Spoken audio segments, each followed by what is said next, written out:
Спасибо.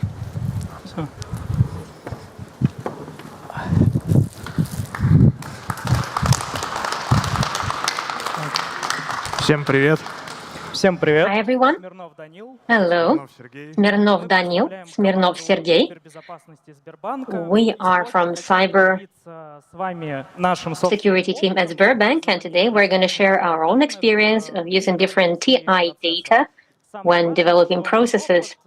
Most importantly, our experience is positioned as experience of consumers of this data, first of all. We have a lot of material. Unfortunately, we have a limited time, so let us start.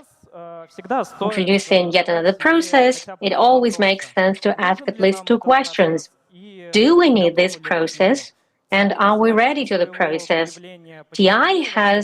TI from the time of when it merged was positioned as a tool for mature organizations in terms of cybersecurity. Indeed, in order to benefit the most the TI data, you need to organize at least the basic processes. When I'm saying basic processes, I mean centralized correlations of logs connection, the defense of endpoints, response, vulnerability management, and others. In case if you don't have any of the above-mentioned points, then obviously you have a lot of things to do and not to introduce TI just yet. If the necessary foundation is already there, then you are good to go and to start putting together the sources. We have split the sources by the level of maturity. Basic level is data, sources of data that are available to organizations that are only introducing TI practices. The most valuable sources are regulator bulletins or newsletters. I wanted to mention that recently newsletters have become much better, and public sources such as vendor blogs, aggregators, websites, specialized resources, etc. Having learned to work with public and free of charge data, then we can start looking into commercial TI. It's important to mention commercial TI is not a silver bullet. It's the same data that we need to know how to use. Despite the fact that they're better structured, they're more enriched rather than public analogs. Another important source of data is our own infrastructure. It's important not just to blindly trust defense mechanisms, but to try to understand what's within the perimeter and infrastructure, perimeters and in mail gateway, etc. On top of all the other sources, in the advanced level, you have the closed sources that we gain over time. Actually, it's typical for any organization that is engaged in TI practices. We also can do some research of our own, and also we can scale our analytics of our in-house infrastructure to our subsidiaries or to a whole ecosystem. It's important to mention that having our own expertise and interest in data, you can become a part of different projects to exchange data. By default, they're available to vendors only. The most available sources of TI data are, of course, public TI reports published regularly by different vendors. And when we go further into our story, it will be based on data analysis that are available to everyone absolutely. Let me remind you that within TI reports, there can be provided strategic, tactical, operational, and other levels. Within our presentations, we will focus on the bottom three levels, so the data that can be used by SOC employees in their working processes. What processes can we send this data to? Actually, most of the well-known processes within vulnerability management, we can prioritize adjustments, taking into account statistics of actively utilized vulnerabilities that are relevant to our infrastructure, also availability of cross-exploit in open access or some mitigation measures. Interaction with anti-fraud can be based on different phishing resources, phishing applications. You can do analysis of fraud and malicious malware and modernize your anti-fraud solutions. Obviously, TI data must be used for training as well, or to raise awareness. For instance, in order to do some exercise attacks or exercises and timely notification of management and employees of the company in case if there are new threats out there. and also protection measures. TI is particularly influential at threat hunting, and at Purple Team, we will develop on these processes a little bit later in the presentation. Before we jump into the other processes of using TI data, we need to look into the processes of their processing. Let me remind you, we have structured and unstructured data. Structured data are feeds, particularly, usually they cause less problems because processing process is well automated. But as to non-structured data, year on year there is more and more of them. The processing process consists of 3 lines. It reminds a classical SOC schema. When you gather data, that first of all, they are at L1 level, and its initial processing is categorization of threat, what this event is connected with, and whether it's connected to a threat, as it is. Based on the criteria that we identify, we do prioritization, and we determine criticality, and based on that, we generate TI report. It may not be available in the initial news episode. Then it gets to L2 level, where we're using automation tools, TI, and TI analyst summarizes it, translates the article, and retrieves context information from different entities, such as the tools used and instruments used, the grouping, recommendations, rules of detecting, so on and so forth. Unfortunately, at this stage, not all can be automated. Some things cannot be automated with the help of large language models. This is why manual processing may be used. And at L1, by the way, most of the work can be automated, including engagement of LLMs. The analyst must just validate the work and also to do operating, very prompt informing. The process TI report is sent to L3 level, where we do detailed analysis with projection to our infrastructure. For instance, we assess the level of coverage of the TTPs detected and procedures. If necessary, analyst does some additional analysis, additional research, generates a more detailed analytics product. It could be analytical note or analytical report, and sends it to adjacent processes.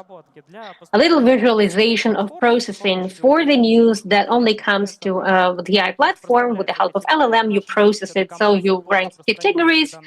In this case, this company campaign spreads malicious software. What is the criticality? In this case, it's critical, it's aimed at Russian organizations, and is done by the gang that we know about. What's the relevance level? In this case, this news is relevant to us. This is why we should process it promptly. For the analyst, they're summarized. The information gets summarized, and it's important in working with foreign resources, particularly in case if it's initially in Chinese or Korean language. Based on the results of processing, there is an analytical case. It's an entity that aggregates all the context information about the threat. And further on, in this structured mode, information is sent to L3 and to adjacent processes. One of them is threat detection process. I will tell you about threat hunting. And another important point that needs to be mentioned, L1, L2, L3 can be done by SOC, so it can be scaled even if you don't have dedicated TI analysts. So people on shift can do this basic processing even using SOC methods. I will tell you about threat hunting based on instruments. This is what the TI data processing starts with when you apply it to infrastructure, further analysis, etc. So what does it start with? At the start, you need to determine what tools are we going to analyze in order to cover them with detection.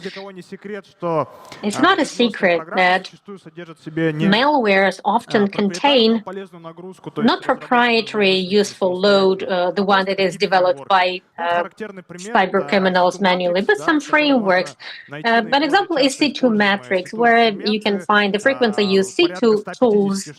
About 150 of them are in this matrix. we cover them, we detect, and then somehow we analyze them and we look at the coverage. Second thing that should be used or can be used is tunneling. The trend recently has been to use, like hunters have been using tunneling, and it's not a secret, such as ngrok, gsocket. In all reports, we come across them. It allows criminals not to deploy their own infrastructure of managing the infected infrastructure, but it's enough for them just to deploy, to get it up and running and to get it in the compromised infra. The matter of prioritization is very acute here because in situ metrics there are about 150 tools and you need to prioritize them somehow. All 150 covering them all with detection is not an easy task. So we determined some metrics based on which we can build scoring, and based on that, tools can be considered in a higher priority. Operating system, ways of distribution and spread, and most importantly, whether it's used in attacks in Russia and whether it has happened in attacks on our infrastructure, in our business exactly. For instance, MOS is very popular. On top of instruments, we also have another important point. It's distribution of companies, also sold the vector of distribution, vulnerabilities, the targeted setup, etc. You should take this all into account in order to consider most critical cases first of all and as soon as possible. How do we work with this? A typical example, we take a business that Sergey was talking about, spreading malware. We take Sliver, for instance. It's very often used in attacks of hackers on Russian infrastructure. It's open source and it's very often happens in we provide basic description and we start looking into this. We look into some typical things, for instance, traffic.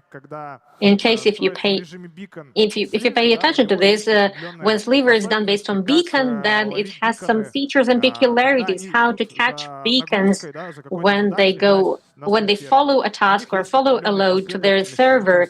They have a certain sequence inside the session. After a get a request or code server, etc. In the first case, when there is no task, and in the second case, when there is a task, and it's Sliver uploads it from a remote server. You can cover it with detection. First of all, you can take network detection, so we got SNORC. We will also make an example of kernel detector. You can also write a code edit for this sequence of packages with the code of web server. You can use Yara, and it's an interesting thing. It's great to use. This way you can expand the scope of defense mechanisms. For instance, in the mailbox gateway, you write a detect, then in sandboxes you can use it.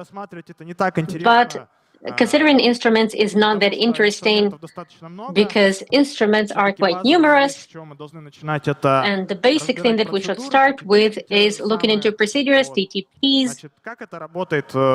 So how does it work on our end? We're getting back to the workflow of processing TI data. We retrieve procedures from reports. Procedures are retrieved the following way.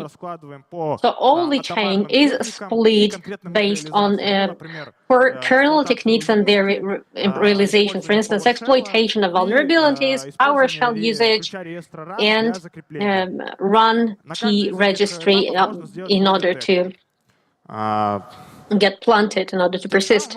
You can detect all of them, and detect should be separate. This way, we're switching to a conveyor where we can use procedures and hypotheses in TI analysts' work. We build hypotheses based on procedures, and we send them CM or correlation rules in case if they're not faulty, or we give them to TI analytics, XDR, NDR, and we apply them to infrastructure of the company in order to find threats. A few examples. As a basic approach, on how basic approaches is we take IOCs, we detect one cluster of activity, but clearly It's a very basic approach. It's much better to write a attack on TTP in order to cover a few clusters of threads at the same time. This is why, so this way, the file with double extension is a good approach. Next, thank you to Ridmir to one of the blogs which highlights the story. How do we work when we develop detection rules? Previously, when we built our work, like 5 years ago, we started reaching with what is within our arm's reach, just the left part of this diagram. Then we reach the middle, when you take the metrics of attacks as a framework and you are covering it with detection end to end. But there's a problem. There's always a gray zone that you will never be able to cover with detection, because techniques are quite abstract, quite vague, but you have to cover them somehow with detection. And the picture on the right, that you need to cover only the most frequently used techniques with detection. It's a wise man.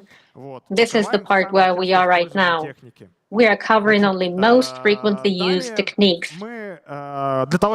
Next, in order to prioritize coverage of procedures with detection, we're using public reports. We can use both frequency of TTPs and also frequency of tools, both on the left hand and on the right hand sides. Let me explain the approach to writing hypotheses. And from procedure to hypothesis, we're guided by a few levels, as is done in the basic meter attacks, but we specify the steps a little bit.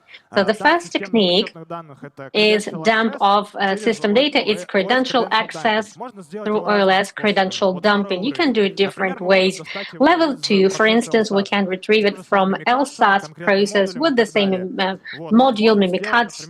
But also, you can use the library common.ccs.dll, which just goes to LSAS.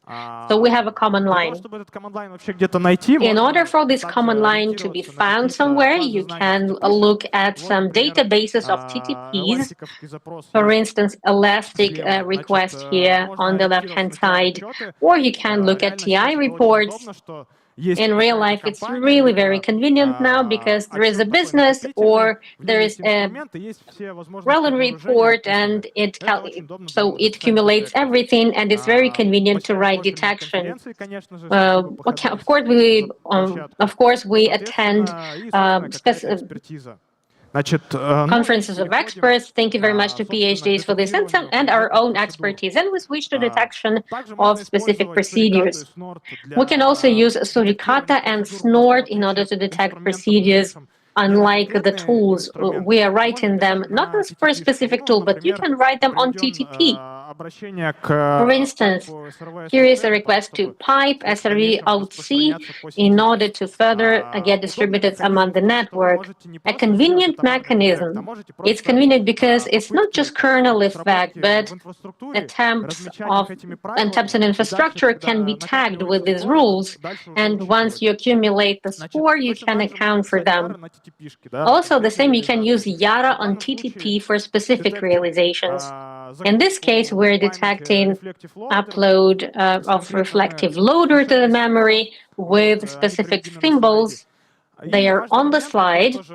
And an important point that we tested in our work, for instance, in case of EDR overloads the system, or in case if there are difficulties with Yara through EDR, then you can actually use security scanner. It's a good mechanism as well.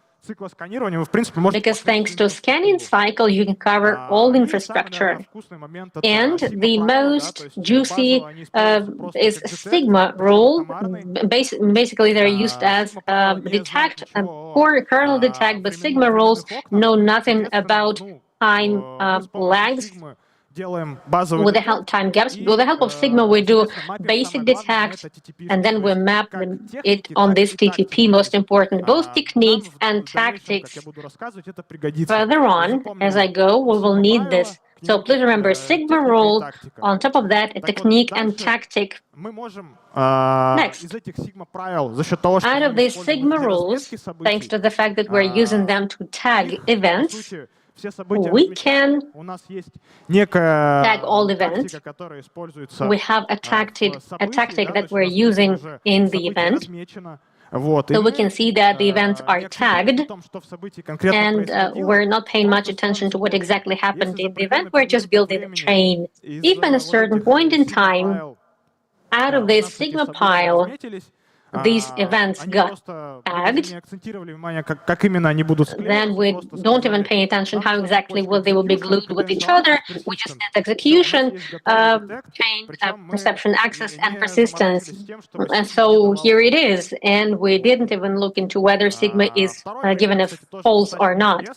The second example is also quite interesting. This is a real-life case. In this case, it's not the attack techniques used in this case in threat hunting, but it was the following thing. We just enriched one event from the source with other events. Here is DNS logs, for instance. By the number of errors, we see that it is TGA, so we take an IP address with the type of event. And then we looked into NAC logs in order to see what's there. In NAC logs, we found MAC address, and based on MAC address, further on, we started looking for registration events. Registration events got found. We found the phone number in the guest Wi-Fi. A client came to an outlet, decided to use guest Wi-Fi. And once he did it, DNS requests to see the server started happening. We detected this, and then we decided to help our client. We installed it, we communicated, we detected malware, and we provide consultation how to localize it, and we saved the customer from further crime activity. Sergey will continue about how it is used in work. Most of data with chains of attacks and some stages of attack are often supplied in a non-structured manner. But what are we to do in case if we want to partially automate some processes of threat hunting, or in case if we want to establish a data exchange with someone about attack flow? In order to do that, you can use what Nitra has in Attack Flow project. It allows us to construct field chains of any complexity. Moreover, we can enrich every stage of attack with a lot of context data, the tools used, the detection rules, indicators of IOCs, etc. So as a result, we get a structured set of data in STIX format, and we can easily use it with automation instruments. During the last few years, we noticed quite a rapid development of the indicators of IOC. The contact IOCs from missing IOC vendors are switching quite a lot of information, quite comprehensive information about every IOC. But in the future of data exchange, we're seeing emphasis of attention on attack flow, where indicators will be a context. How can we use or how can we reuse data within modernization and improvement of your purple team processes? Many companies with mature established processes anyway arrive to the stage that they should develop their own purple team, but some of them do not engage CTI in this. What are the prerequisites for engaging TI analysts into this process? First of all, we need an ongoing verification of our processes and our instruments on counteraction to most relevant threats. Sometimes we may have problems with prioritization. So irrelevant TTP instruments may be taken into processing, and we'll just waste a lot of time and resources for them. We don't need them. The strength of Purple Team process is a continuous training of employees. TI, being a continuous flow of most updated information, can enhance this process. If you are doing Purple Team, if you're doing regular cyber exercises for a lot of time, then it may seem to you that you have checked everything. You have covered all the Nitra metrics, you have tested all the instruments, experiments that are possible and impossible, but I assure you, CTI team will always find something to surprise you. And of course, sometimes there may be some interesting cases in closed communities and in public communities. And sometimes it's very interesting to project them to your own infrastructure. What is the interaction process like within Purple Team? A well-known framework, PTEF, and it gives a description of all roles and processes. I guess any company that introduced this process looked into this framework, I'm sure. If we choose TI-based approach, then CTI team can solve the following tasks. The simplest one is data gathering and provision of data about the most relevant cyber threats at the stage when we're preparing cyber exercises. If we're developing further, then CTI team can act as a script writer here, look into TI reports, looking into what cyber gangs are doing. They can put together scenarios, they can describe detailed TTP procedures, and sometimes they can even prepare instruments for the red team. And of course, CTI team can play a role of coordinator. They can coordinate all the stakeholders of the process within the suggested scenario. And a very simple but still very important role is an observer role. When CTI team just observes the interaction between blue team and red team and enriches their knowledge about infrastructure and about processes. Later along the way, it will really help us in improving prioritization process when we process threats. Is it necessary to focus on some complex severe scenarios only? Actually not. There are a lot of no less useful activities. For instance, to double check some of our monitoring and protection mechanisms, we can do testing of tools. The most basic one would take open source code, we'll look at it and we research it in our infrastructure, we cover it with rules. As Daniil has mentioned, you can prioritize tools based on data from TI reports. And within Purple Team, just like within vulnerability management process, you can do testing of POCs and exploits, POCs and exploits, but it's important to remember about operational safety. On GitHub, you can happen to have beacon downloader or something destructive, and it will disguise as something useful. When you introduce minimal adjustments, you can test scenarios that are often seen in TI reports, different loaders, etc.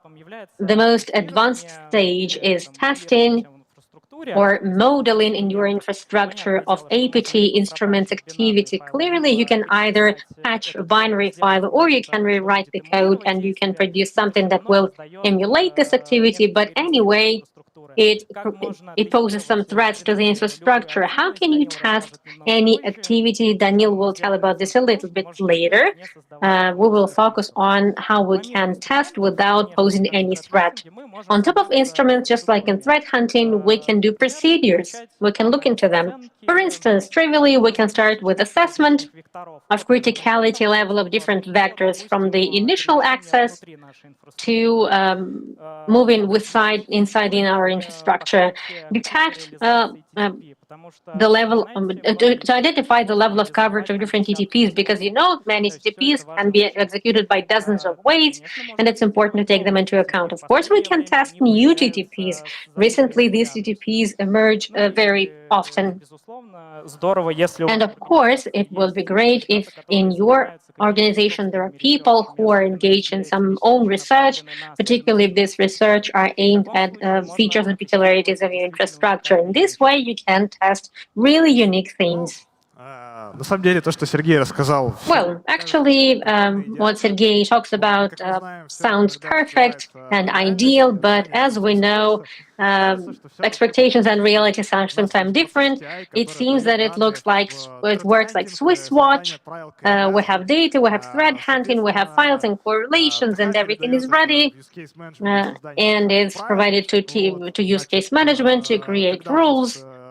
Once it seems that everything is great, attack chains are tested, Purple Team is working, but what could go wrong? Once we have yet another cyber exercises, then all the problems get revealed. It turns out that Red Team successfully exploited the TTP that got covered. It was introduced with a typo, or there was an exception, and our Purple Team just failed to notice this, and we can find it.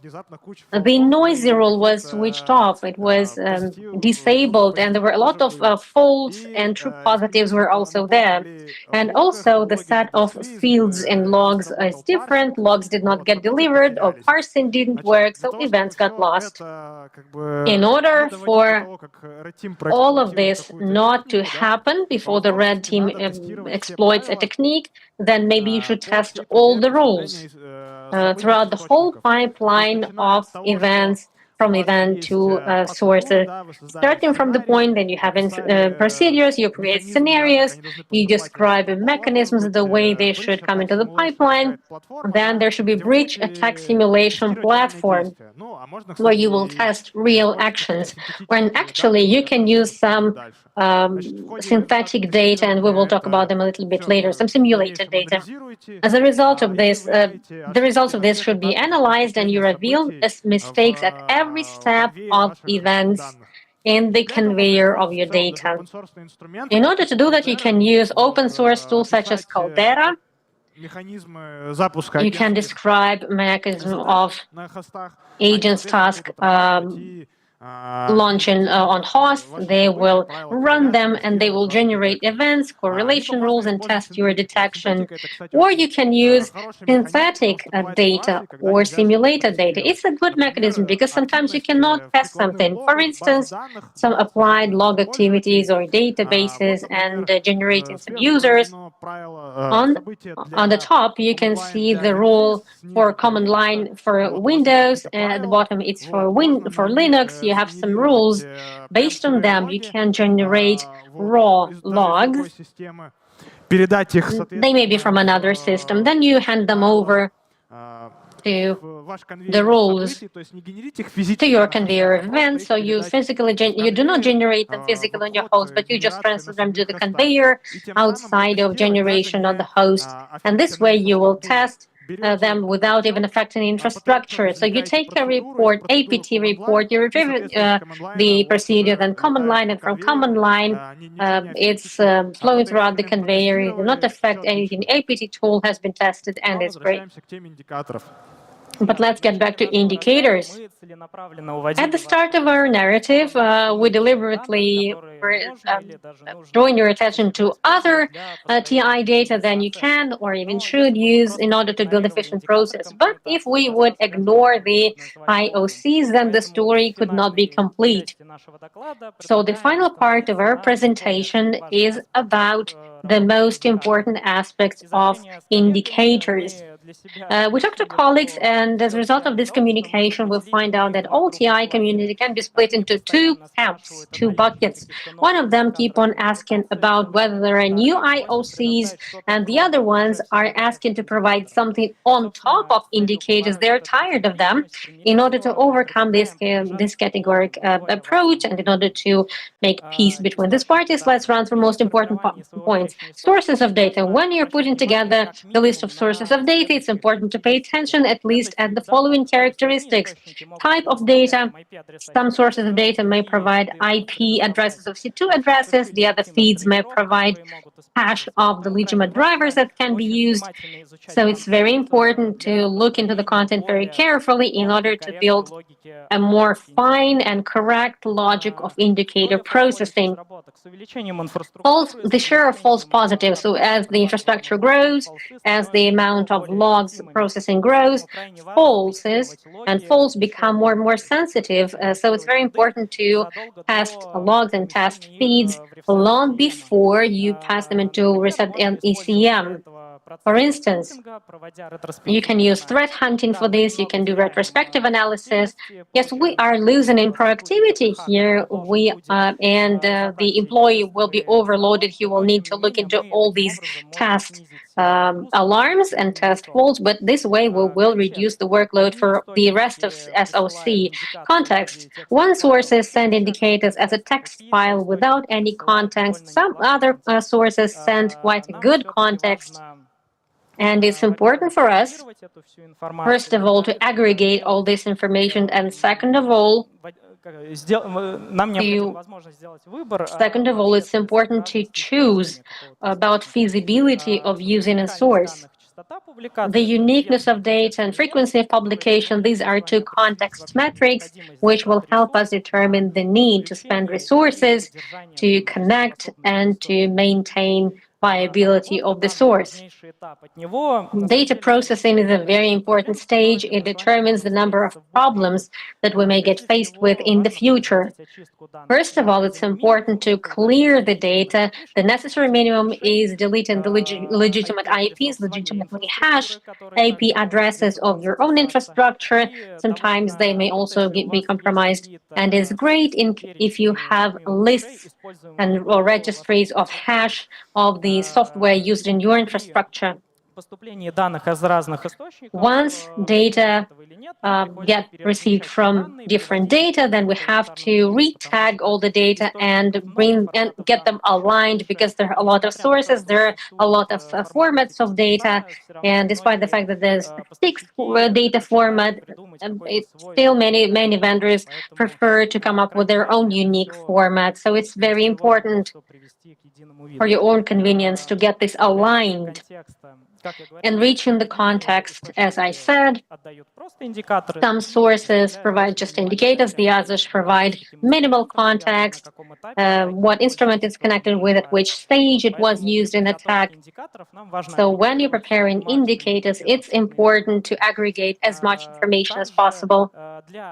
Also, in order to automate some processes, you can put together the list of top contexts that you trust. Some vendors are more trusted, some vendors are less trusted, and based on that, you can make a decision. Next, criticality assessment. When you have the necessary context, when you have the amount of data, you can assess. Maybe you should develop your own scoring, and indicators will be sent to one pipeline or the other pipeline of processing. And TTL allows us to avoid quite a lot of headache when monitoring. And just a few words about monitoring. The main mistake is when there is no process of RivSetCM cleaning from the outdated indicators. Oftentimes, many companies forget that indicators may get outdated, and further on, they can generate a lot of faults. And it's typical not only for monitoring, it's also typical for blacklists and protection methods, and they also can be overloaded. A little life hack for non-critical threats, we don't want to overload the SOC. You can just lock those indicators on perimeters, on perimeter CM. Sometimes they do not contain the full list of indicators, and you have to do some additional research in order to increase the list of indicators or to add more context. The key areas are analysis of infrastructure with a halo different search engines. We can not only find the ones that are missing in public of infrastructure nodes, but you also can detect infrastructure at the stage of preparation. Instrument analysis, it helps us not only to add more list of indicators, but match it with information about the realized tactics and procedures. In case of attribution, you can either expand the amount of your indicators, or you can revise the previously established priority for processing and TTL. Because hash of miner and IP connected with APT campaign. These are different weight categories. Despite the fact that local professional community is developing quite rapidly and it developed in recent years, still data exchange is a very normal thing. Despite this fact, we still have some problems. For instance, confidentiality. This word ends every other conversation with different businesses when we're attempting to set up a process of data exchange. Organizers are scared not just to exchange data, but they're scared to take part in any activity of this kind. Some organizations stay away, keep themselves away. Actually, the scale of cyber attacks against our country is scaring, and organizers don't want to hear about any coming attacks or prepared attacks, and they just terminate the conversation. But the most painful point is when you establish a great contact with the organization and you share a lot of information, you even offer some help. But as a result, all the data that you send are not used. They just remain where they are. As a result, this organization is among the list of victims of yet another hacker or is a source of data leakage. I wanted to make the most successful example of timely data exchange. We detected a little business which is aimed, we detected a little criminal gang which is aimed at significant organizations, and as a result of data exchange, there were like 50 indicators there. 24 companies managed to detect this attack at an early stage, and their infrastructure did not get compromised as a result of that, thanks to data exchange. In conclusion of our speech, we wanted to add some information about the instrument, which will help you systemate your knowledge and plan the development vector, your further development in TI. This tool is CTI-CMM framework, which is very flexible, and you can adapt it to your infrastructure and your processes easily. It will help you answer most frequent questions: what to start with development of TI, how and where we should develop our current processes, and how to assess the level of maturity of current processes. На этом наш доклад подошел к концу. This is the end of our presentation. We'd like to announce our free-of-charge project for the community. Our platforms, XCTI platform is first. And it's important to mention that on top of our daily monotonous work, we also do research. So using this opportunity, we'd like to announce for the participants of this project a report on Strix Void criminal gang, which is aimed at system-significant organizations in Russia and critical infrastructure. That's all that we have. Thank you for your attention. Now we are happy to take your questions. Давайте вы. Подождите, сейчас микрофон нам дадут, нам просто не слышно. Hold on. Please wait for the microphone because we cannot hear. My question is about prioritization of categories, response categories. First, I wanted to hear your opinion about the time of incident, how to prioritize old events and new events. And second, there is such a thing as vulnerability trends. How should we take them into account? And one more question about old IOCs. You're saying that we should clear them out. And do we need to clear them out in case there are a lot of false positives, or we should eliminate it completely? Great question. Let's take one by one. The first, about trends. We have our own methodology. We introduced it for us internally. We're calculating trends by using our formula by the frequency of mentioning. We have conveyor of all sources, and we just pick some keywords, not only CWEs, but also threats. So we retrieve them and we do our numbers. And in terms of prioritization, in case if it's aimed at Russia, in case if it's aimed at critical infrastructure, and it relates to us, to the financial industry, if it's relevant to us, then we have CSLA when we should process it, we should take it into work. So the ship that's on duty is processing this, and in case if necessary, we have a response mode, we have a process mode how to work with this. If necessary, we can tell you about this separately offline because we don't have much time. About the second question, when should you clear out the old outdated IOCs? And most importantly, retrieve context from IOC. If you believe that IOC belongs to critical threat, even if it's old, you'd rather just run it through analysis or retrospective analysis and see whether it's still relevant or not. In case if you see that it's not critical, or sometimes it's important to clear this out. In our infrastructure, we have 300,000 servers, ARM, and anything can be triggered, and it may be false positives. A lot of domains in regular feeds may give false alarms. Also, it's important to take into account the type of indicators. Some of them may be hash, some tail artifacts. They can stay for ages. But the network indicators are a different thing. Domains have the habit to undelegate IPs, also may run between SNs. Let me interrupt a little bit. In case if you still have the question, then please approach us later because there were a lot of questions. So I saw a question over there. Yes, go ahead. Please wait for the microphone. Добрый день. Меня зовут Екатерина. Good afternoon. My name is Yekaterina. My question is the following. Хорошо. Лучше? Please speak louder. Is it better this way? All right. Trade intelligence is really a problem prioritization, whether it's up to date, and once we gather them all and enrich them all, then there are a lot of them. It's difficult to process them. There are too many. What's the likelihood that once we learn to work with them properly, then all the system will be replaced by AI, and AI will be simply tracking that we're not going beyond the normal? Let me answer. The question is interesting.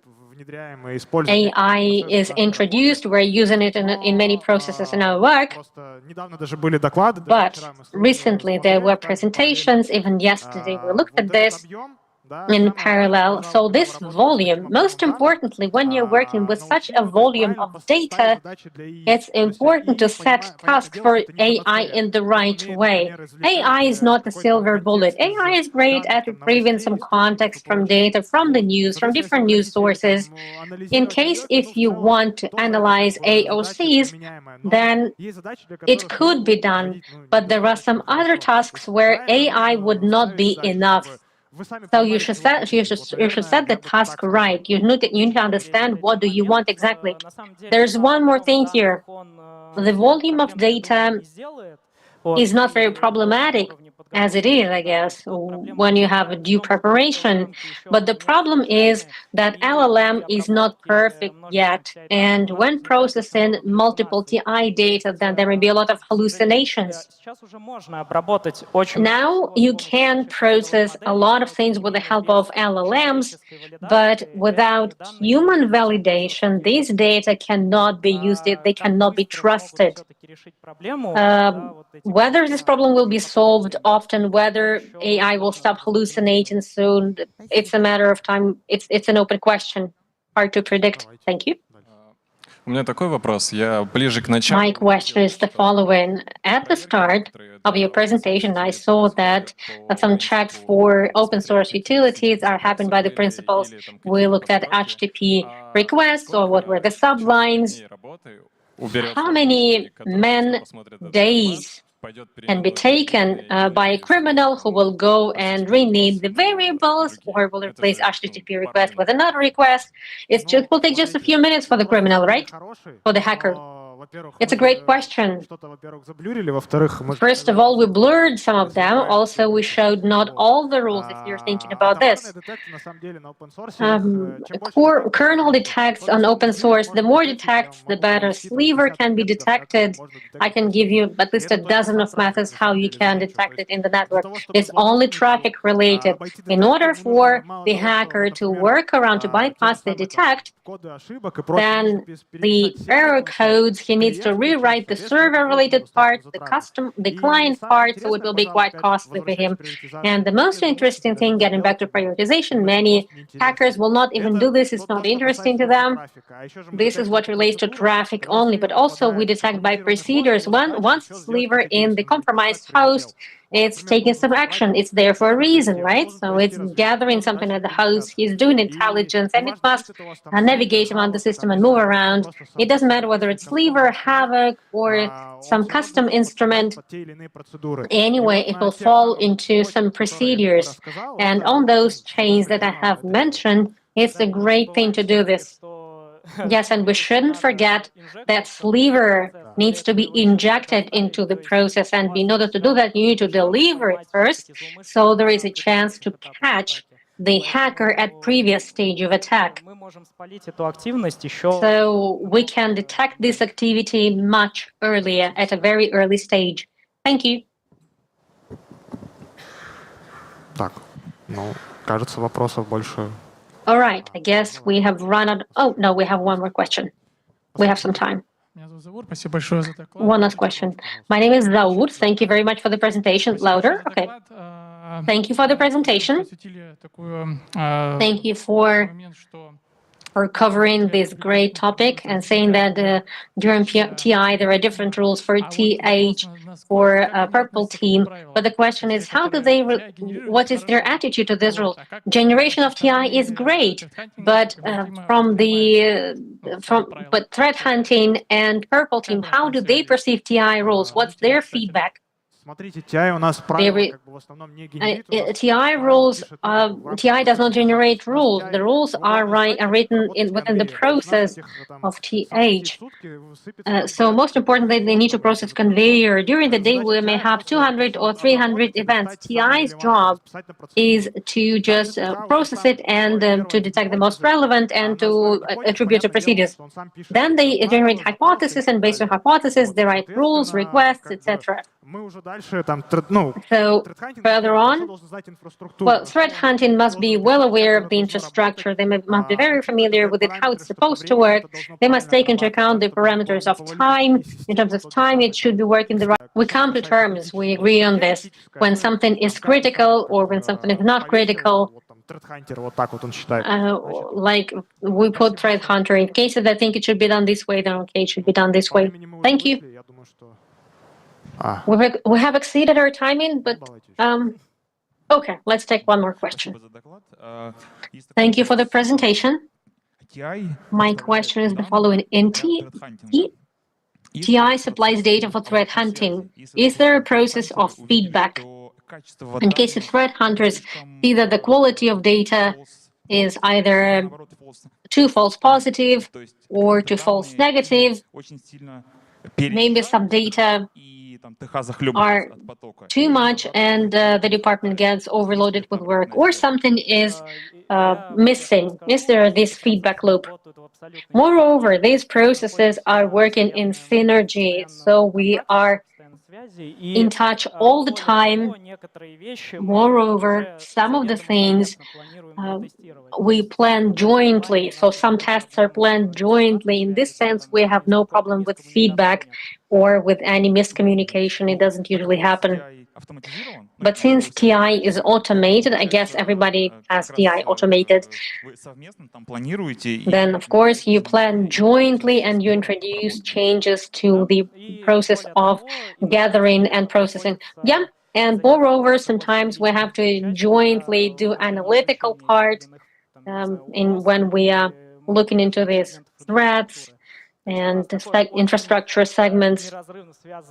So we are tightly connected. Thanks for the question. We have run out of questions. All right. Who gets the gift? The first question. Over to you. This gift. It's a hoodie from us. Thank you very much for your question. That's all that we have. Thank you very much for your attention. Look into TI, look into TH, and that's all that we have.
Меня зовут Павел Максютин, и сегодня я буду Hello, my name is Pavel Maksutin, and I'll be talking to you about detecting COM and LPC requests.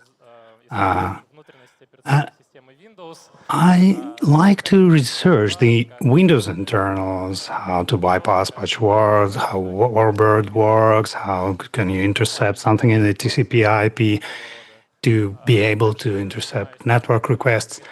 And I also do protectors, like TeamView protectors, and one of them. And for 4 or 5 years, I'm working on improving the competency of positive technologies in this area.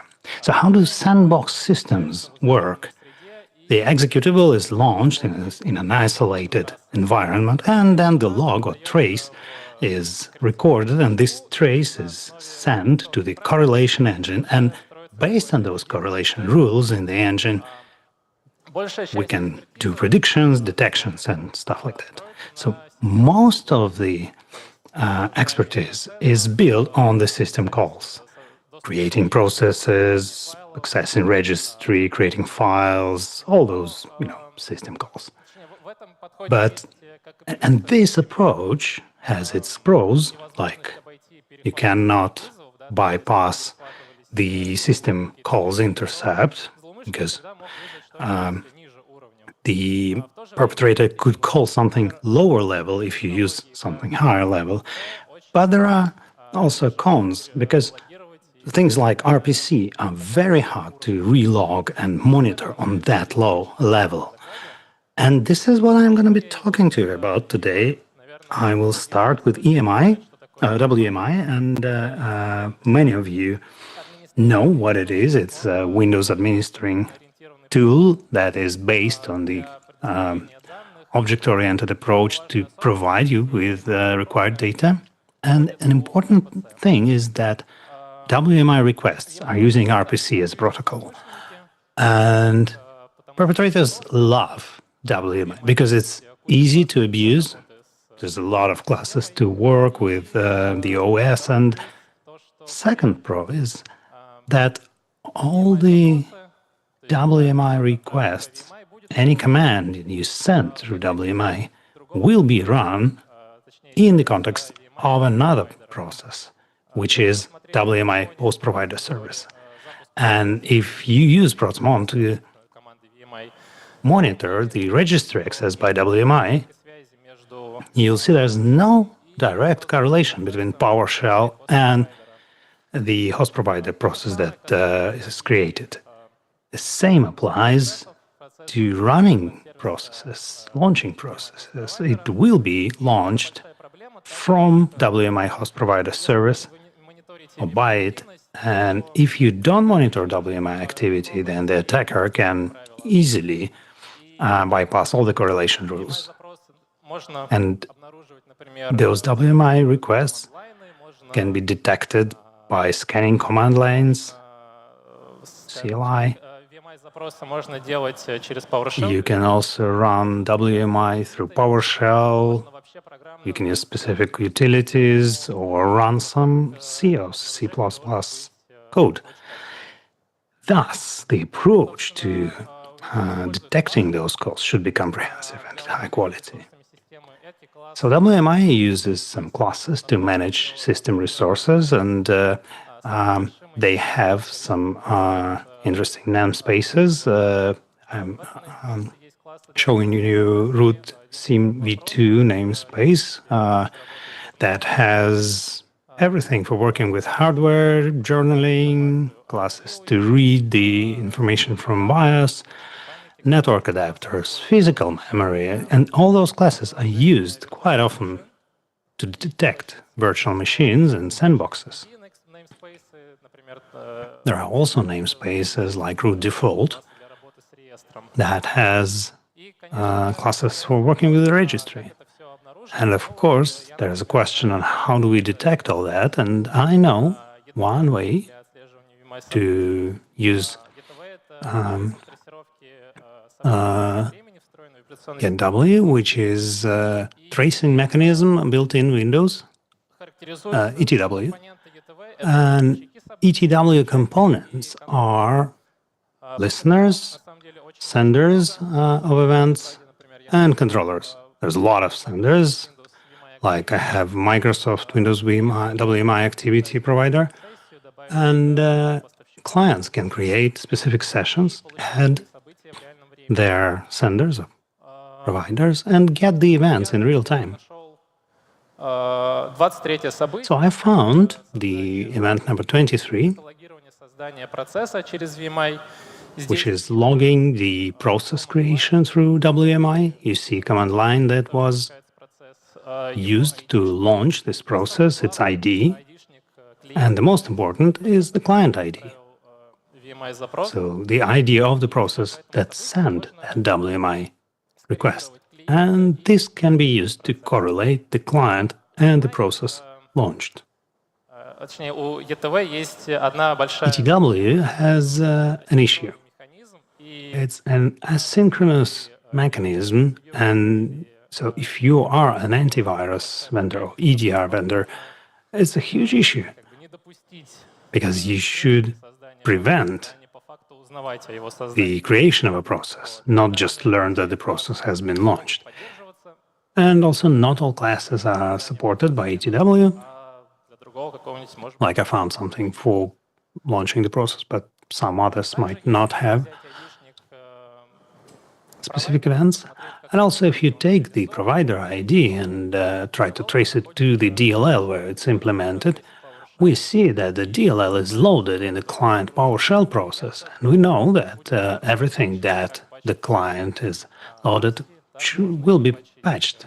Like if you can patch MC, of course you can patch any DLL.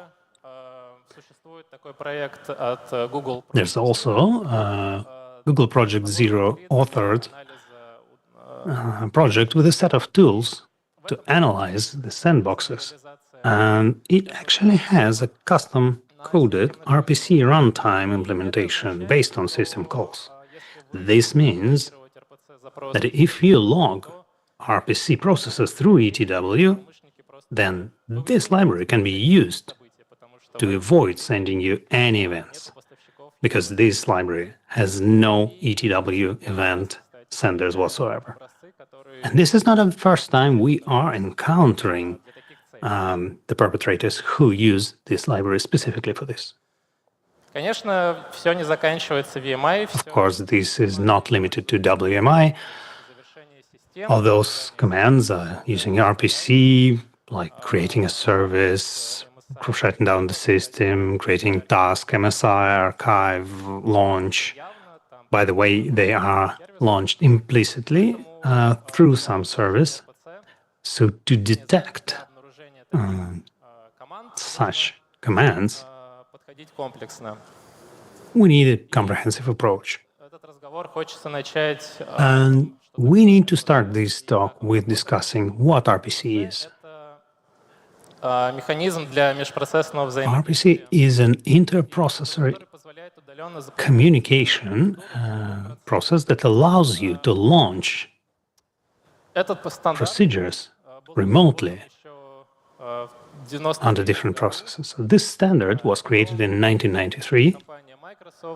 Since that, Microsoft, based on this standard, has created their own RPC implementation called MS-RPC.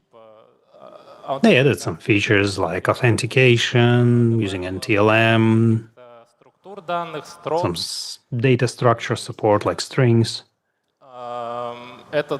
And currently,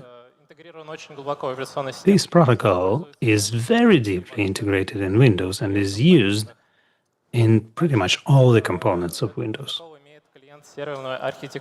It also has a client-server architecture. So here's a diagram of how two processes use RPC to communicate.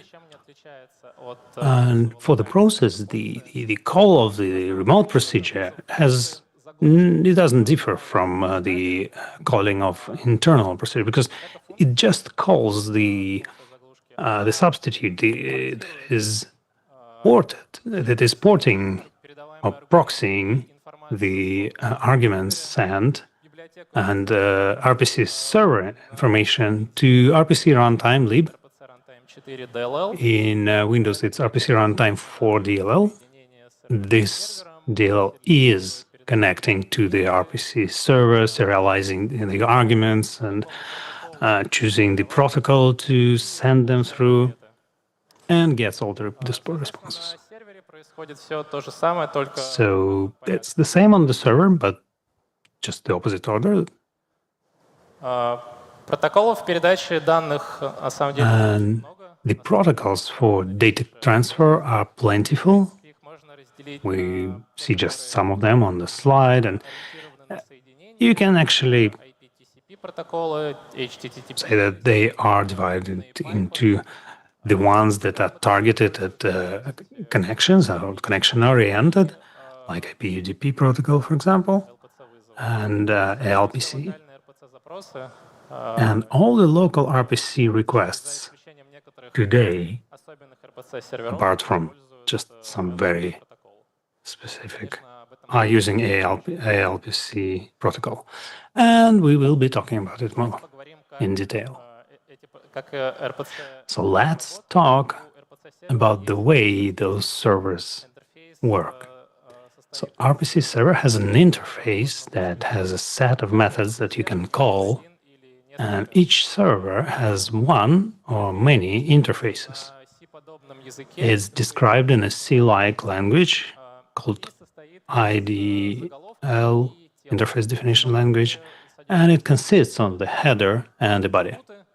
So the header has all the attributes, интерфейс, like unique ID, версии могут быть разные. version, because there can be a number of versions, Находятся, описываются методы, то есть and the body has the method description.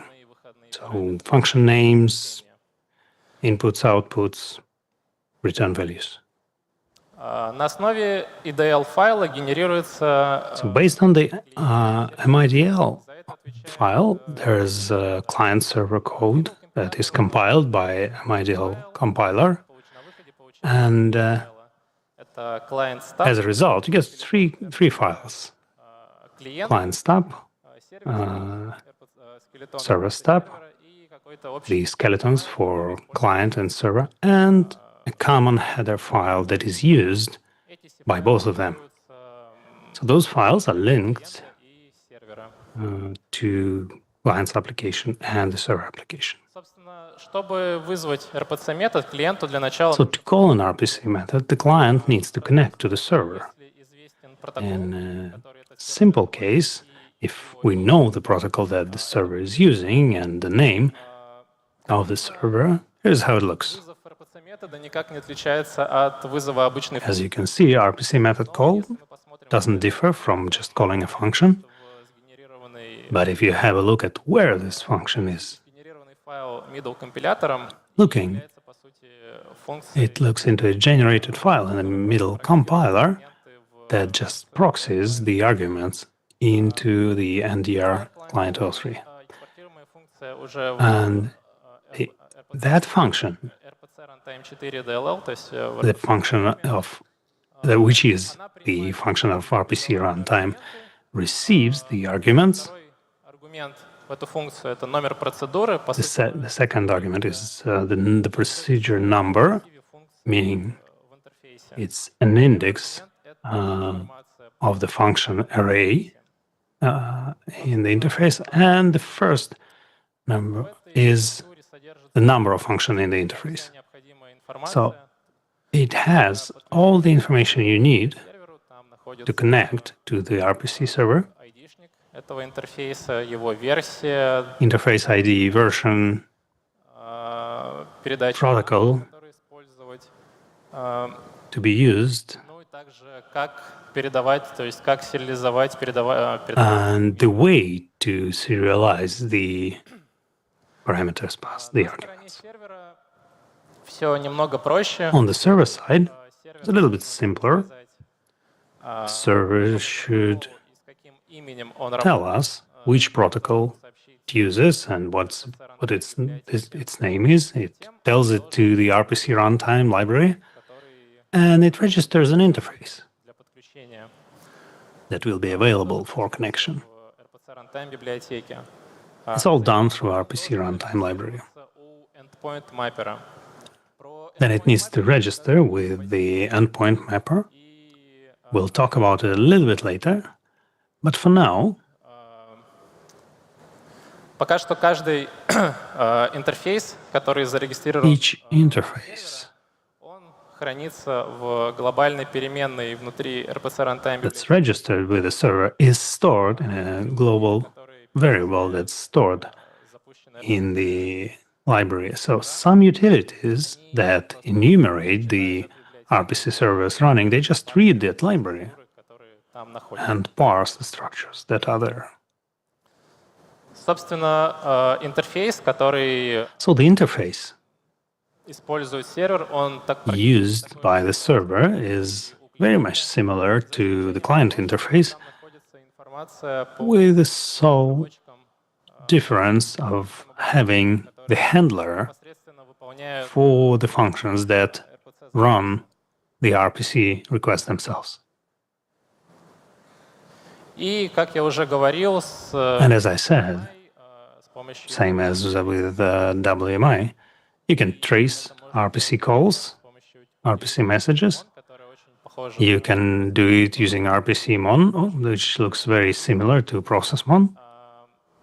можно It посмотреть also has the filters. запросы между клиентом. You can have a look at all the RPC requests between client and server.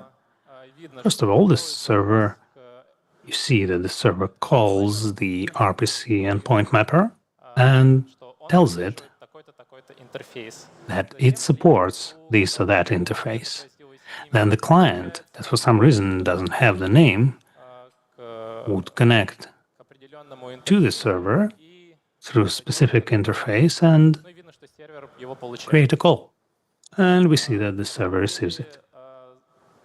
RPC To tell you the truth, RPC requests are many, and there are many more than I've shown on the picture, but you cannot get them using ETW. про сервис And a couple more words about endpoint mapping servers, хранит информацию о which stores the information about интерфейсе, который они поддерживают. RPC servers running and the features it supports. Так и It works on both ALPC port and сетевом. port 135, the network port. Запускается когда And every time that the server is launched, точнее, он, чтобы к нему могли подключаться, он регистрирует to enable connections, it registers и затем within the endpoint mapper, которого, например, and then the client айдишник интерфейса that, for example, only has the interface ID would ask the service сейчас запущены, который этот for the name of the server that is running, that supports that interface. And the endpoint mapper would return потом клиент. the name of the server that the client will use to connect. Собственно, давайте на примерах посмотрим, как Let's have a look выглядит. at the examples of how На примере посмотрим, как выглядит RPC-запрос, например, с some real RPC requests can look. Share. We'll use NetShare utility. Монитор, видим, что PowerShell запускает Let's have a look at the process monitor. потом это же We see that the PowerShell launches NetShare, then it launches net1.exe, and we see the share display all function that calls the netshare enum function. We see it's implemented in the other DLL, and we go there, и видим, что эта функция тоже and here's what we see. заглушка над NDR. This function is just Сайтов мы знаем, что relay to NDR client 03. So we know that the second argument is the number of the procedure которая будет вызвана. И that will be called, мы можем достать, and the first argument we can который use to get the RPC interface that will be used. дальше. So if we trace further, Берем функцию NDR send receive, и в этой we'll функции уже get to NDR send receive function that has the RPC request реализованными аргументами formed inside of it. So it's a packet with all the serialized arguments, whom do you send it to? And if we trace further, NT-ALPC send wait receive port. we'll see NT-ALPC send receive port is a system call, И, собственно, конечная остановка RPC запрос. and that's the endpoint of our RPC request. Существует список RPC интерфейсов. There's a list of RPC interfaces. Айдишник. Можно поискать там айдишник. You can use it to find the interface ID, Найти по номеру функции, use the function number которая to все обрабатывает, и найти endpoint. find the name of the function and find the endpoint Непосредственно обрабатывает RPC запрос. that processes the RPC request. SRV, SVC, DLL. In this case, it's SRV, SVC, DLL. Какое-то время в песке мы так и делали. Мы And for some time, we've been doing this in our sandbox. We were just intercepting all the client call functions, not only them, of course, but also other functions. And we took интерфейс, информацию, the interface номер, info from it, который the называется, и как procedure number that is called, and we're logging them. лог получался примерно следующий. The Здесь log would look like this. темп, то есть время, когда это There's a произошло, timestamp, процесса, его айдишник, process name, PID, интерфейс и номер процедуры. and the most important is the interface Запросов, and the procedure number. там тоже были какие-то проблемы, So it worked for говорить, но the RPC procedures, захотим RPC interfaces, and ком запрос, but there were some issues. I won't be touching on them today.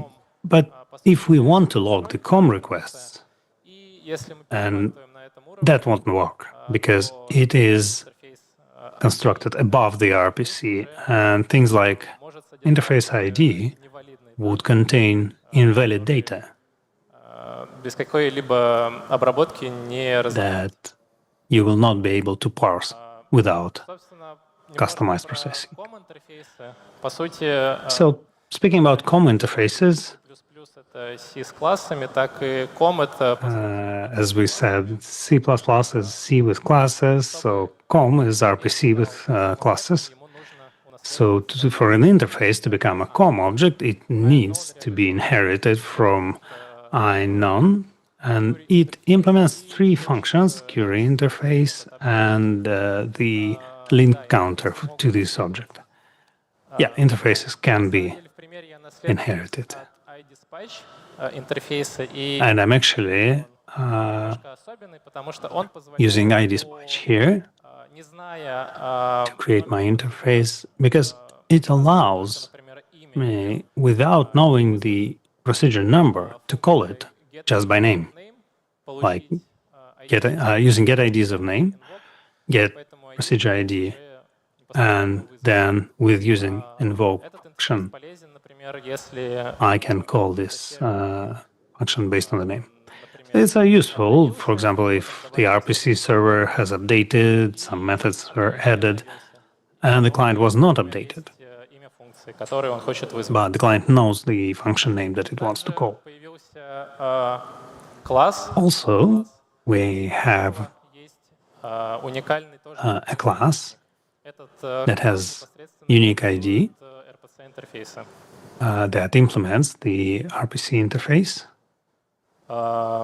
Информация о всех зарегистрированных COM-объектах and the info about all the COM objects registered is in HK classes root registry, CLS ID утилиты Olive entry, and using OliveView, for example, you can have a look at all those classes, имена, то есть find the names, человеческое название этих COM-объектов, посмотреть the real name, the kind of readable names for those COM objects, look at the endpoint, the library or executable that implements this object, глянуть.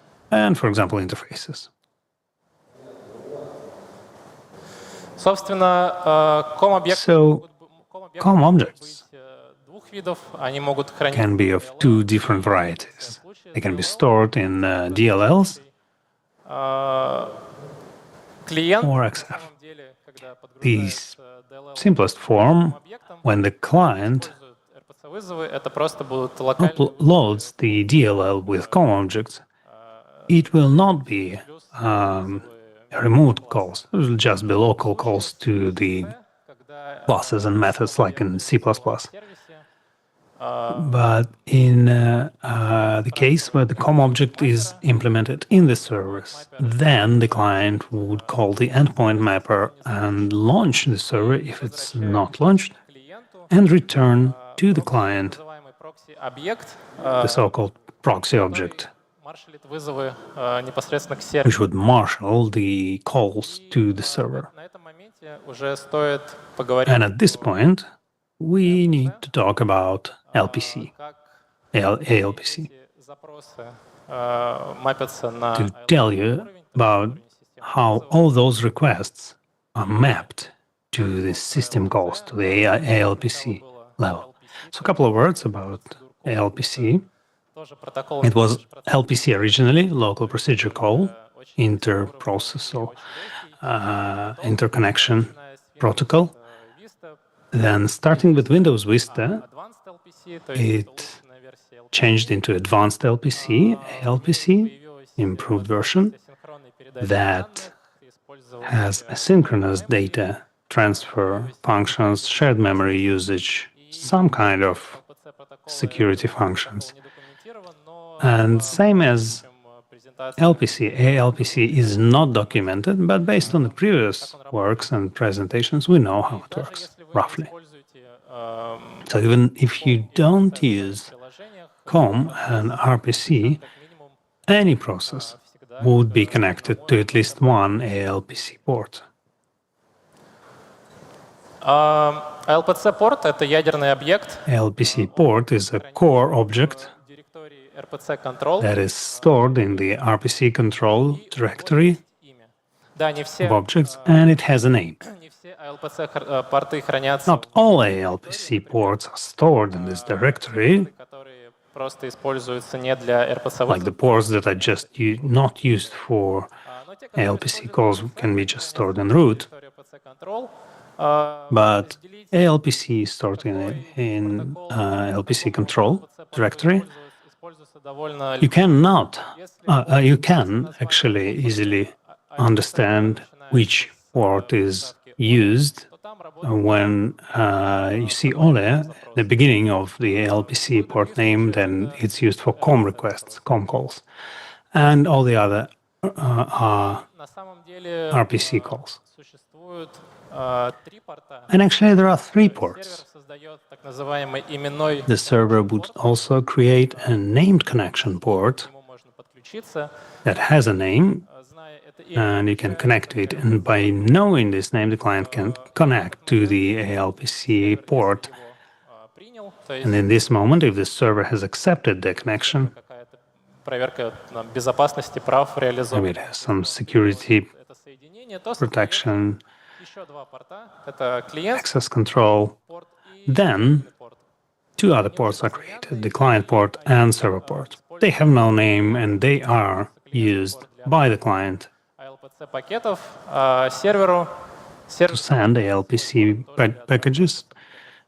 packets, and the server would use its port also to send ALPC packets. The structure показана на слайде. of the ALPC port is shown on this slide. Но нам, в It's принципе, важно только quite complicated, это but we only need three хранится fields. показатели на все три. Communication info that stores the pointers to all three port objects, the current process Самое главное that, owner process that сейчас используют, какой порт this port belongs to, либо connection, and which port it is, connection port, client port, or server port.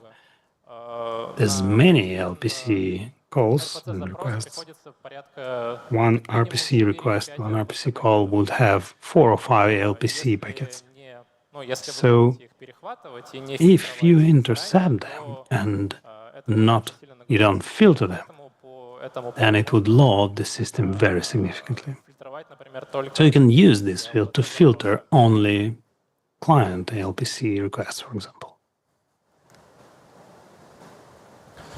Структура LPC пакета.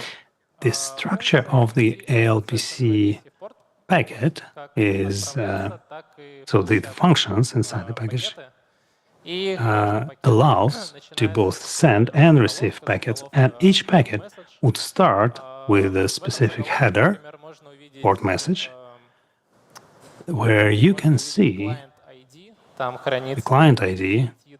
клиента, You но have PID and TID of the client there, эти поля не and at the ALPC request sending time, they are not valid, so the system would fill them later when it arrives on the server. So they are not of interest. общий размер этого But the amount of data and overall size of the packet are very useful fields that would show the size of the packet. Если глобально посмотреть, как выглядит LPC пакет, If we look at how ALPC packages look, then we'll have this заголовок, потом structure. First, you have ALPC message, then you have RPC message, inside of which, in case if it's COM запрос, то потом идет request, then it's COM message, COM headline, аргументы. Если это and then arguments. If it's RPC, then the serialized RPC follow the RPC headline.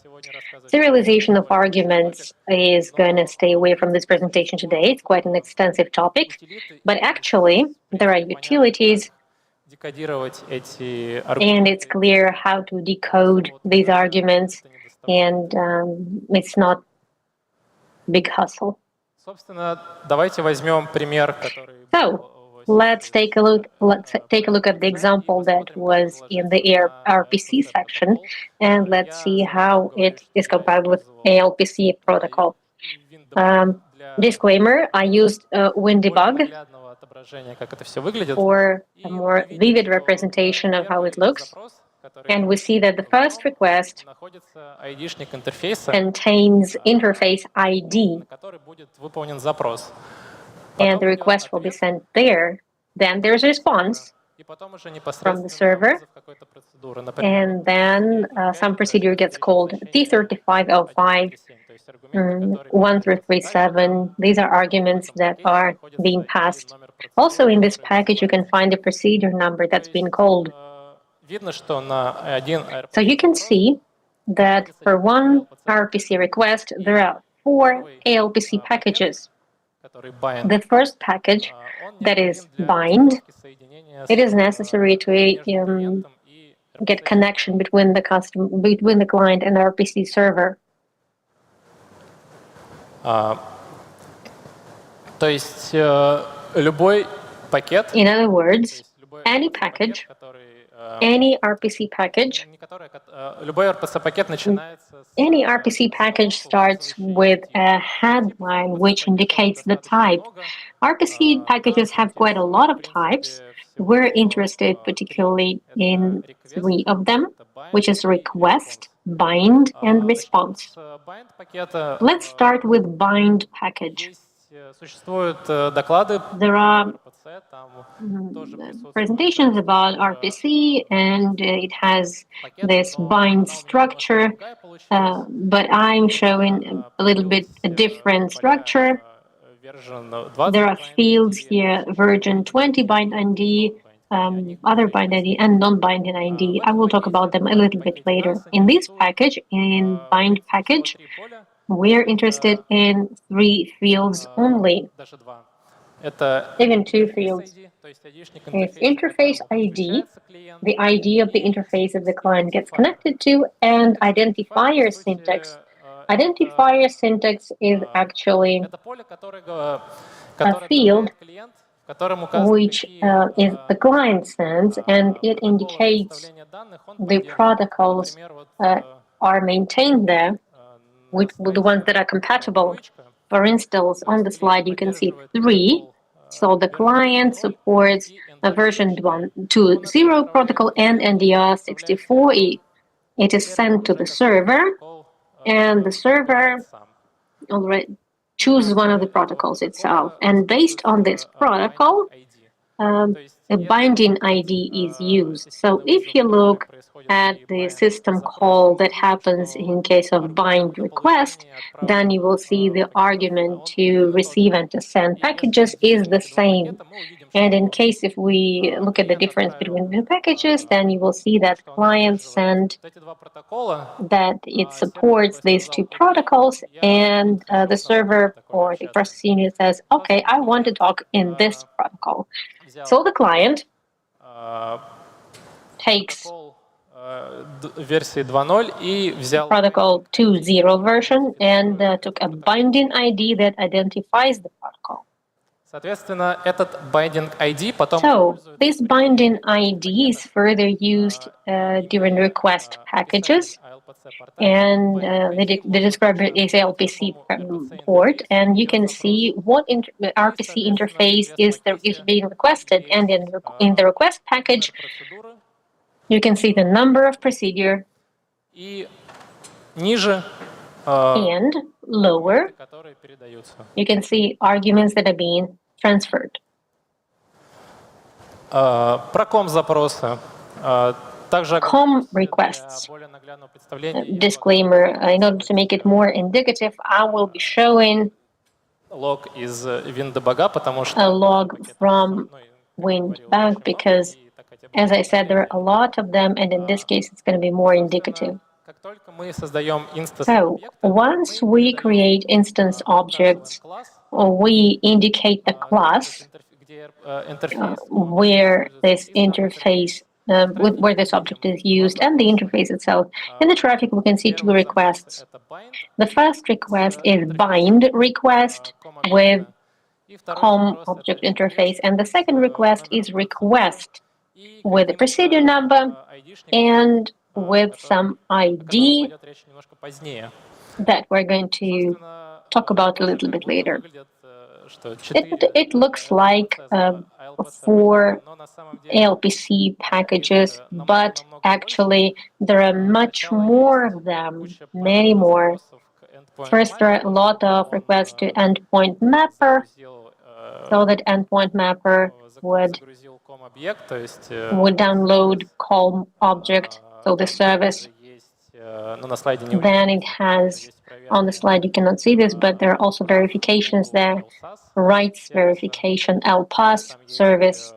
Also, there are Windows Defender checks, перед and you can see that before будет подключение к the connection, к порту, который before the connection to LPC port will be established, that COM does.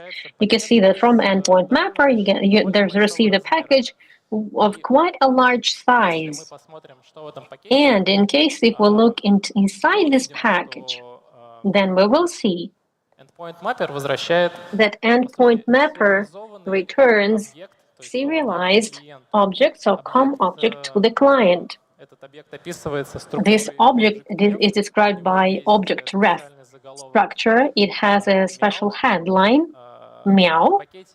в этом пакете In the package, there are always present two objects. First one is not very interesting to us, but the second one хранится информация stores information about this object. в COM при COM object. между In COM, when client and server are interacting, and there are a few interactions, EPEAT, OXID, and EE. OXID is ID уникальный ID интерфейса of the unique interface ID of the endpoint mapper. It's not interesting to us, I didn't show it here. And PIT. PIT is a unique IP GUID сервера, of RPC server. он же все-таки So COM в качестве классов, там есть has classes, методы, там есть еще and it has not only methods, but only it has variable classes. And in order to точнее, когда создается COM-объект, well, when COM object is being created, then создает уникальную the server creates a unique entity of this COM object in order to Ну ладно, не чтобы. Well, okay, not in order to. И ID интерфейса — это ID. And interface ID is the ID of the interface that we want to get connected to. Это интерфейс. In this package, an interface is ID:spatch. И тот ID, And the ID в пакете, и that was in the request package, and it was in RPC headline.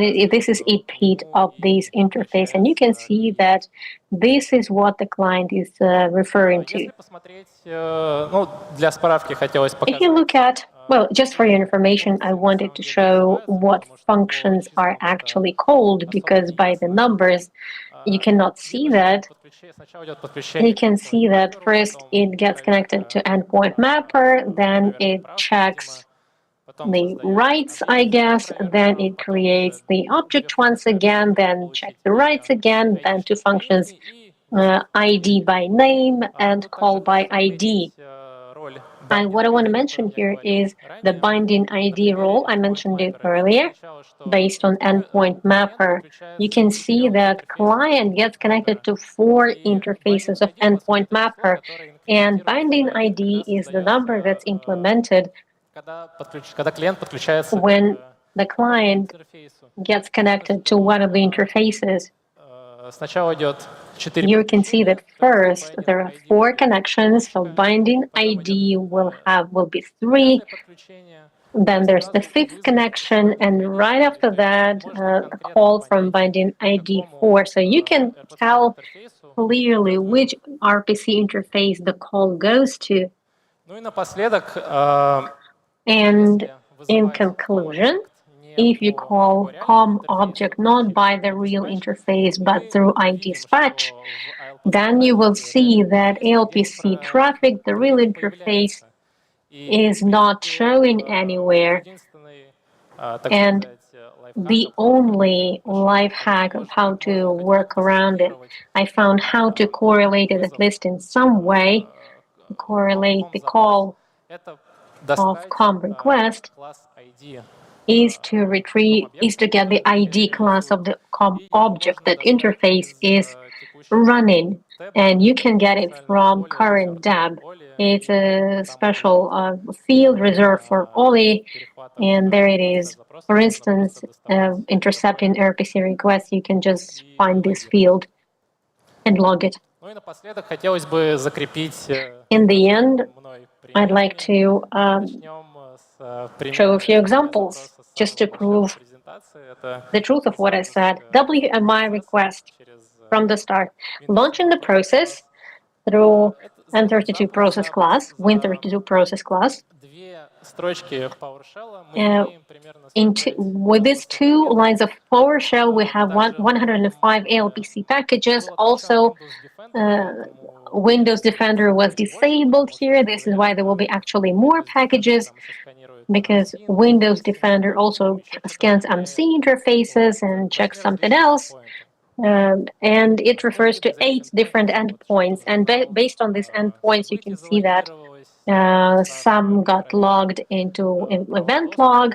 I guess it requested access rights to the object. And in the end, there is an endpoint that processes the COM requests. Out of all these requests, what's interesting to us запрос подключения к интерфейсу. is the connection to interface call IVBM level 1 login. It can be obtained Response пакета к endpoint. from response package to endpoint mapper. Ну, в этом You can log it. ID-шник In this package, there's interface ID. You can log it. You can get IP ID, which is unique IP on the server. И класс ID здесь, кстати, указывает And class ID is WMI mitigated here. Then there is connection to IVBM services. тоже пакет response, только Package response once again, but it's not endpoint mapper now, it's endpoint COM objects.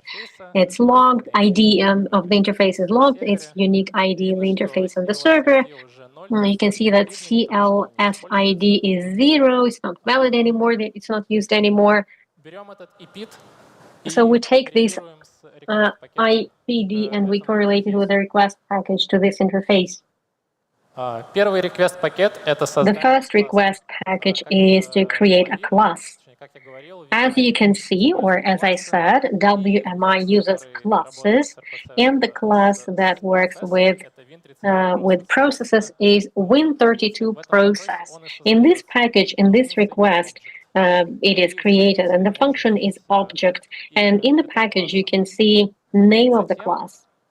идет непосредственно в Then метода. there is a call of the method from this class. It's done by exec method function. And in this package, you can see command line of the process run.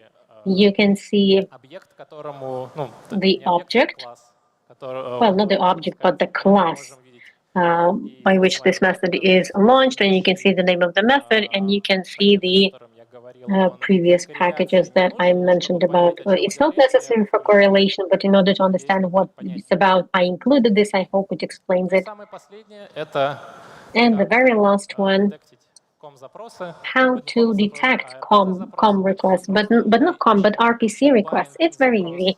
We should look for a bind request, and we log interface ID and binding ID, then correlate binding ID Запрос, the request, and we log the number of the procedure number. I hope it's clear. And in the very conclusion, I'd like to say that in case if you have any questions that you will not be able to ask me today, you're welcome to reach out to me in a DM message. And also, please follow Escalator. Escalator has a lot of great life hacks and notes how to do great things. That's all that I have. And now we can switch to Q&A session.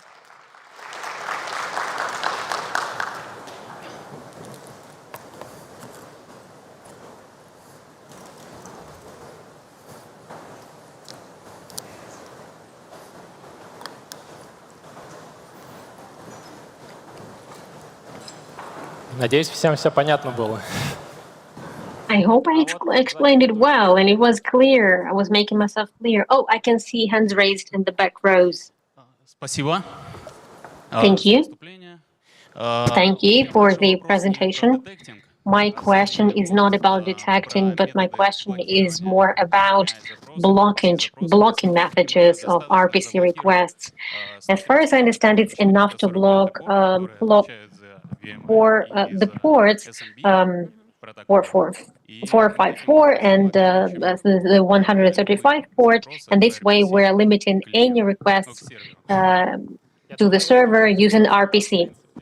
If you do that, I think that the system will not be working in a stable manner.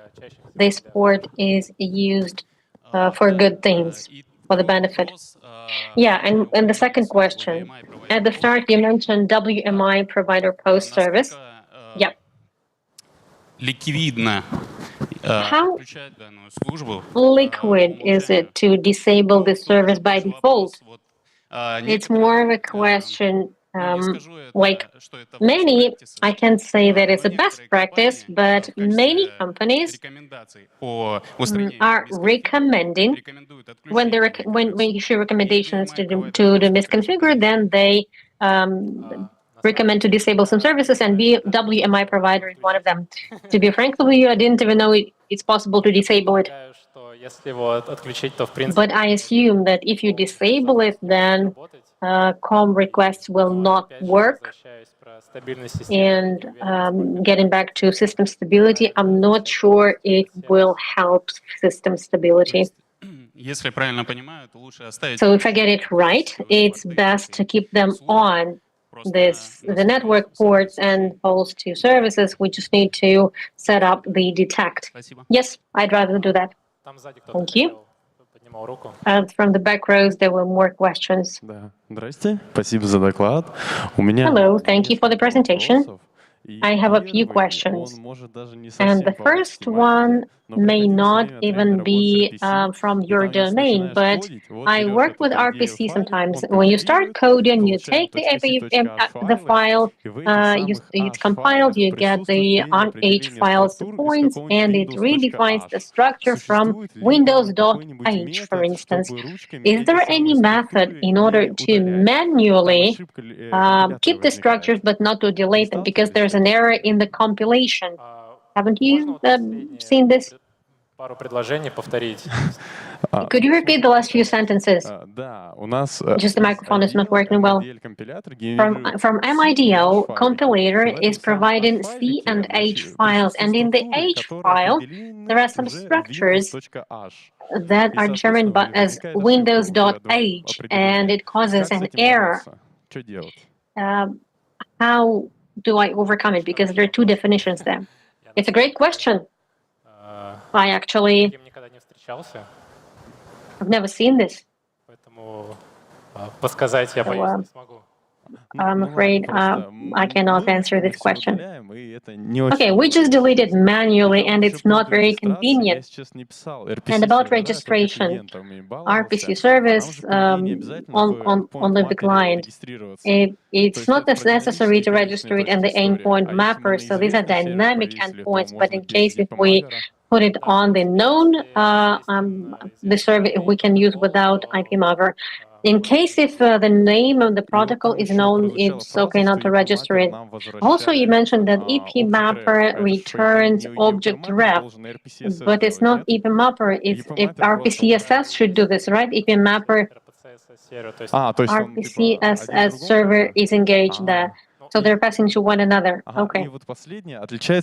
And my last question, is there any difference between login mechanism depending on how RPC server works? There is implicit, explicit bindings.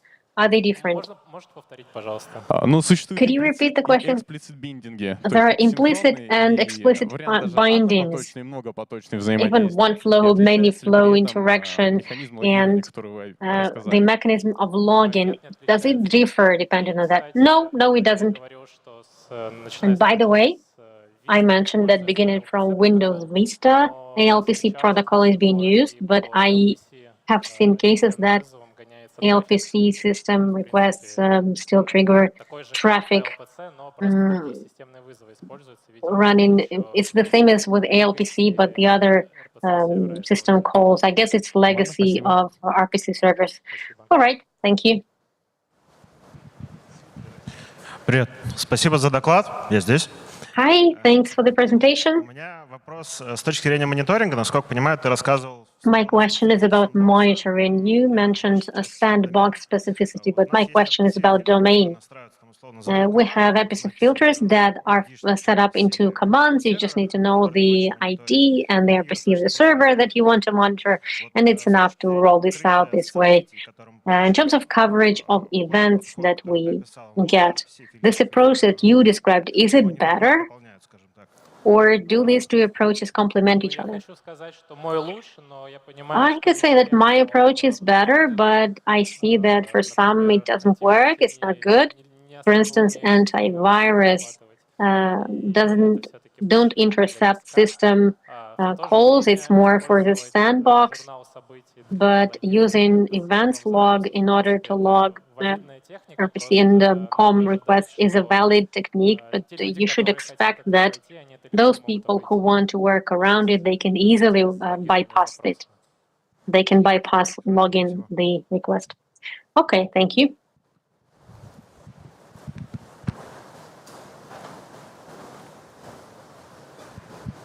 Добрый день, спасибо за доклад. Hello, thank you for the presentation. Правильно ли я понял, что Do I get it right that monitoring technique is based upon the following?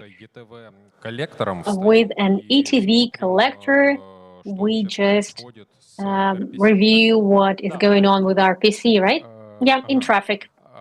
Другими словами, In other words, well, I worked with it a little bit, but have you seen problems of performance? Because it's a nightmare. Too many requests and performance is not good. You have to filter them in the app when you already received everything, when everything has been. Yes, I've seen it.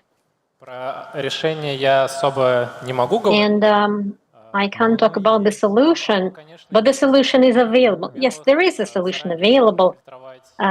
You can, first of all, you can filter RPC packages in advance. For instance, to use, you can log only client, because we don't know what this.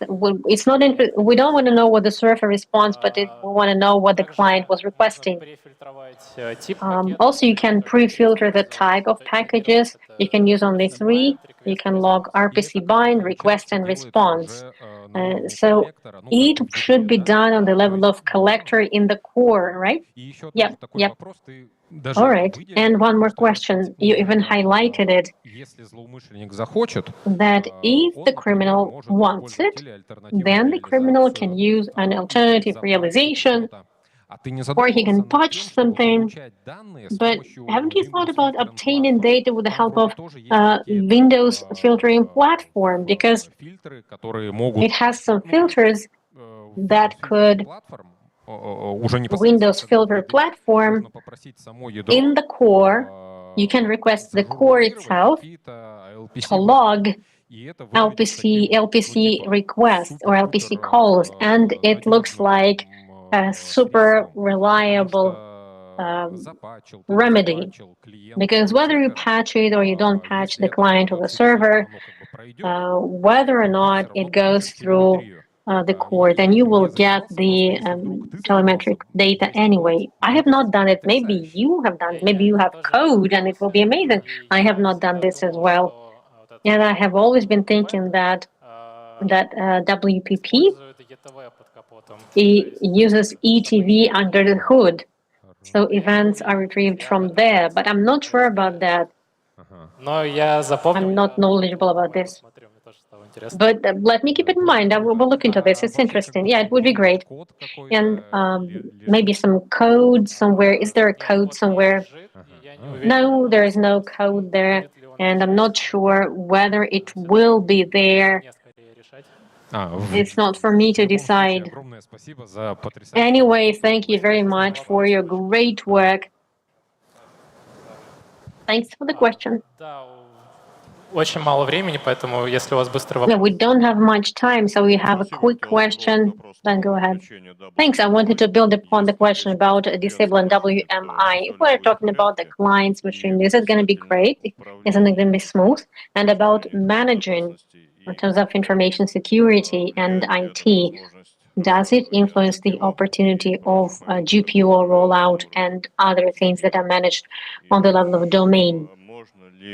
Also, can we granulate control when WMI is enabled? One of the examples, when domain administrator installs software for console management in order to get connected to user session, things like that through WMI. To be frank with you, I don't know, so I cannot give any recommendation here. Давайте я футболку вручу, вот мужчина. Let me give the gift to this man with great questions. The T-shirt is yours. Thank you very much. That's all that I have. Да.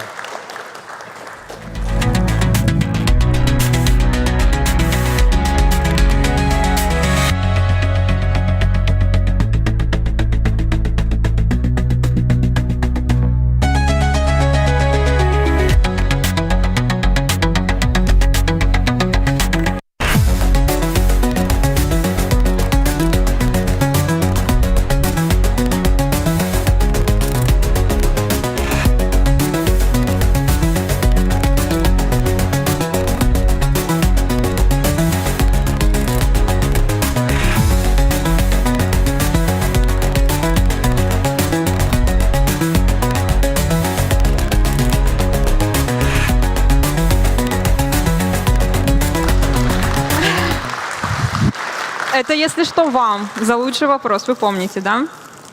Hey, this is for you, for the best question. You remember, right? I am not sure whether we need to wait a little bit or not, so let's maybe spend a minute and start at 12 o'clock sharp. Вы вообще как держитесь? Второй день такие классные доклады, что, боже, как How are you holding на on? самом деле, правда, очень So, здорово. second day of great presentations, and it's a real pleasure to see a lot of you. And for any speaker, it's a huge honor to see both people we know and don't. So, without further ado, let's start. I am Lada Antipova. I am leading the incident response and digital forensics in Angara. And my trait is that I like to explain everything with very simple words. I'm not sure whether it's a professional deformation to be, able to explain very simply what has happened. But anyway, I will follow these tactics. Today we will be talking about complex things or simpler things. It's on you to decide. For those who don't know me, I am Lada, and before I went to cyber forensics and criminalistics, this is a nice slide because I took it from the tomorrow's presentation. But let me focus on the important things. I worked as monitoring, so I worked on L1, L2, L3 analyst and SOC, and then I decided to switch to forensics. And sometimes to, fight my imposter syndrome, I'm doing my Telegram channel or speaking at conferences. So, yeah, as everybody. And also, I teach a course on cyber forensics, and I'm preparing another one. Starting with the topic, I did not invent anything new, so instead of going into the future, let's go back to the past and try to remember what was happening before. So when we are talking about security, cybersecurity, when just the first hosts appeared to be published in the network, the main boundary to hold the perpetrators would be passwords. So regardless of whether you published your host or not, you are the one to monitor them. And now we monitor all of them. But before that, even before firewalls, there were some network restrictions. So some perpetrators who were unable to use brute force started inventing some new techniques, rat, malware, more complicated phishing. So all these techniques work brilliantly well right now. And you can also say that this all is in the user environment, and the AV software appeared. And at first, they worked based on signature analysis, meaning that you have hard-coded indicators, some strings, that if the antivirus sees them, it kills the software that contains it. And of course, the malware creators have started implementing the techniques to avoid these, and now AVs would have heuristical analysis, expert analysis, ML, and a lot of other things. So there's a lot of verdicts with different types. And then the malware creators said, okay, Defender is working fine. Even the red teamers would say that the Defender is quite hard to avoid.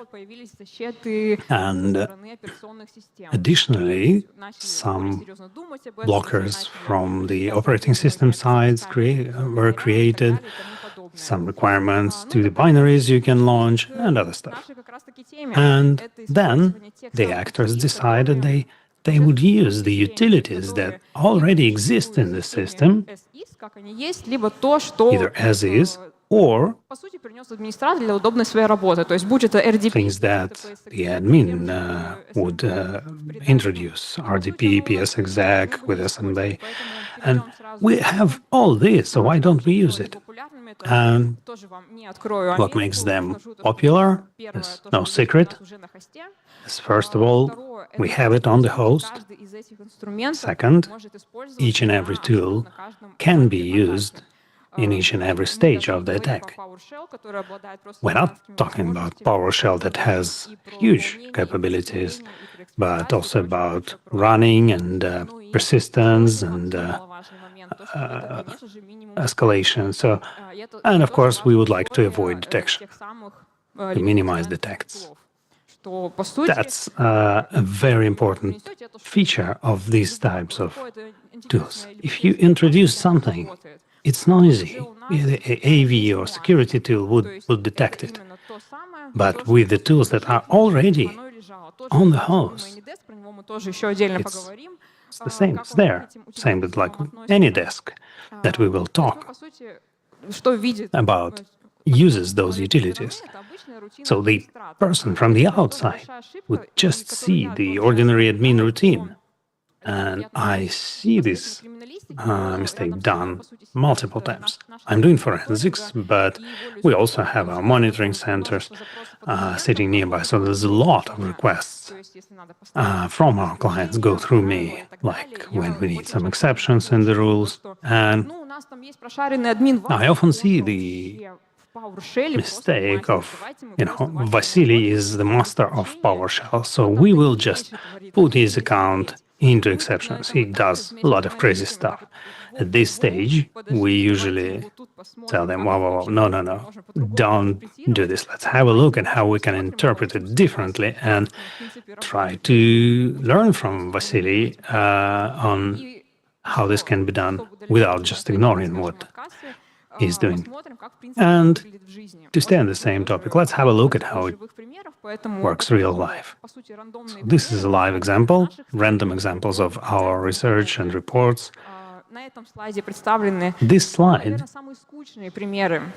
has the dumbest and the least interesting examples that we can provide when people use those utilities on the research phase, intelligence phase, Deskware, PowerShell, CMD, very simple, basic primitives. The way the intelligence is done, usually those commands would be run in numbers. Important thing to point out here is that, and something that creates an alarm with me, is DSquared. It's an important topic. Like one of the incidents we had, we came to react to an attack of the encryptor and the ngrok simple tools.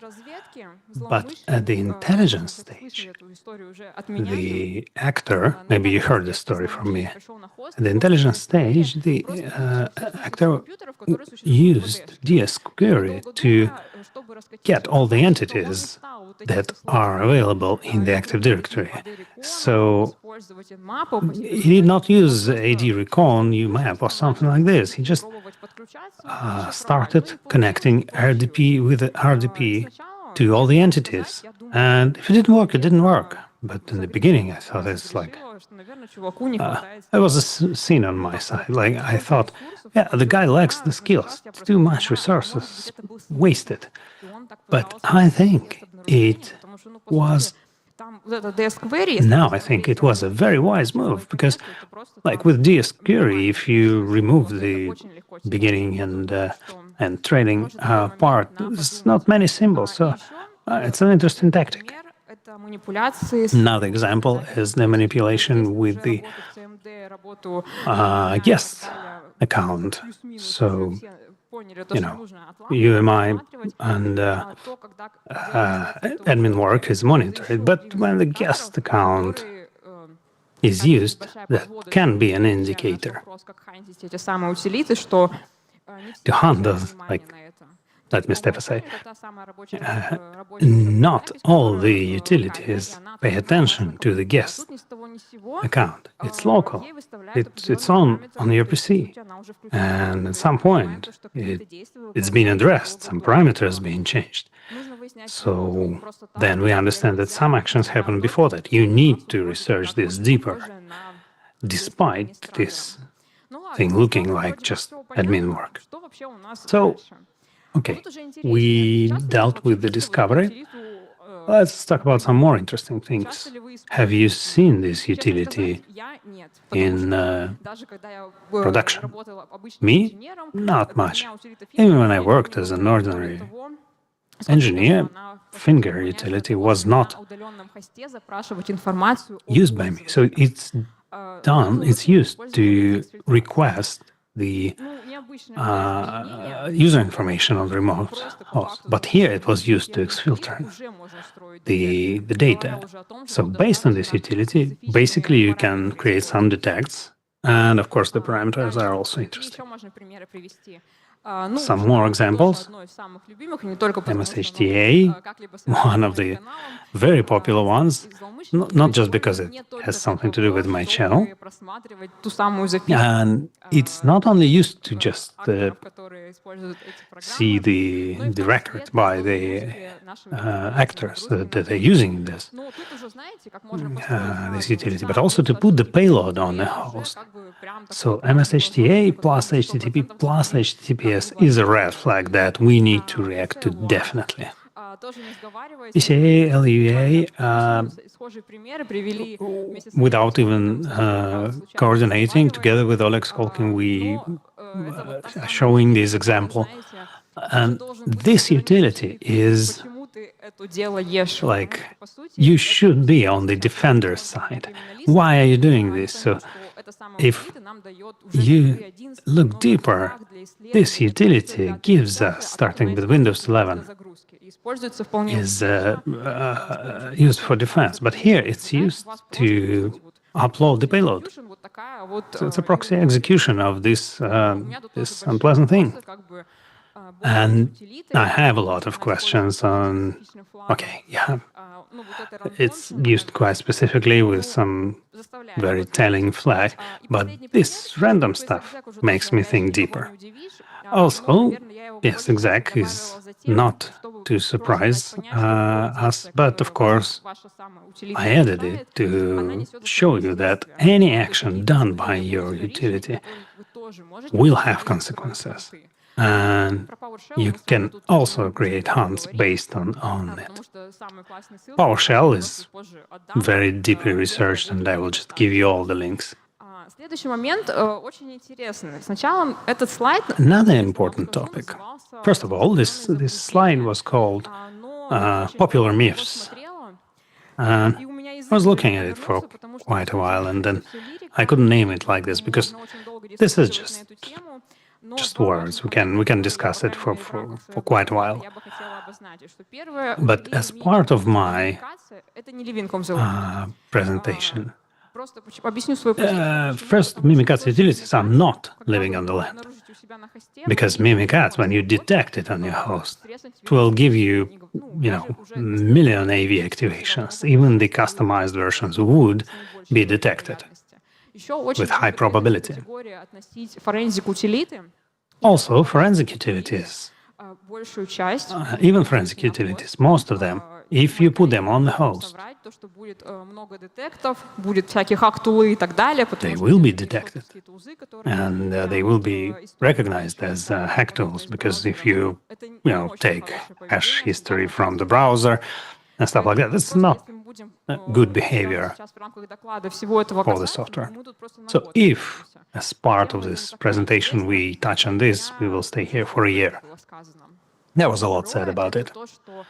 And second thing is that living on the land is not fileless malware. It's important because I, as a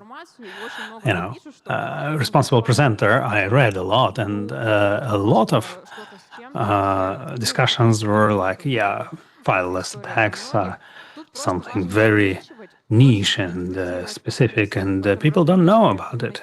So, no, it's not true. It will be just harder to detect the consequences. So, because fileless malware are kind of obscure branch of knowledge, I could not avoid commenting on it. So, I am often asked things like, can you detect fileless attacks? Will you see those things? So let me spend some of your time here. First of all, the most important thing is an example that you can see on the left. It's alternative data flows. For some reason, alternative data flows are somehow classified as fileless malware. Ask anyone, an analyst, monitoring analyst. Alternative data flows is not malware. It's important to have telemetry. You will fully understand how they are used and if they are used. So why is it done like this? Why is it labeled like this? No, it's not noiseless. And hello from Cloud Atlas. It's their script is in the CRAM key. So those fileless attacks, they often are based on the registry. So to load those stages, you need to put some information here, then as in the example on the right, it takes part from one key, then uses another key, and thus the script is uploaded from the control server. So there's no work with the file system, but is it not detectable? Is it noiseless? No, definitely. Of course, you can track the registry, and especially when it's binaries and B64 put in the registry. Yeah, it's not one string, right? It's a lot of data that is easy to detect. And another thing is in-memory execution, because recently I was reading a kill chain about fileless attack, and it was using PowerShell, but it was phishing to LNK, then LNK, then MSHTA, then to PowerShell, and then something is loaded in the memory. As my colleagues have already said, well, you have a lot of stages to detect this story. To just focus on this and to name it fileless, I would not say so. So some hints on what we do with those attacks is, first of all, we gather evidence of execution, classical tactic. Is it presence or is it execution? We do the prefetch, the cache, the sysmonitor. And there are some nuances that made me put it aside. Of course, security journal, telemetry, expand audit, and tasks. I highly recommend you, if you haven't watched the presentation by 4Ace about all the tasks and how they should be done, and also provided a great module to use for one of the forensic utilities. I am using it myself. Highly recommend it. And my deep respect and gratitude to the colleagues. And then we monitor the registry keys with some specifics, like data size. PowerShell should be logged, of course. We will be able to find everything. And AMI implants. Some details here. How can we find a lot of the big chunks of data? I had a look at the Registry Explorer for forensic experts, and it has specific functionality to search by the data size, and timelines also are important. На самом деле To тоже also hunt via WMI, it's not complex, it's easier. There will be, of course, false positives, but it will be easy to filter them out. We just need to monitor and, yeah, it's easy to hunt using WMI. If you look at our customers, usually it's a very simple scenario. And based on PowerShell, a lot of very good things were said of Zone and Uni42, Timur at Zone and Uni42. If you need to understand what to do with PowerShell, those two presentations are must go to, and there will be enough knowledge from there. Just include it in the manuals, and you'll understand fully how it works. So, okay, living on the land utilities. PowerShell, WMI.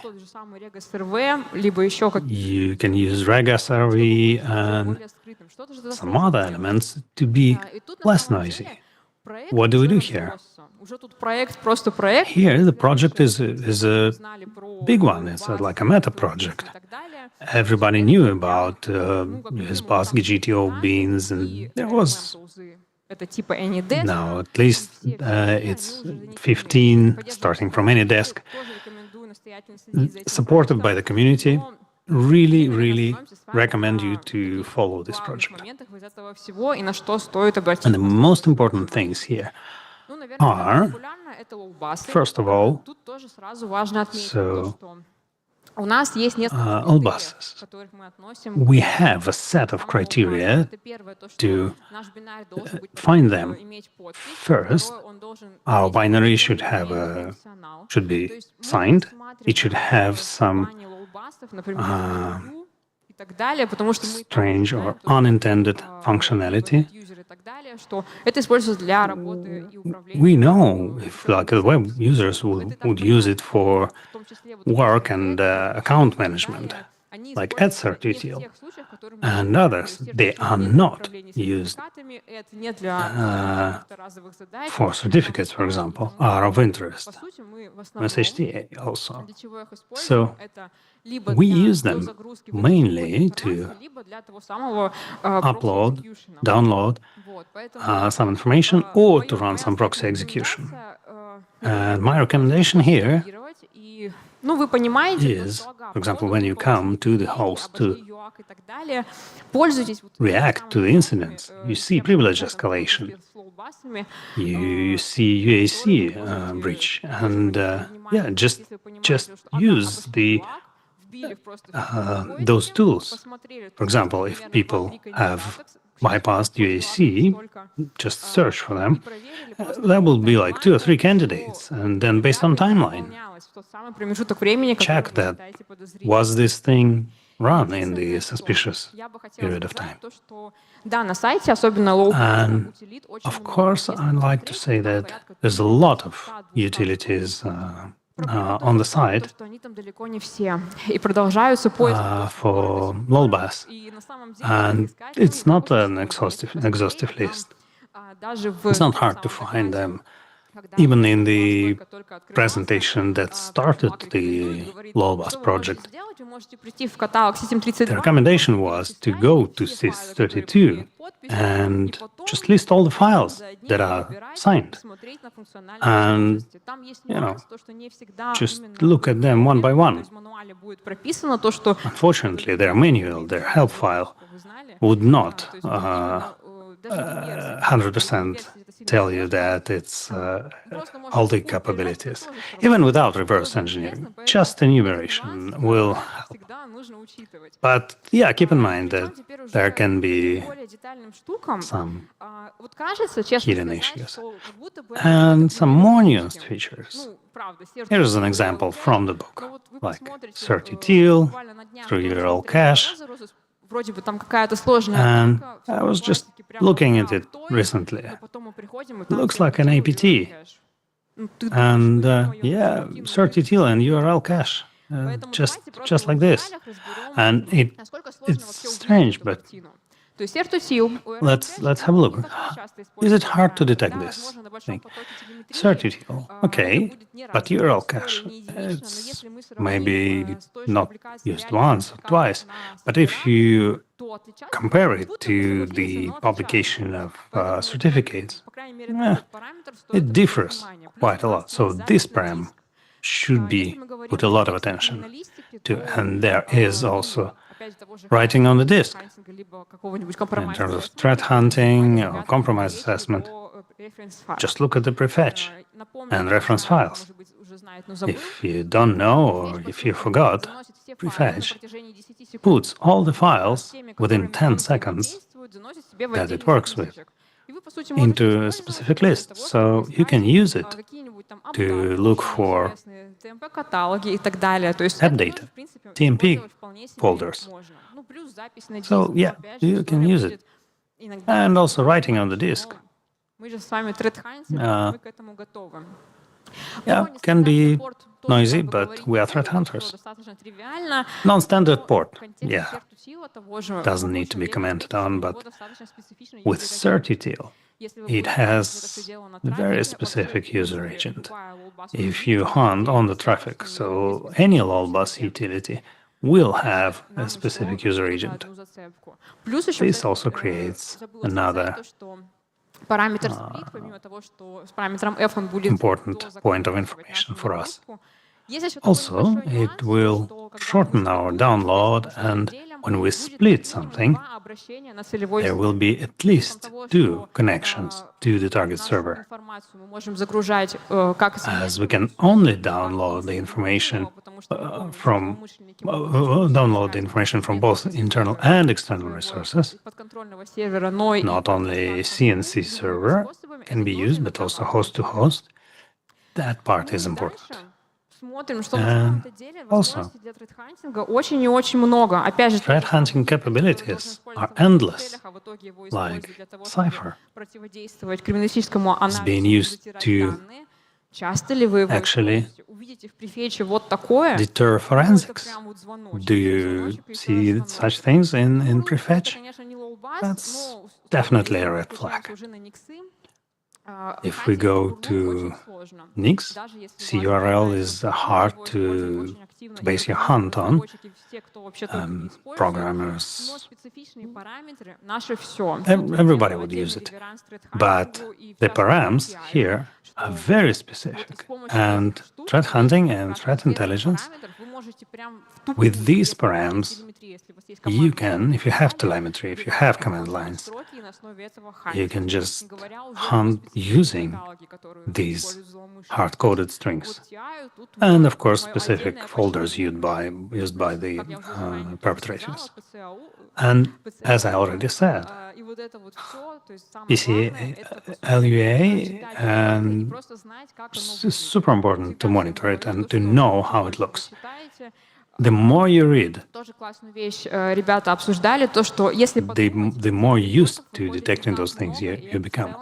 There's not many TI reports. You can actually digest them all and understand what's going on. Maybe to create all the tools for that will be more complicated, but actually, at least, to train yourself on that, it's super important. When I was in the SOC, everybody told me, like, I need to read this all, and I was like, where do I go? CVEs every day, those things. But if you prioritize that data flow, it's very, very possible to keep in touch with all the news. So let's summarize it. What do we need for the LOLBAS? I can summarize by saying that you need high-quality telemetry. In the LOLBAS detection, there's no super complicated rocket science, but you need to understand the context. EDR, UTD, basic things on the end host. Then prefetch, memory, more advanced things, more threat hunting oriented things. And of course, super important, to monitor process creation via CLI. And when we run extended audit, we are doing this because we think something will change, like firewall, ADD, and some specific calls will happen, like registry calls. We need to log this, because without that, we will not be able to do the hunting. And user agents, if that's something you can focus on, also useful. And just some reference to all my Linux presentation. Please, I was saying, please, if you are not a Nix file admin, to read and understand what's happening on your server is very important. Because, look, there's there's a Nix utility that is similar to any LOLBus file. So you can deeply understand how to monitor and manage rights here. Further on, what I would like to highlight here of those projects, probably the most painful thing for me is I don't understand why we keep creating all those complicated defense lines, buying those expensive tools, but still we can have ISO sent through email. How do you get it? How do you do it? This is big surprise for me. So this project, quite comprehensive one, gives you an overview. You can even create a list of things you need to be blocking a priori. If your admin would like to send images through mail, like I won't be able to send an image from my home PC.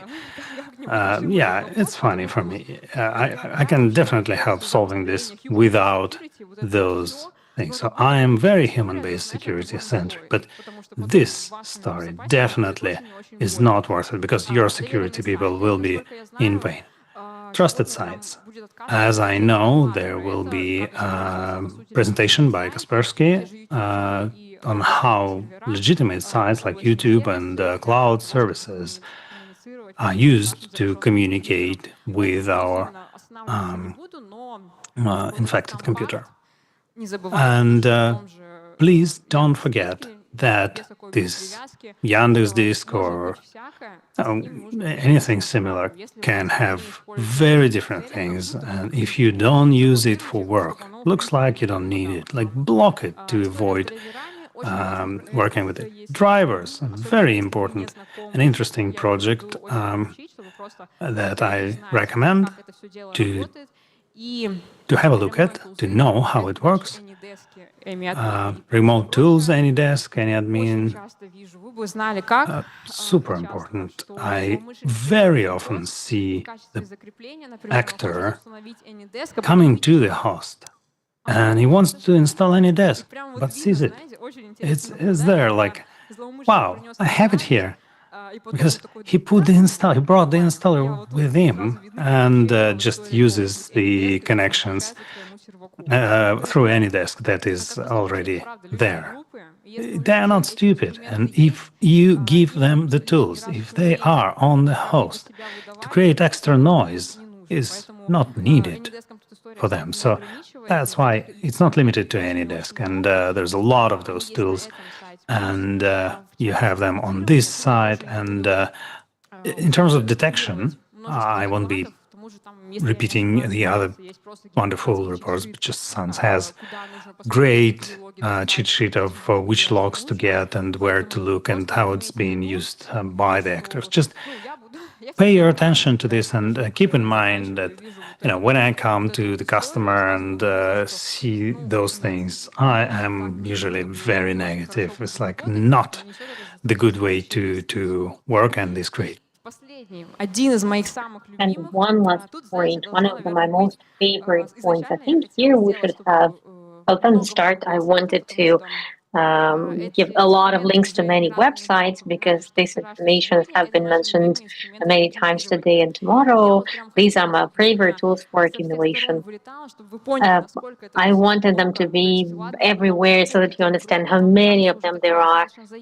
GSocket and Croc, I guess they are abused already, but actually all the examples that you will see, in case if you see them, it was thought as cheat sheet because then I will put them on my channels and colleagues will share the presentation. Bedrocky, Cheesy, Coast, Cloudflare, all of this is used. It's used very actively these days. But in case if you draw your attention to each of the lines, then these are examples from the wild nature, as we say, from real life cases. If we look at them, then it seems that command rows are not difficult to detect. So these are very specific parameters that are used.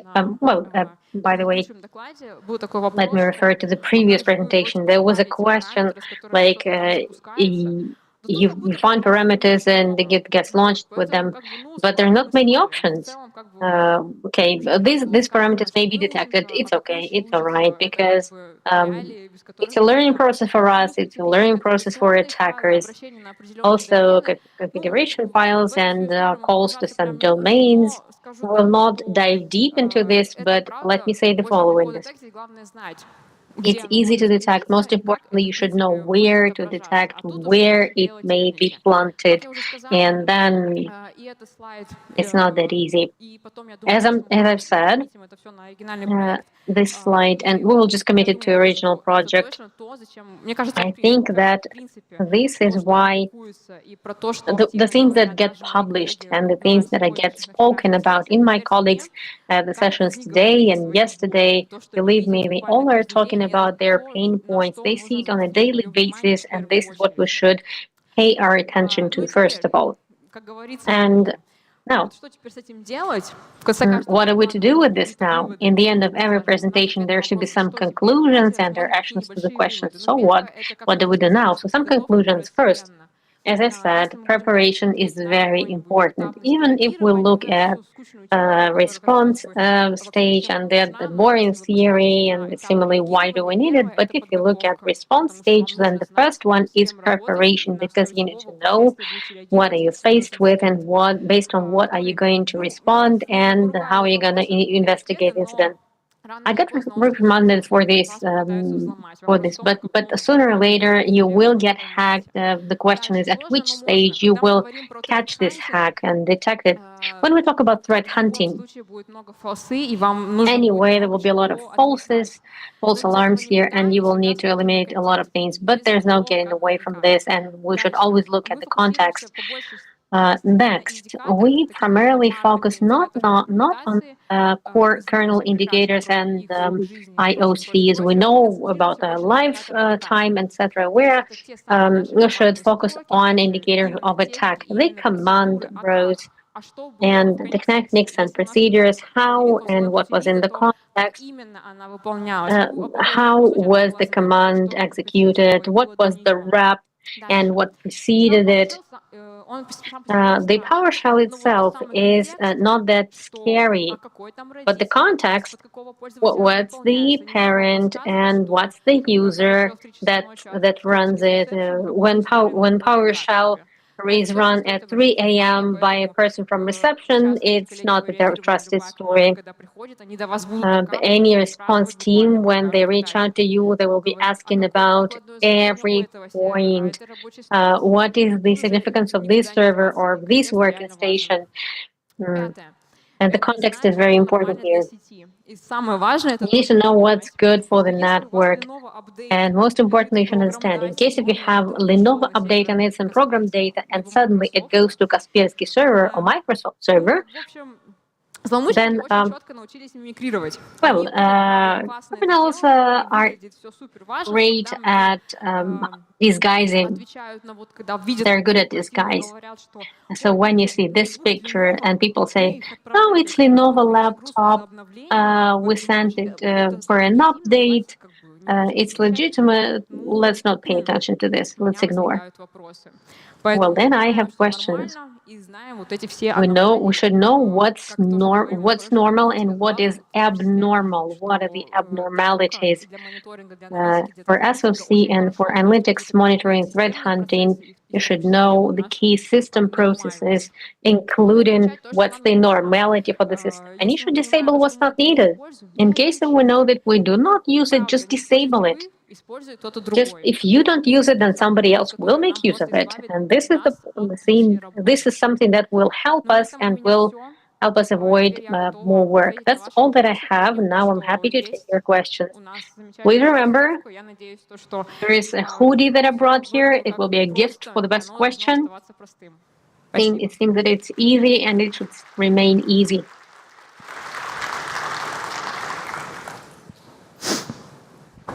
Ада, спасибо.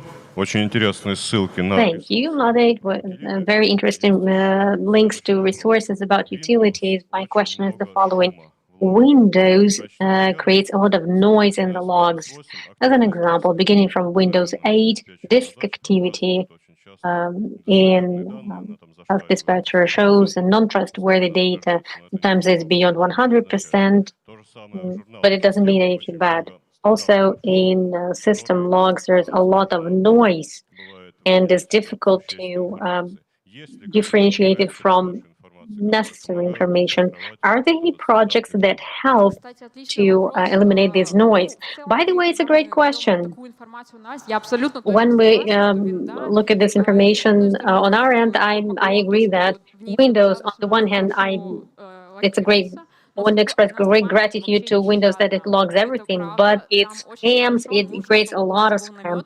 Really, you need to know where is legitimate activity, where is illegitimate activity, because I showed you random, and Windows can always show random things. They will be legitimate process, Defender, for instance, with SIS files. There will be a lot of them. And after Java, I didn't include the link, but there is one project. I have a link to it in my channel. I told about it in the channel. It works well, but it's not executed as often, but it will work for the basic cases. You may type in the binary there, and it says that by default, it's supposed to be here and here. It may be connected there and there. And for the start, it's a good thing. It helps. So I think that just on the sidelines, I could give you a link to the project. But once again, it's limited. Just like any open source project, it's updated by people. So it should look into details, of course. And in some time, as you gain literacy in this, you will know about it. Okay, so we need experience, I see. Thank you for the presentation. I have two questions.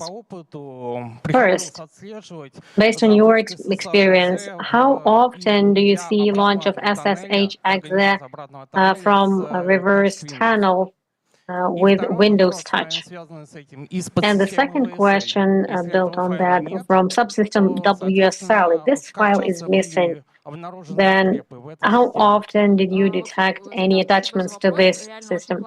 Thank you for the question. It's a great question. About SSH, I guess it can be merged with WSL when it uses what is not there initially in the system. But if you look into incident practice, then clearly on all the flow, it's not that frequent story. So it's an exception, not the rule. But I think that this is our bad. We're underestimating WSL in terms of incident investigation, etc. So at one of my presentations, I explained how to analyze this system, etc. So answering your question, not often, but well, in my memory, I've had one or two examples, one or two cases, and it was not my personal practice. It's including what my colleagues have seen in the Russian landscape. But these cases are present, so definitely it makes sense to keep this in mind. About SSH-exe, if it's not available, somebody brings it, for instance, it's going to be legitimate, right? It's signed with microphone certificate, but it organizes reverse channel. Did you monitor this case? somehow. I mean, have you seen any incidents Что вы because имеете of в виду, that? что как бы будет эта подозрительная история? What do you mean? Is it going to be suspicious or not? Cheezel or Ghost, it's not that, but just SSH Windows. Вот это как раз тот самый случай, Yeah, I когда, see. опять же, But this is the case where it is brought by someone, but it's like bringing any other instrument with you, whether it's cheater or which can be detected, but overall it's not. Whether it's SSH, it's very similar to a story when even system binaries from the same file system32, they're just copied to other directories, however they're present in their directories, and they could be exploited, including siloed, and can do this, and they download their malicious DLL. They just copy it and they utilize it. The same thing when SSH is brought from the side to use it. One more question. How often do you see in your clients, or how often do you recommend to introduce restricted policy for apps, WS scripts, WBS, GS, and other illegitimate, well, legitimate, but the ones that are not necessary for an accountant, for instance?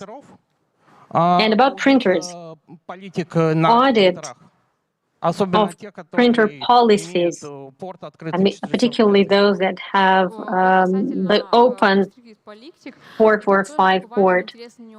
About policies, it's a nuance. If we talk about PowerShell, then it seems that it's not that complicated, no matter how much you handle it, but we discuss it, we give recommendations, of course, but it can be bypassed very fast. Even Microsoft says that these policies were developed in order to, for foolproofing only, for idiot-proofing, so that admins do not launch it, and there's yet another step to be overcome. So we give these recommendations, but we give disclaimers right away that it can be used anyway, and it's not difficult to bypass it. It's more difficult with other utilities. For instance, you made an example of system utilities, but if you introduce a limitation for Python, and what about Visual Basic application? It's quite outdated. Yeah, I get it. We're using limitations on what we have already, but in case of here we can limit something. But in case if we bring Python, then how can you limit Python? It's very difficult. So I guess you can talk about it for a long time, and it's like we recommend to use AppLocker, but in case if you ever introduce AppLocker in production, then you know what I'm talking about. Yeah, I see this response. It's very painful. It's not about one day, and there's the same story with policies. But you've heard of this practice, right? If it's painful, then it's all right. If it's not painful, if it's easy, then something is wrong. Yeah, I heard about it, but back in the day, I was taught that the more limitations you introduced in the network or in the infrastructure, let's step away from information security. The more limitations you introduce, the more users feel awkward, and they're trying to find more tricky ways to bypass it. For information security, it works very well, and you should maintain balance here. That you limit it, it's great. Well, let alone the user. The user will be swearing, using bad words, but information security are resilient to that, I guess. But when a criminal or a hacker starts looking for this, then it's going to be more difficult. Well, there are nuances. And one more matter about printer run, or about, well, for instance, maybe many people create shared documents, etc., in order to make sure that there are no easy access ways, system accounts, etc. So do we recommend, well, and how often have you seen this, or you have never seen this? With printers, this story is, these cases are available out there. В любом случае, but they're not that important in the overall situation. But if we talk about the shared documents, shared files, then it's painful. It's really painful. When we talk about administrative resources, it all has secondary reasons. If we talk about administrative shares, it's not just convenient for our users. It's not just convenient to administrators. Administrative shares is what exact works through administrative share. When you come to infra and when you see that these tools, I hope they're not used because they are really spam intensive and this will be difficult to clarify. Just switch them off. In our recommendations, after response, we gave a long list of recommendations. I'm always recommending that make this and this secure, disable this and this and this. Well, the most secure thing is just to switch off internet, of course, and we will be very safe. But we're giving in a fragmented manner, like this point, and this point. In case if we see a problem in printers, or in case if we see problems with files, not to go to custom stories, just mitigate it. Just close the loopholes so that it cannot be penetrated. Just be more democratic in this sense. And indeed, it's important to explain why, what, and why, and how. In case if there are more questions, let's not take more time. In case you have more questions, you're welcome to approach me on the sidelines. I'll be happy to answer. I like the question about Windows because I know a lot of people come to me and they keep on saying, how can you tell in Windows where is legitimate and where is illegitimate? You can detect it. So this is for you. Yeah, thanks. Thank you. Thank you.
Всем привет.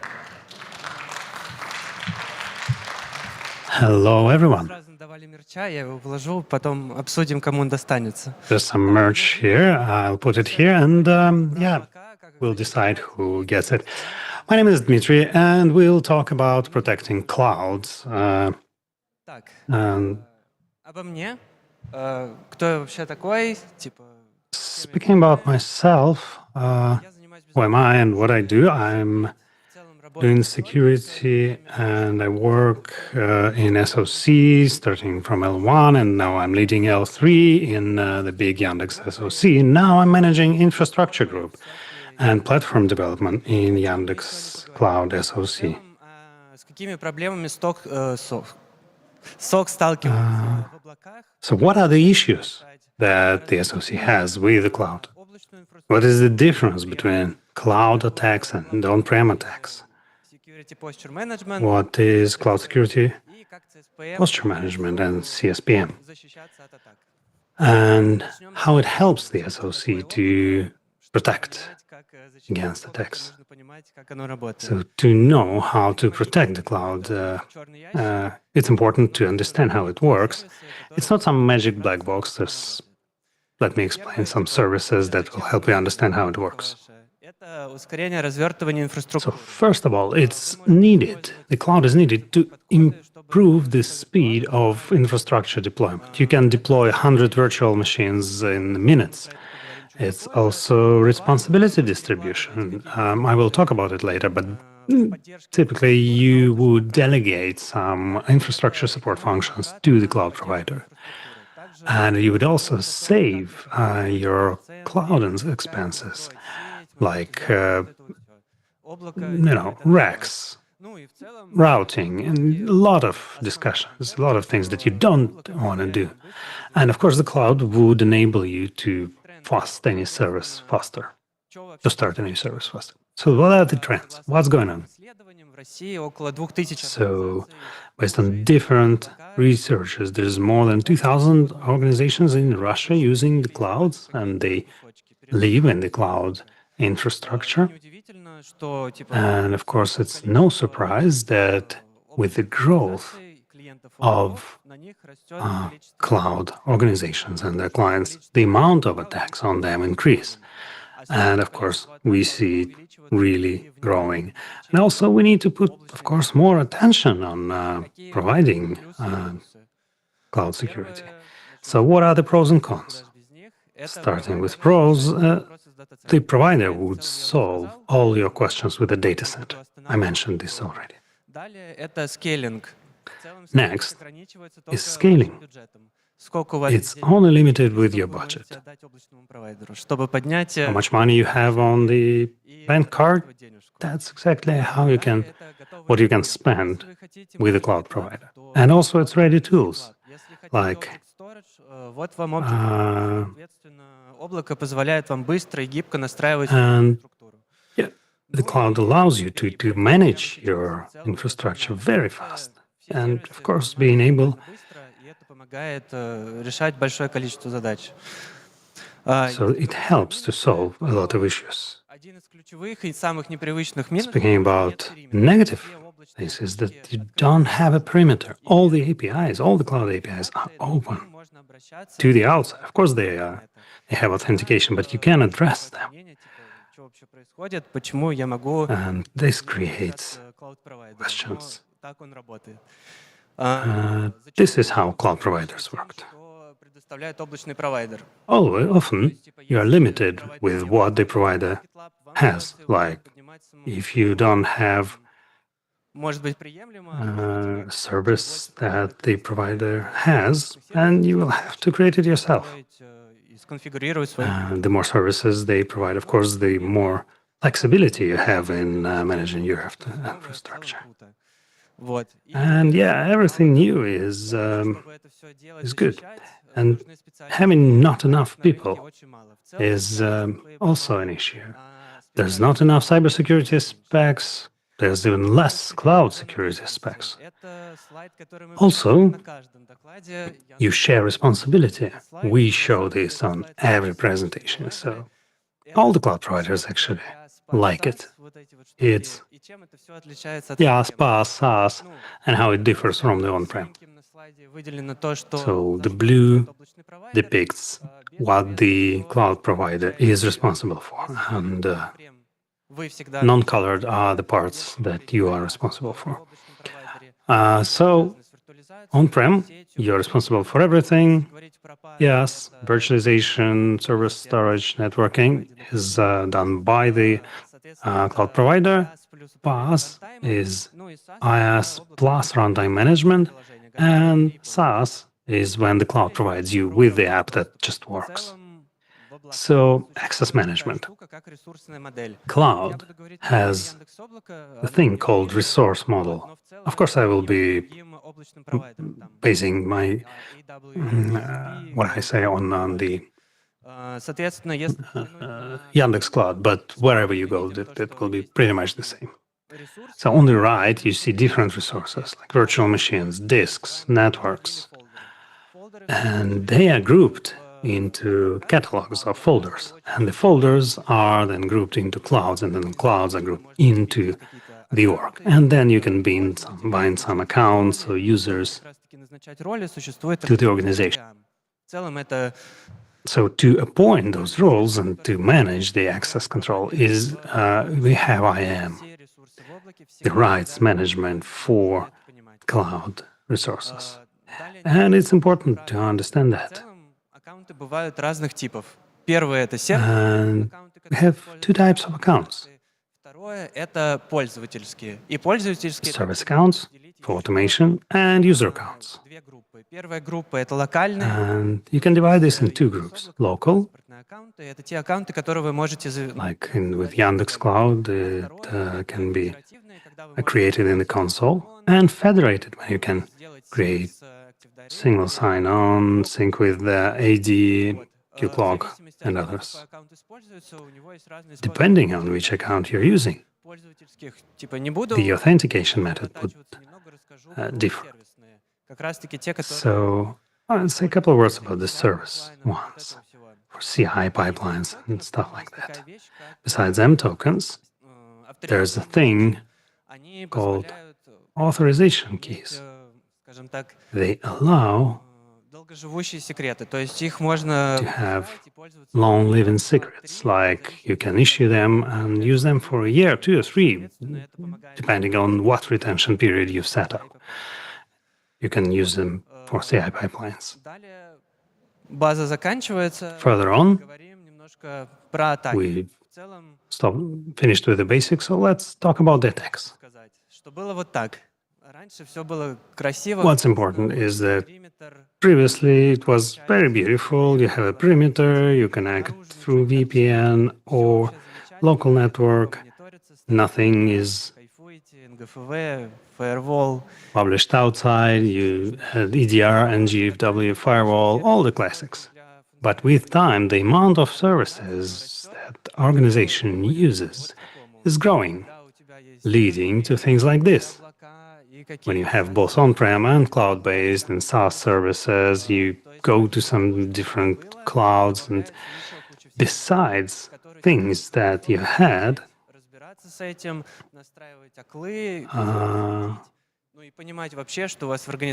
yeah, you need to manage a lot of things, you need to monitor a lot of things, and you need to inventorize a lot of things.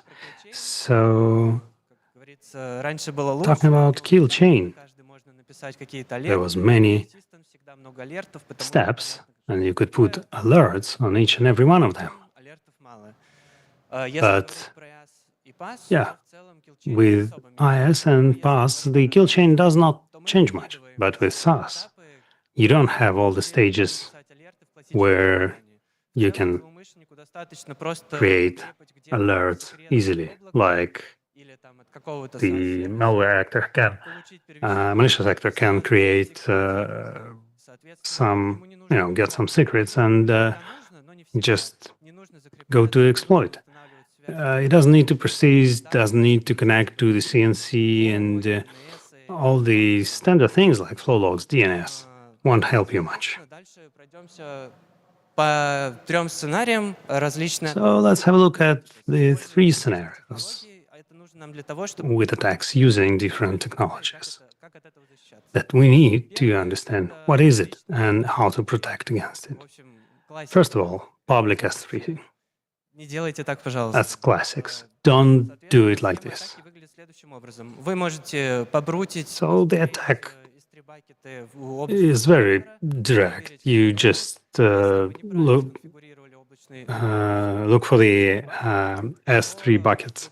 And if they are not configured properly, you just get all the data. Атака заканчивается. That's the end of the story. Манить бакеты в целом просто. So mining buckets is quite simple. Видно что-то. Вы Do you see? можете Do you see it? Okay. можете Yeah, you can just grab it through console or create a Python-based tool or go to GitHub to find a tool который like S3 Scanner в любом that will allow you to паттерном найти бакеты. Просто list a custom config and with any provider to just find the buckets. бакет, поспрейлил. I Мы видим created a bucket, sprayed it, and found some objects, TXT, у нас к нему есть full доступ. secrets text Можем сделать, that we have access to. просто его скачать, And of course, там секреты. we can download it and Это yeah. второе. have access to the secrets. So don't store your secrets in the buckets. Атака супер простая. Super easy attack. От нее может быть большой, потому что But it can have a huge impact because in S3 you can have personal data, documents, and this is very interesting to the actors to compromise your infrastructure. разработчика, девопса, админа, And тот, кто имеет доступ к token stealing схема for следующая. the developer or whoever has access to Стилер, вы можете закоммитить свой токен во внешний репозиторий, и там пройдутся гриппом и посмотрят, типа, to the cloud. So you can commit it to the repository, and then the grep will check it. Then you access the console to use this secret and run the action. If you think that the stealers for the clouds are a myth, no. Here's a stealer for both clouds and Macs that steals GCP tokens, и, соответственно, злоумышленник может ими пользоваться. and yeah, the actor can use them. От наших зарубежных So the link is to the research from our foreign colleagues. кому интересно, можете почитать. Соответственно, If you're interested, by all means, go and have a look. в конфиге So the actor would get the secrets, use them in the secret and in the config, and like with cloud, it's you just use Yandex Cloud CLI and authenticate there. у него есть права, листят биндинги, And then, of course, he gets access to rights, list the bindings, list the service accounts, and разных фолдеров. list all the instances in different folders. Делают, ладно, я And in the end, yeah, you would just соответственно, выгрузить delete everything. нет инфраструктуры. So yeah, you don't have infrastructure anymore. Атака на сервис метаданных. Сначала Third scenario would be attacking the metadata service. способ доставки секретов в облака. Ну или It's a cloud-native service to с помощью этого put these secrets in the cloud, and you can put them to VMs, cubes, cloud functions, ключики, еще чего-то. SSH keys, and app configuration, Получать токен сервисного аккаунта, который and also get the service account token. Пример запроса выглядит следующим образом. В целом, скажем, So here's an example of the request. We can какую-то информацию. curl the service and get the info. Пожалуйста, And actually here we just tell the service, hey, please give us the token from the service account. And you get it back to the virtual machine облако с виртуалки. to address the API cloud of the cloud Все from the virtual machine. SSRF service, how to use it? проэксплуатировать SSRF. You can exploit the SSRF very directly. Адрес из Your app would take the address from the URL, and with this URL, from the name of a server, that would address the, for example, metadata service. So using a simple interface, if your service is vulnerable to SSRF, you will be able to get the token of your service account получили, все классно, нам нужно from проверить, какие the outside. координаты указывают для And конфига. Мы yeah, узнаем if you need to get the coordinates for the config, зону доступности соответственно, Um, а дальше про фид. you get the folder ID and accessibility area. Создаем еще You один just сервисный аккаунт. need На to первой картинке видно, что мы обращаемся в create a service account. сервис аккаунт. Here's the first picture. You create a Victim2 account, and then you add the authentication key, API key for this service account to get this static access. So IAM tokens would live for just 12 hours. We are not satisfied with it. We want to Соответственно, на скриншоте access the cloud structure more often, and в нашем случае then we do a link of the author rights and user account, and then we have admin's service account that we can use to do whatever we want in the cloud. Delete everything, read it, access anything. ну и проблемы. Их много. So На данный there's a set of issues. следующее. То, Currently, we see the following. экспертизы в области There's not enough expertise in terms of cloud security. It's not enough to just protect the infrastructure with some standard methods. но он вам не поможет You can have EDR, защитить инфраструктуру, but it will not ставить enable you to fully protect the infrastructure. и о том, как You can use some classic tool, but защитить какие-то штуковины. protecting cloud native things Второе — это is not solved. сложность контролирования And the second thing is ресурсов в облаке. the complexity of controlling heterogeneous resources. The client would not understand fully what's going on, and if you take an average security person in a company, they would never know what happens with the cloud. And of course, monitoring should start with the inventory. Also, we don't know how to protect and what to protect, and В инфраструктуре we don't even understand the cybersecurity stance of the company and the infrastructure. из примеров так видно, So, to add to this, it's not often enough to just press the VM creation button. It's important to configure it properly. And so the cloud providers need to help the client является solve this problem. называется And Cloud Security. we have CSPM В целом смысл service, довольно простой. Сейчас расскажу. Cloud Security Posture Management Service. That's very easy. Что это система, Here is the definition from the internet. It's a system to manage the security state of the cloud, and too many letters, too many words. But basically, it's a system that enables you to monitor the cloud resources and give you feedback on how to set the resources up. сбор информации, ну, в целом это какой-то So инвентарь. CSPM Ну и плюс is responsible for inventory, как-то for прикладывание экспертизы, которая была накоплена аналитиками applying the expertise CSPM к этой by analysts of CSPM, creators of the CSPM contacts, его можно to the results of this inventory. It also helps the SOC to monitor hybrid infrastructure, можно его использовать с разными, делать какие-то корреляции. Это единый and you can correlate with other systems. So it's a point of entry структуре, если она that will help you understand what's happening in your infrastructure. в едином месте. Like if you use AWS and other things in one place, it saves money and time to create content. И долго. Если это хороший контент, It's complex, вам нужно его it's a long process. нужно понять, You need to вообще test it, какой-то roadmap этих алертов, понять, как работает система, understand the alerts, что не understand how the system works, короче, understand false and это из коробки.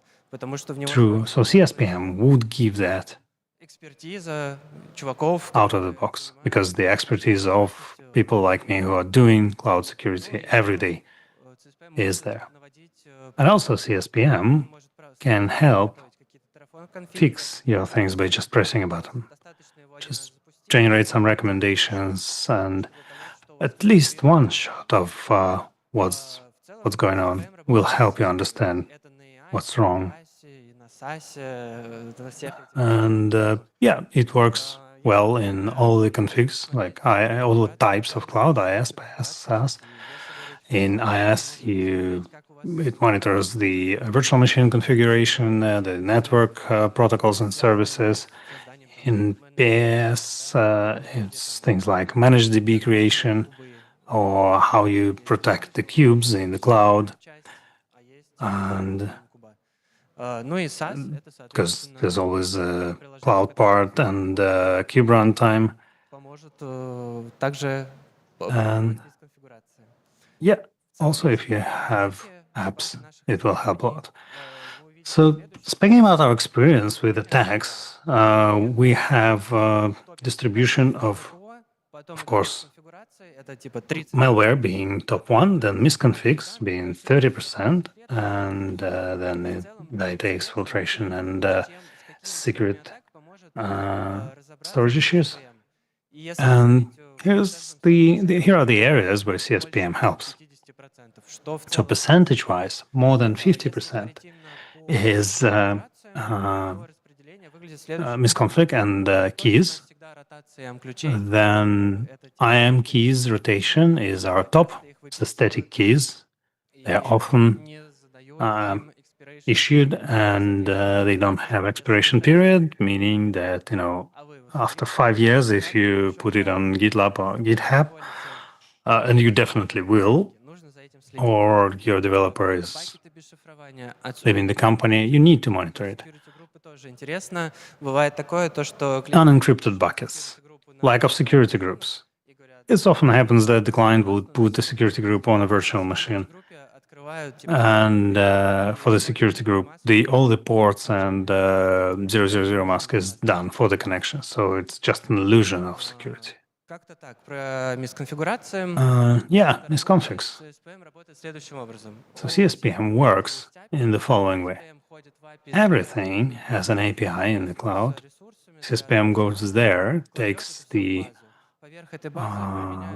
information from IAM information, and then the rules are applied, or analytics.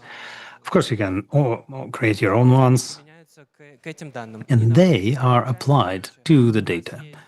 And of course, as a result, you get the inventory, you get misconfigs that are relevant for our cloud, and you have compliance score. So you can understand what is the percentage of the things that work wrongly. So yeah, you'll be able to understand. So on the left is scans, on the right is criticality distribution.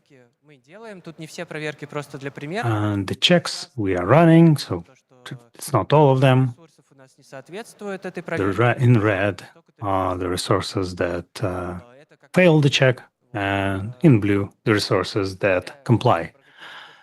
And yeah, speaking about resources that are gathered, we gather everything through the private API, because we can.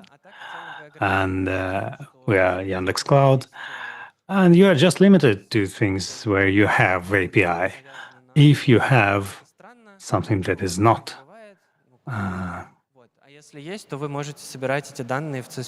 relative to API, you can also gather that data in the CSPM. A couple of examples, more public IP addresses. You need to understand which virtual machines have internet access and which of them you can address through the internet. MIPI key rotation will just help you monitor the static credentials and ensure they are rotated. So we talked about the CSPM, and let's talk about how we can use it in the SOC. 3 main scenarios. First, integration. Second, incident response.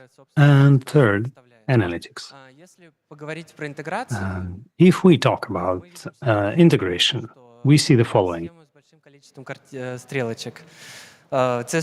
So here's the scheme with a lot of errors. arrows, and you can use the inventory in CIM for your correlation rules, create lookups, lists, or you can add alerts to the CM and enrich them with some data sources. Same can be applied to SOIR and add data to pipelines so that alerts will be parsed.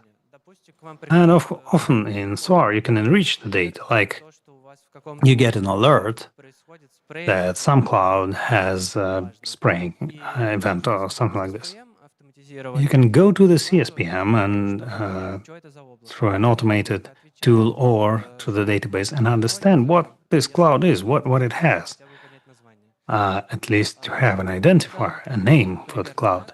So yeah, looks like this. You can do some simple selects, and the slide has all the compute instances for the organization, and the name and the ID and the cloud folders. So also you can enrich that data in SIM, and here's an example from our client. So based on the event in the external repository, seeing the M token, we enrich the information about this service account. So we take this service account ID, and based on this ID, we enrich the data about where it is, its name, and stuff like that. So this helps the analyst to investigate much faster. Analytics. So let's see some examples based on the attacks that we've already discussed.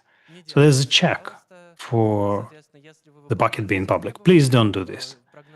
If you comply with all the requirements, you have information about public buckets. Check that you have everything and close everything. You most probably don't need it. Token stealing attacks. Check for federation, because that will help you remove the tokens. Static key analysis. You need to understand which keys have been issued and somehow control the amount, sometimes but it happens to be 100,000. And rotation, of course. You can rotate your keys so that they don't leak and are not used in a number of years. Here's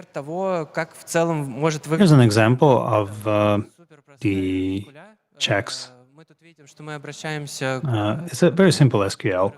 You see, we address the table that has all the users in the organization. We're looking for the user, and we're looking for the claim, the federation parameter, to be set to 0. So it's a local user. It's high chance that this is a non-centralized control of the users, and it should not be done. Also, metadata service attacks. It's a check that the virtual machine has a white IP, that the static key is issued, and also admin accounts check. So there should not be too many admins in the cloud. You need to be very granular in your access control. If you have 100 admins, definitely you're going to have issues. Speaking about incident response, here are a couple of cases about how CSPM can help in the incident response. For example, you have a service account that's compromised, you think it's compromised, and you need to check the resources this account is binded to. So this simple check will show you all the virtual machines that have this account. And if you want to check if this service account was used or not used in some time frame, CSPM can help you with this. A very simple check. Used and unused keys also can help you inventorize your keys issued and understand that 99% of them is not used. Most probably it's important to remove them. What we get in the end, a very obvious positive thing is a blast radius reduction some attacks would be impossible to run if you monitor the resource config. Second is cloud transparency. You see what you have in the infrastructure, which resources you have, what you use, and you have more understanding on and more ideas on how to defend against this all. And also, flexibility. CSPM adds flexibility to incident response. It helps you find different partners for compromised resources as part of the investigation, and this simplifies your life a lot. And the most important thing is the inventory. Without the inventory, it's very hard to protect your infrastructure because you would have blind spots that the perpetrator will infiltrate. A little bit about the future, or maybe it's present, I don't know. Maybe it's about the present already. CSPM is a part of a big system such as Snap. It's cloud native application protection platform. It's one platform that allows to defend your app in cloud provider at every stage of its development. If we talk about components, then Snap has one of the key is CSPM. Then what's added is workload protection, some monitoring of container runtime, CWPP, data security posture management, which is DSPM. It's when in an open bucket you also add some personal data. So this service will help you understand that in your bucket you have a personal data. CM, please don't confuse with CM. It's control over roles, what roles are available, what are the access rights of accounts, and it gives more transparency. Also, some wound scanners, registry scans at the stage of gathering different integrations with CM, SOAR, whatever, and actions. If you detect a misconfiguration, then you can quickly get AI, attack it, generate Terraform, and to correct this misconfiguration. And conclusions. Well, CSPM is a basic solution which will allow to improve safety in the clouds. My personal opinion is that CSPM is like antivirus. It must be in every cloud because you must understand what's going on in your infrastructure. Second, CSPM allows to increase transparency in the cloud, obviously. And overall, on top of some standard tasks, CSPM can significantly accelerate incident investigation. It will enrich alerts in your system, and it will give you more opportunity to detect. A little bit of useful links. We have prepared a security standard in Yandex Cloud for Yandex Cloud. All the controls that we do for us, they are reflected in this security standard. Hacktrix Cloud, if you want to get a know-how about how to hack clouds, read about it, try it, play with it. And one last thing is our last year presentation with Vadim Osipov. We told about RCE in managed ClickHouse. It includes SSRF. You can see how we're defending ourselves from that. It's a great presentation, and it will give you more information about what tools are helpful to defend your infrastructure. That's all that I have. Thank you. Are there any questions?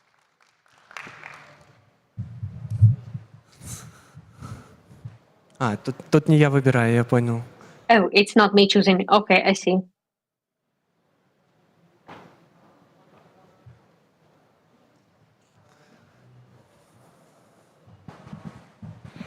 Отличный доклад, спасибо.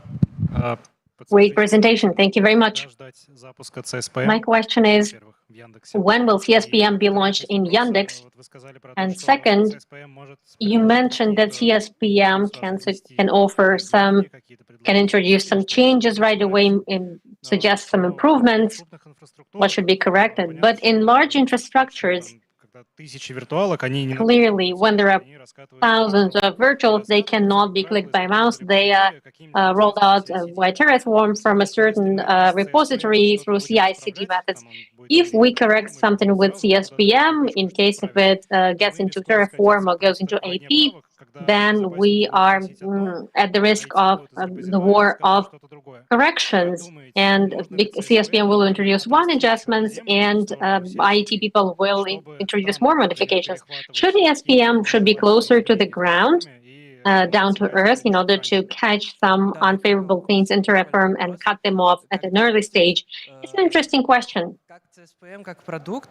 How CSPM as a product, how will it be? I guess our product people will tell you more about that, but I guess it will be available in the end of the year. Currently, CSPM is provided as a YCDR system. It's SOC management. Clients that use us as a service, and we give them configurations and misconfigurations and everything. About the second question, you are correct. We are not using this internally because we have a repository and everything rolls out through OKI, and it's going to be a nightmare. But overall, it can give some recommendations how to introduce changes to Terraform, for instance, and these changes need to be introduced in your GitLab, in your Bitbucket, whatever, in a versions control system.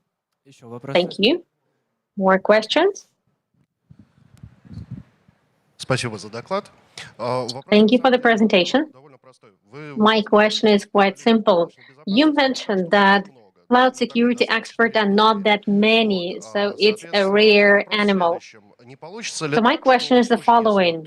Isn't it going to happen in a way that in case if CSPM is given to a normal security person who is far from cloud technologies, and it's quite costly? Yesterday, a colleague says that it generates GIFs a lot.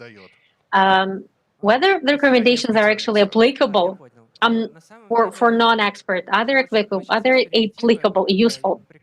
Well, we're experimenting now, and we are adding an AI agent for it to give some clear recommendations.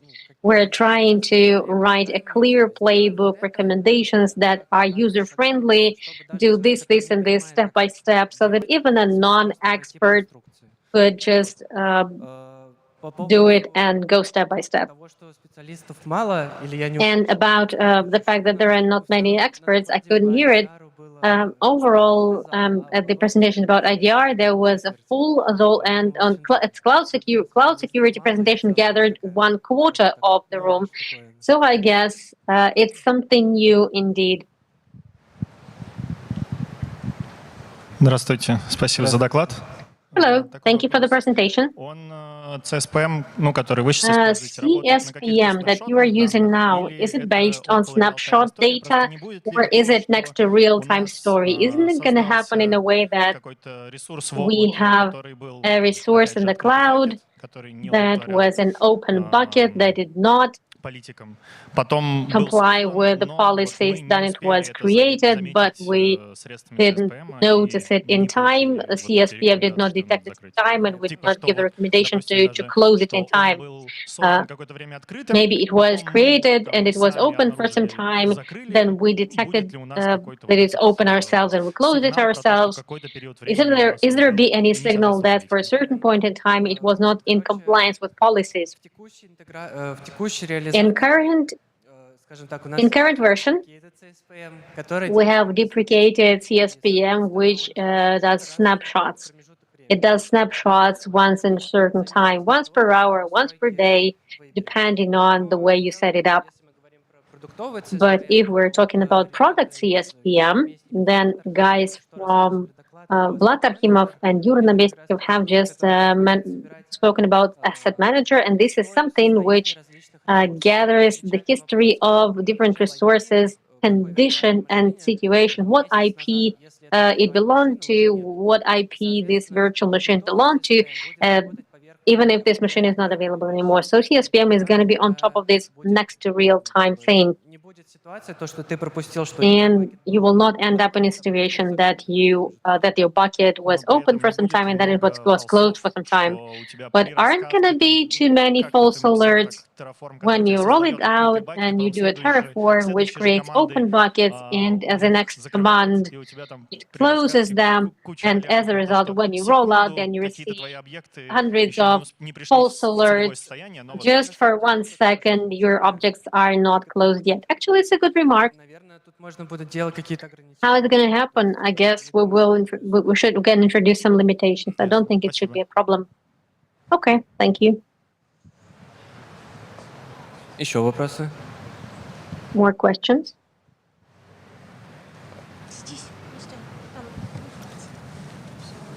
Так, yes. Ладно. Okay. Как раз добрый день, Алексей Цукунов, Good afternoon, Alexei Tikhonov, Gilbert team. The question is based upon the previous question. Then, aren't you planning to produce something, a method that would be a firewall before rollout? So that first, the pre-prod would be rolled out, the pre-production stage would be rolled out. It would analyze the meta information that's about to be rolled out and would say right away, do not roll this out because there are vulnerabilities here. It's a nice thing, actually. As far as I know, let me add more to the question. Because anyway, we know that all the rollout is a request to API of Yandex Cloud. So you get requests. You can build a map of those resources that are being built, and you can extract that, like, here we will have this and this. It will be a logical step in the pipeline. People would just enable this, and then when they see alert, then they would either force it or roll it back. The idea is great. I see the idea. Actually, in the world, these things are available. Bits have it, as far as I know. I think we will arrive to this at some point, because why do we roll out something that shouldn't be rolled out? Да. Yeah. Еще вопросы? More questions? Еще тогда один вопрос. I have one more question then. We used 2 instruments of this class. We used a NeoCat and we used Cloud Advisor. Maybe I missed something. I missed the start of the presentation. What other tools are available now, or which ones are getting available in Yandex Market? What should we pay attention to for analysis? I will not advertise vendors, first of all. And second, okay, then I will approach you and ask for vendor advertising. And in Russia, you cannot use anyone else. Okay, I see. Thanks.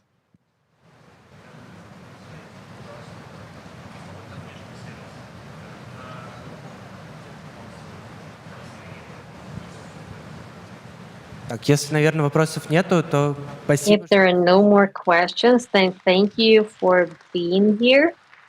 Thank you for your attention. I was told that I should choose the best question. Я даже скажу,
Рад вас видеть. Hello, everybody. I'm super happy to see you all. My name is Pavel Tarotynov, and I will be talking to you today about our migration to detection as a code in VK SOC. And tell you the story. It's not finished. There's a lot of things to improve, and it's rather an invitation to participate. And then some final report. And for the last 8 years, I'm doing SOCs, and currently I'm the L3 lead for VK SOC. Happy to see you all. And definitely my competition with the lunch is a tough one, but hopefully it will be interesting. So what are we talking about today? Let's shed some more light on it. This is, the t-shirt that I will give away for the best question. We will talk about where we were 1 year ago, about a year and a half ago, what issues we faced, and why we started to look into the detection as a code story. What were the problems and nuances? And what was the approach that we assume now? It's not a final one, but a good one to discuss. What were the advantages? And what are the negatives, disadvantages? And have some summary. So a year and a half ago, we had a CM system, ELK, and we were migrating to another CM. And developing the rules was spread between different teams. L1 was working with alerts, and the L2 investigations, and L3 the detecting logic. So it was based on standard DLK tools, and DevOps was responsible for, of course, running all this. Of course, we had some issues. During the SOC operation, we had about 1,000 rules, a big database. It was hard to manage this and understand who does what is this. The second point was that L1 works 24/7, and L3 8/5. So we had incidents where we wanted to add some simple exception to the rules in non-working time, because it was giving too many false positives to L1, and we had to give L1 the rights to edit the rules. Then L2, being very deeply involved with the business units and business contacts, they have smart guys who are able to create relevant rules, so they needed to create some specific rules and content. And also, we had a lot of requests from the external security teams, like business unit security, that wanted to create some custom rules for their specific project, their specific business unit. And the question was, how do we manage and control the changes, the detection logic, health, and understand who added what? How do we find the author of the changes? But if it was a long time ago, it can be that the author is not available or on vacation or sick. Or he or she just doesn't remember. A lot of questions, like how do you give analytics on the rules, understand which business unit created this, what are the TTPs covered by this or that, how do we manage and control that our detection logic is not broken? Besides that, we wanted to get automation, mass changes, simplify the CM migration, and arrange the rules in a vendor-independent way, so that we are not dependent on changing the tools. And of course, reusing part of some of the rules. And then we decided to prioritize detection as a code approach. So who knows what this approach is about? Just by the show of hands. Okay, perfect. So who has implemented this approach in their organization? Okay, one hand, right? Am I not mistaken? Yeah. Okay. So let's discuss it. Okay, second hand. Собственно, давайте вспомним, что это такое, почему он стал нам интересен.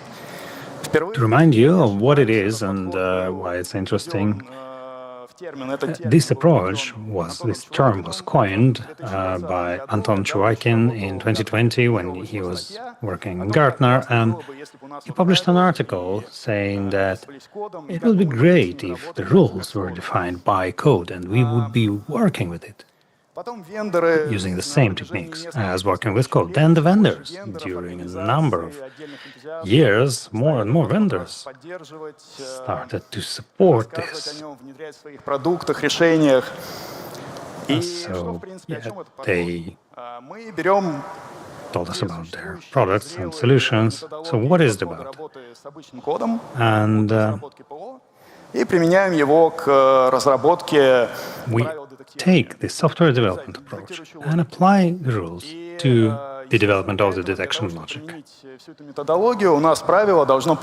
To apply this, the rules need to be defined by the code. It's not definitely per se a programming language, but it should be a DSL, should be a text-based description. So when we get this capability, we have a lot of capability to do versioning, to do automation,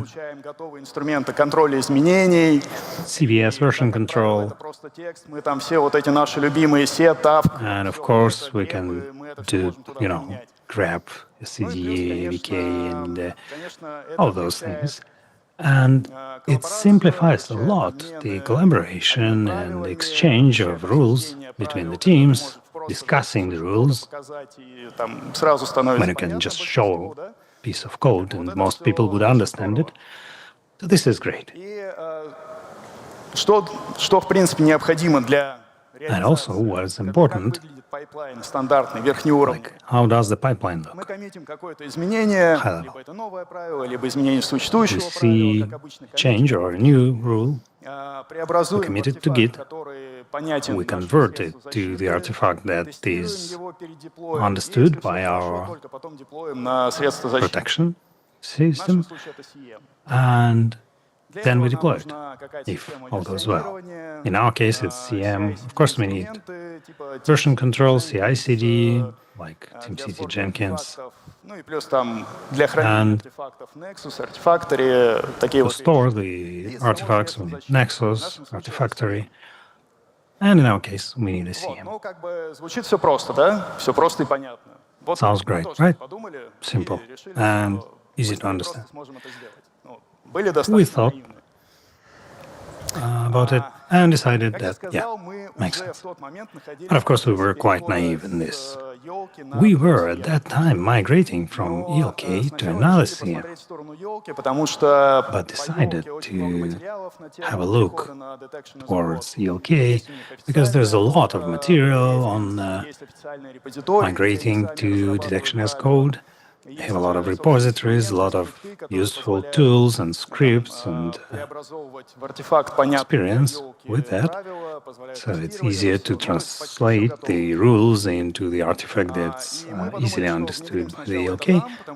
So we thought, let's implement it there. That will help us integrate with another CM.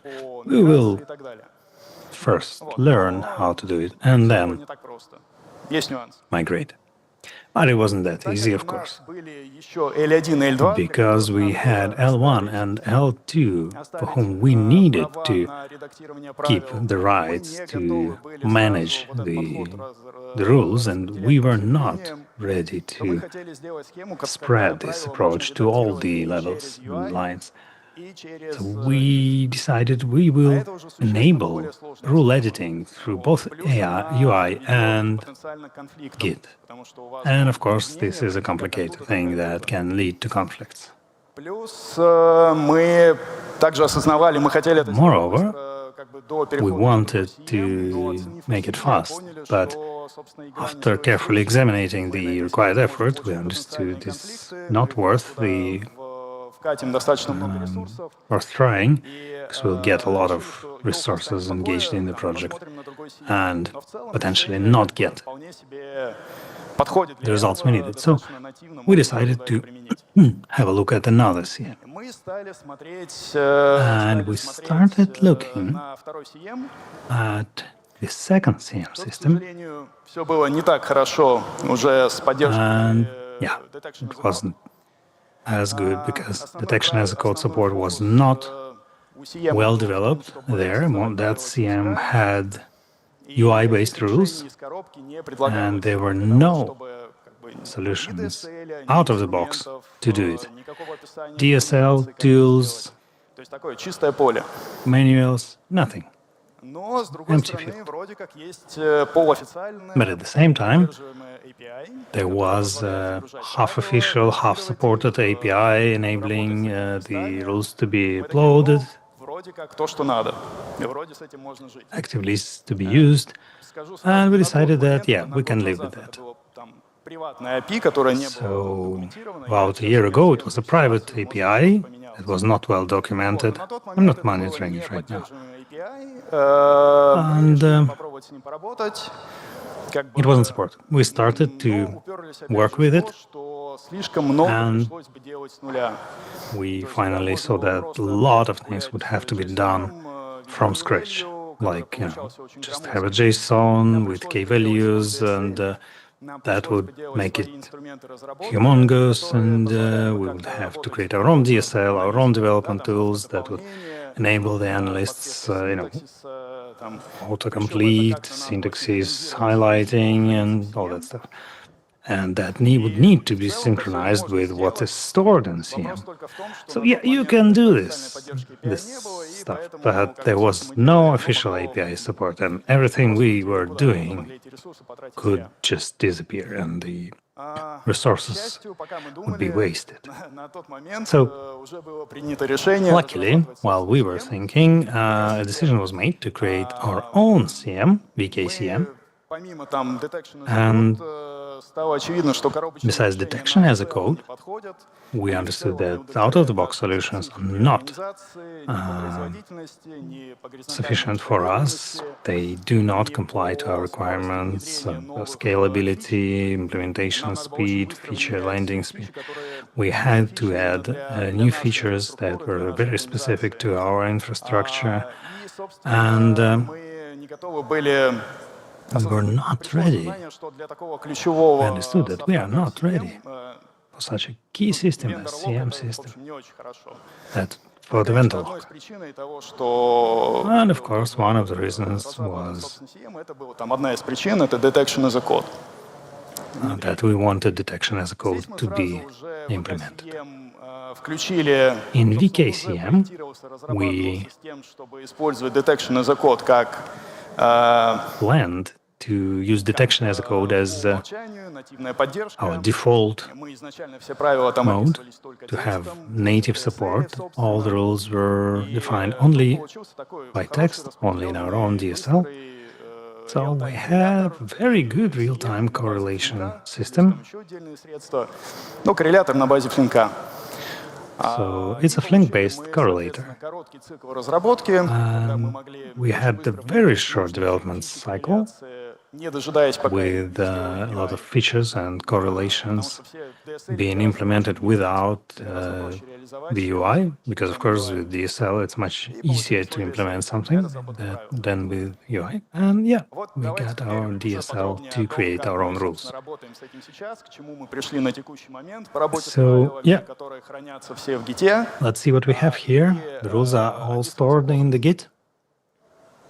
They're all defined by code. Сейчас на данный момент есть два кластера, Production и Stage. We have two clusters, Stage and Production. Логи, ну, на Production, естественно, очевидно. Both На use Stage мы production делаем logs. небольшую часть логов, And порядка for the 10%. stage, we use a small part of the logs, like about 10%.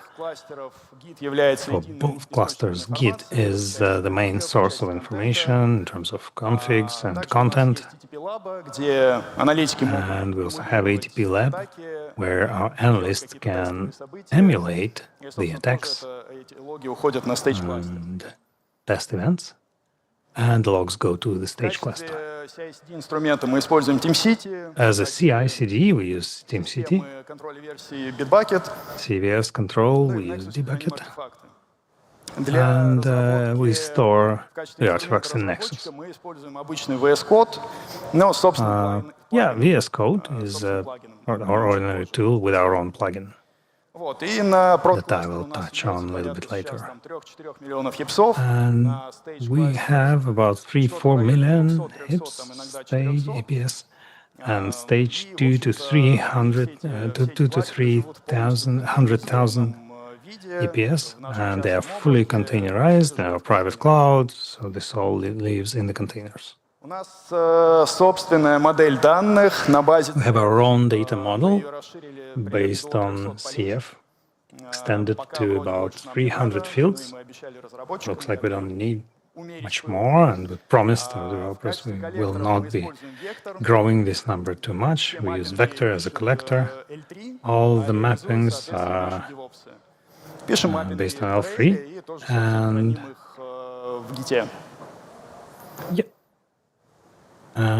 we store everything in Git. Изначально у So- нас весь код правила и метаинформация правила лежали в одном файле, CPAT файле, и сначала как бы не было никаких This тестов. all was in one file, Мы пришли к осознанию, CPAT что для file, правил and there were no tests. и And пришли of к course, осознанию того, что we understood that надо хранить we need метаинформацию отдельно, в отдельном unit файле. tests Вот так у and нас we need to получается, store что теперь правило, каждое правило хранится in a separate file. So now we have по названию правила, every там rule лежит in a код separate правила полностью, folder. CPAT, метаинформация, файлики YAML и тесты. Then Тесты in для того, CPAP, чтобы проверить, что meta-information in правило YAML отрабатывает на and те unit случаи, которые tests мы ожидаем.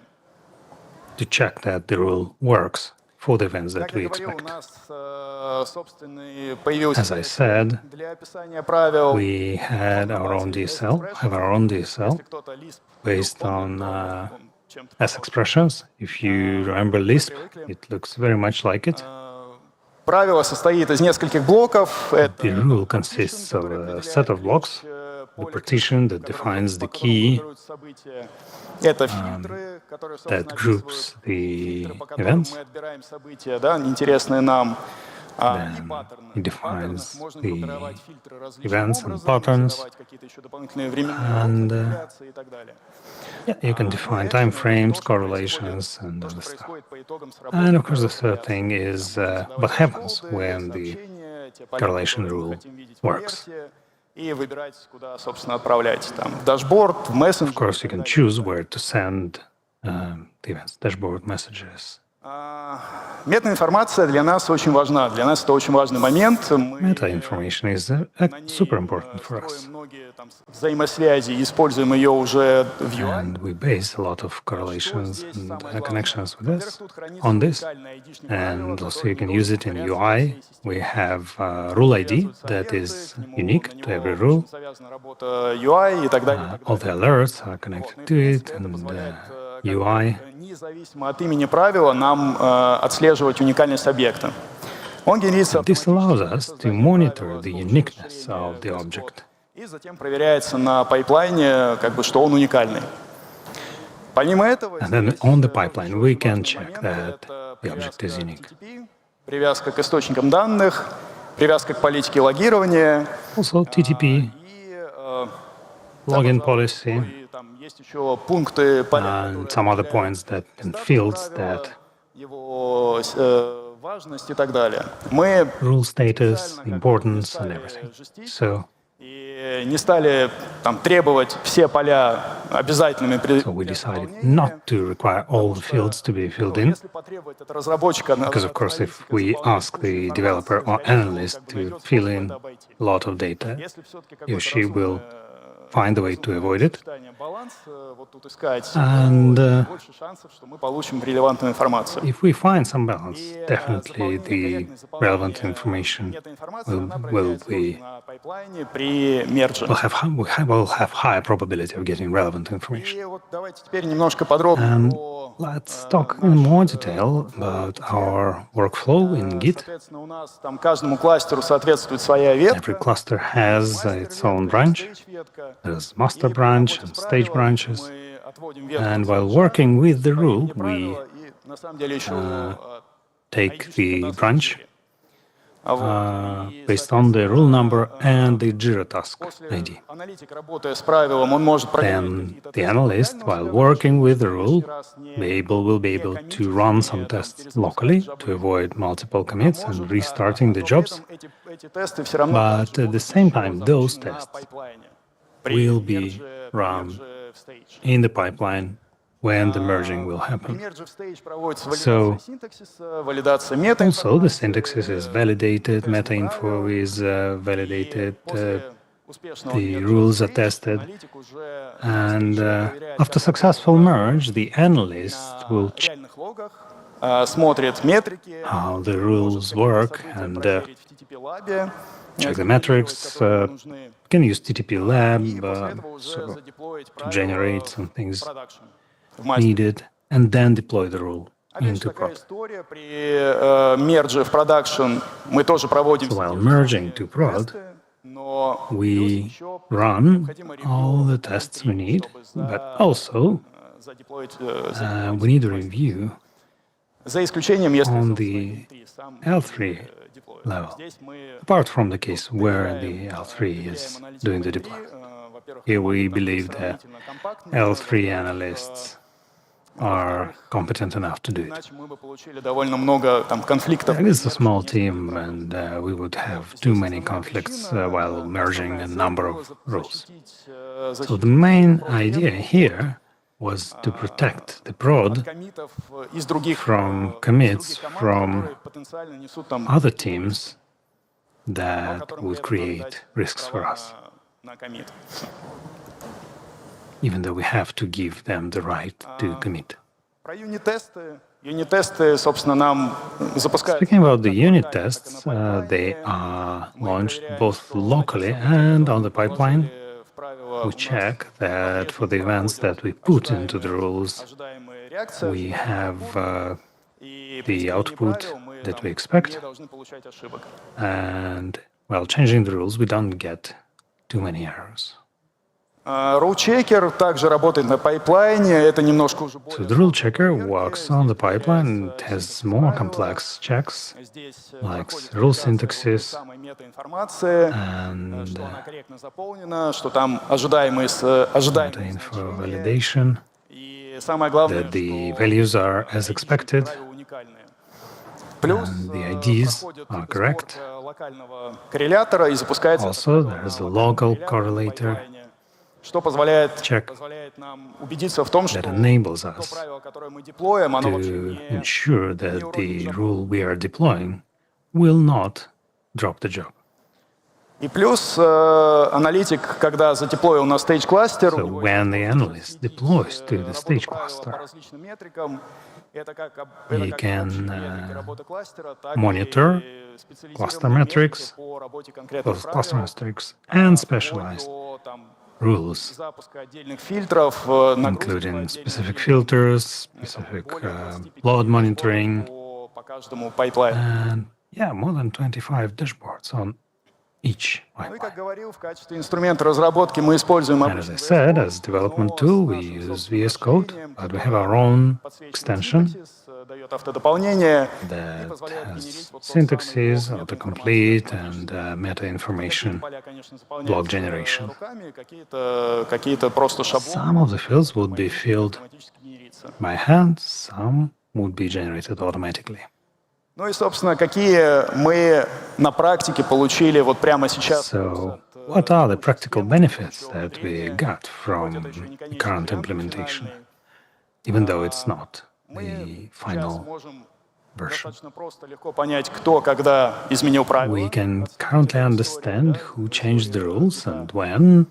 Мы можем убедиться, что правила не из We have команды Git history. только через ревью аналитики, We understand that что очень важно. only Мы можем all the rules are introduced only through L3 approval. мы можем автоматически We can контролировать revert the changes качество and automatically control the quality of the detecting logic описания, синтаксиса и вообще, что in она terms of how well it's defined, the syntaxes, and Ну и, конечно, that the cluster is intact and the jobs are running. изменений, автоматизации, All the mass changes, automations, работать все вот эти вот плюсы от работы с правилом как с текстом. traditional development benefits are Надо, applied. наверное, сказать и о минусах, потому что для But нас also, могут быть, I need to talk кажется, about the незначительными, negative но sides, для the кого-то могут disadvantages, быть принципиальными. because Есть for все-таки some, минусы, да. they might look Все-таки работа с гитом и работа minor, с but for some, правилами they как, can be она important. требует определенной So культуры, working with работы the rules as a аналитика, code, соблюдения it схем, does require определенной квалификации.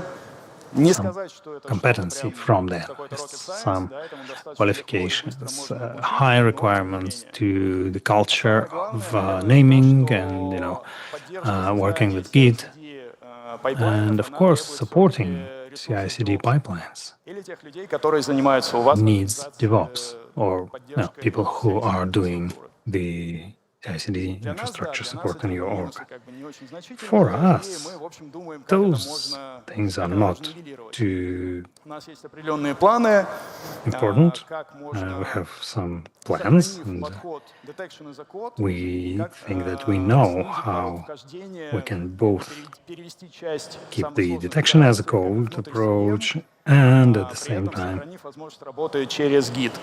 switch some operations Сделать более всё это into user-friendly, CM сделать while working with Git. Make it more user-friendly, добавление исключений для add аналитиков some первой и второй линии. easy ways Перевести to часть add действий exceptions с правилами for UI, L1 and но, L2, опять же, правила все равно останутся кодом. move some rule Вот такой подход у нас сейчас принят. processing Мы to стараемся UI, это всё сделать but the более- rules themselves will более stay понятным as a для, code. So скажем так, и более готовым из коробки we для are doing our best to make it more у которых, может быть, нет собственных productized, DevOps. maybe Ну и, конечно, to be able to share it with the все teams that do not have their own DevOps. LLM-ки тоже хотим подключить туда And of course, the LLMs that ассистов, we написание love правил в оптимизации Copilot правил. Тоже уже тестировали to эти вещи у assist себя на нашем creating LLM. rules and optimizing rules. Ну, We already результаты tested this in our internal LLMs. тема для отдельного выступления. Probably the results of those are a separate topic to Собственно, present.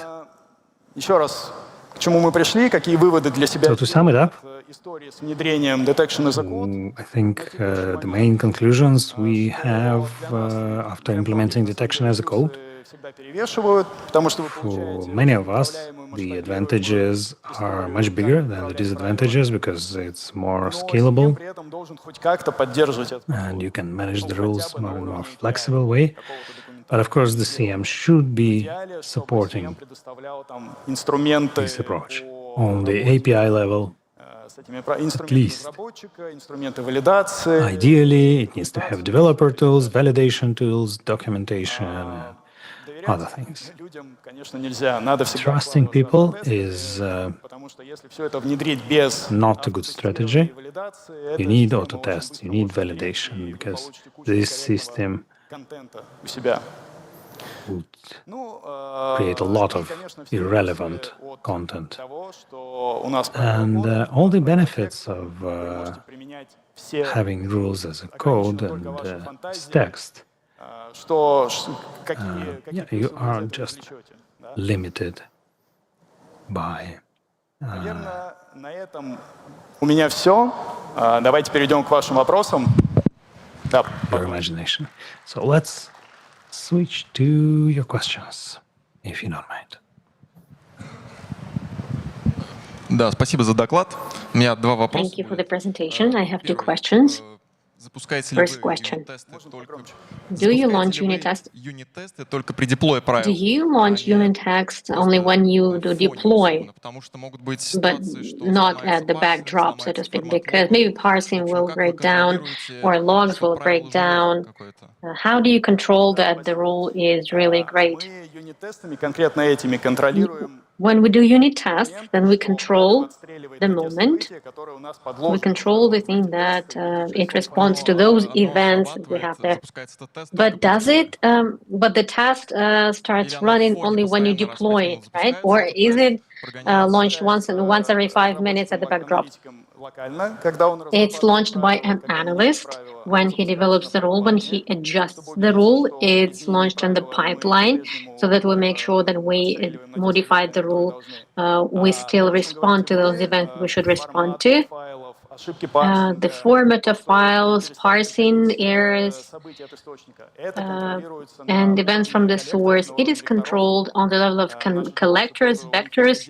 Our DevOps have their own alerts and they have dashboards to monitor this. And in case if it happens, then metrics kick in.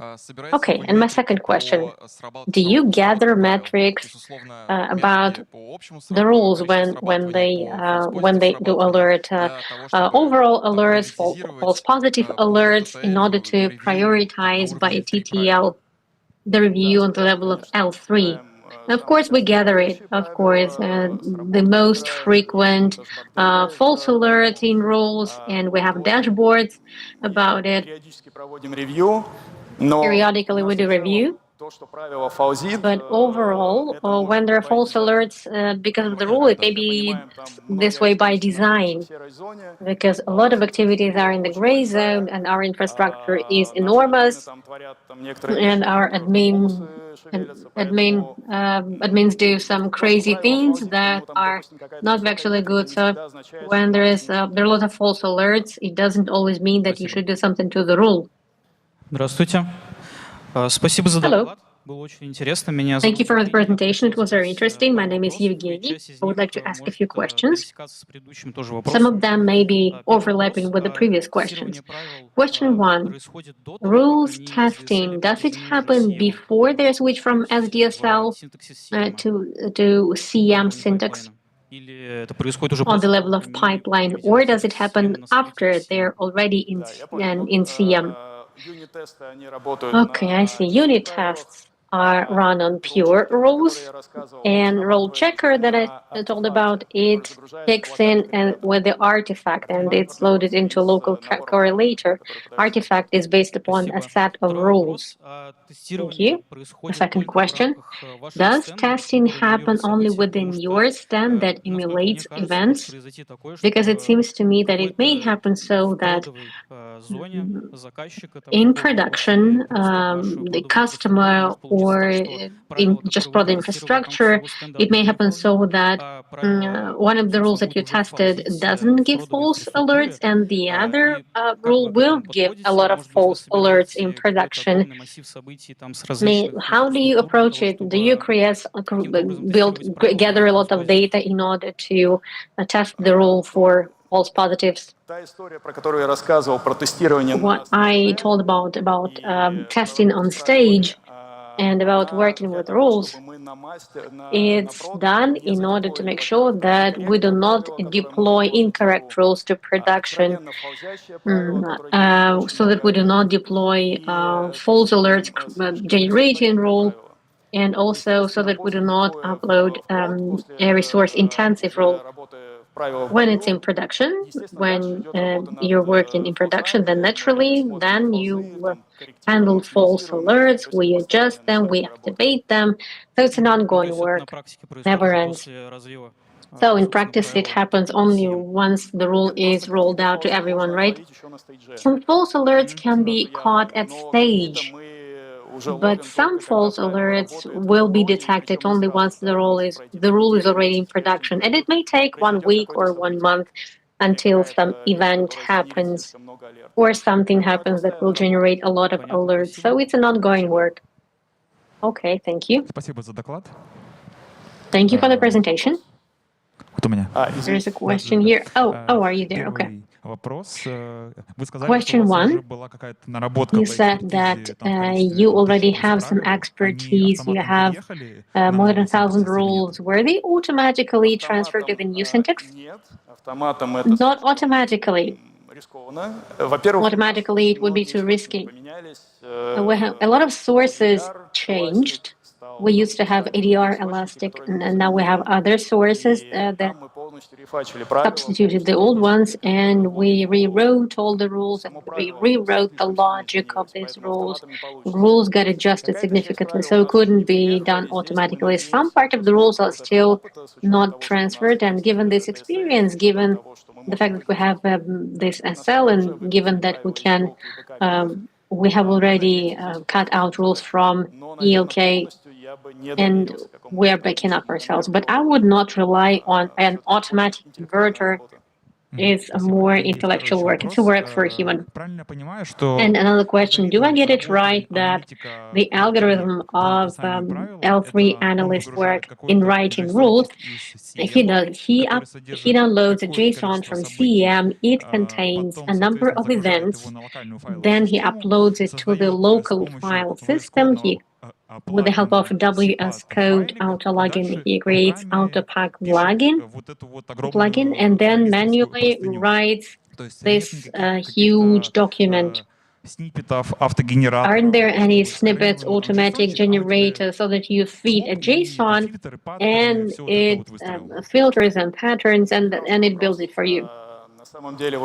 Great question. Actually, this part with uploading JSON, we're willing to automate it. Indeed, currently an analyst needs to create these basic events in JSON manually, but obviously it should be automated, and we will do it. About all the rest, it's better. First of all, in our rules, we can use templates. And in the code, we can use the function to upload those the ready-made pieces of rules that are there already. For instance, a list of interpreters or pathways to shell in Linux or bigger pieces. And in the text of the rule, you can use it as a function. You can just include them there. Second, the code of the rule can be copied and it can be reused as a template. Most importantly, do not use ID of meta information. It must be unique. Meta information is generated semi-automatically when you press the button in VS Code. So you create a template, it has an ID, it has pre-filled fields. The analyst adjusts them later. So it's not that bad. Спасибо. Okay, I see. Thank you. Спасибо за доклад. Хотел уточнить. Thank you for the presentation. I wanted to clarify. How are you managing exceptions now in non-working hours when L3 is not there?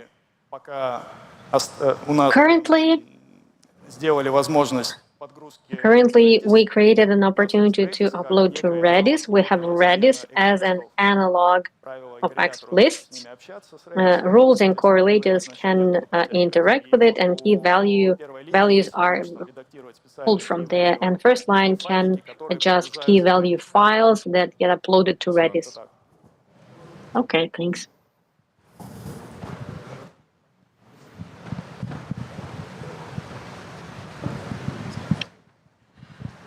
Добрый день. Вот Good afternoon. не знаю, модно как-то что ли Currently, it's trendy, I guess, to use XS code, just any word and then S code. But everybody's talking about this at every conference. There's a presentation about it. But for some reason, nobody has rolled out a ready-made product for sale. Everybody is writing it in-house, internally. Why does it happen this way? A good question. XSO? Could you give more? XSO and code. Detection as a code is... Well, I can't comment on some выдачи решения там на продажу. output, or I can't comment on when we're going to put it for sale, but offer it for sale, but maybe you're testing it.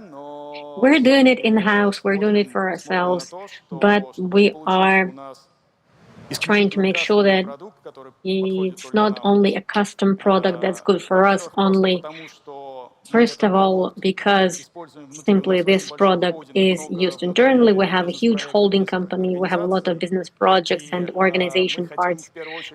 And first of all, we'd like to give them the opportunity to work with their tenants, with their spaces, in their big CM. And they need a more user-friendly, more out-of-the-box solutions. Not all of them are ready to code something. This is why now when we're developing TM, or actually when we're developing TM, and when we're planning further development, we take into account that not only experts and geeks from Line 3 will be using it, but some regular users. And these solutions will be not only for us, not only for experts. And what's the timeline of this implementation? I can't comment on that. Just like in the anecdote, maybe roughly. Stay tuned. I guess some news will be published soon. Thank you. Паш, а аналитики счастливы?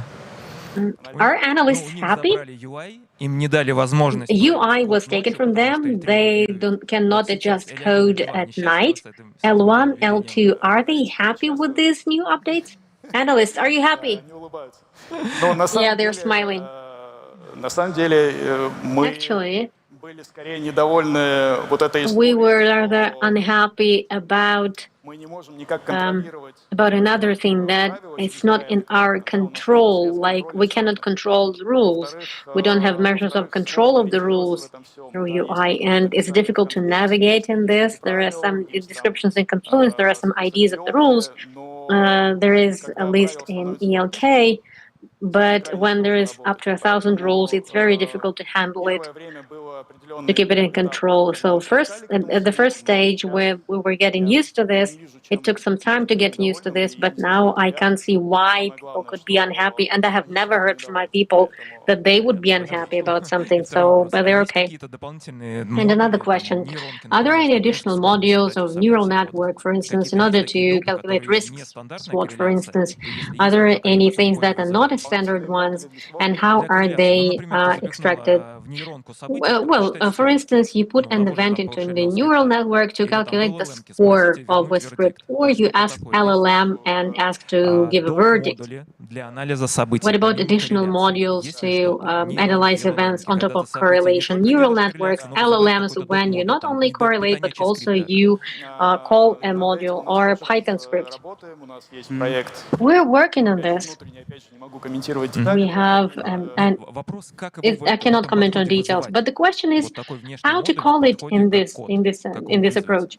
When it's a code, since DSL is developed by us, we can call anything and we can connect the systems, just like we added Redison. We connected DSL events. When the correlator sends a certain type of event into a certain layer, it triggers Redis and returns the event. But since the system is fully in our control, we can do any integrations here. Thank you.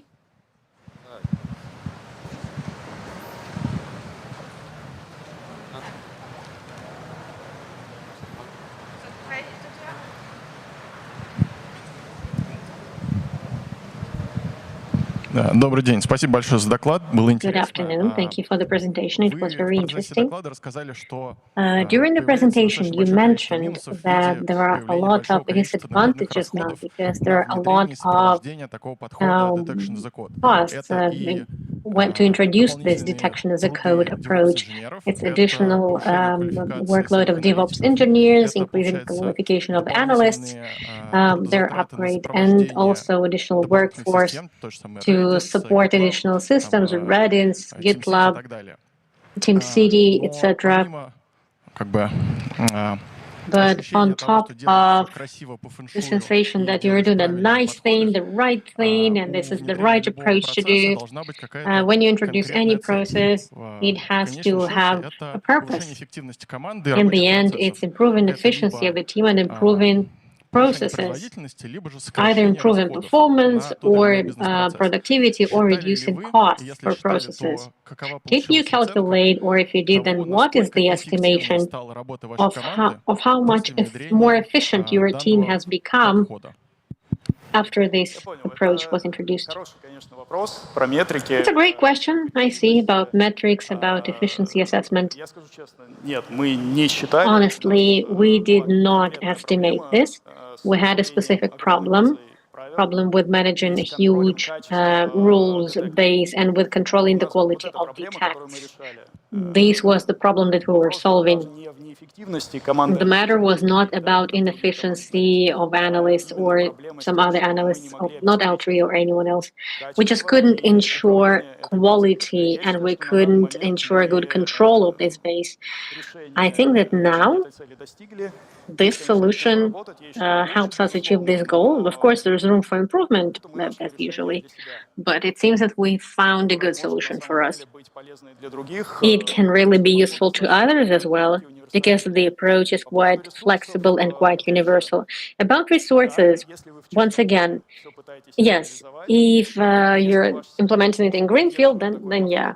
In case if this approach is not maintained well, if you don't have DBI, you don't have documentation, don't have any tools to work with it, then of course you will spend a lot of resources. But in case if you already have CI/CD infrastructure, in case if you manage configurations of anything of infrastructure, in case if it's already deployed and your CM is more or less ready to this and compatible with this, in case if you have people who are DevOps now, then it's much easier for you. And also it gets much easier in case if your vendor CM helps you and supports this approach, and if it's described well. There are references, documents in the system. Спасибо. Спасибо. Thank you.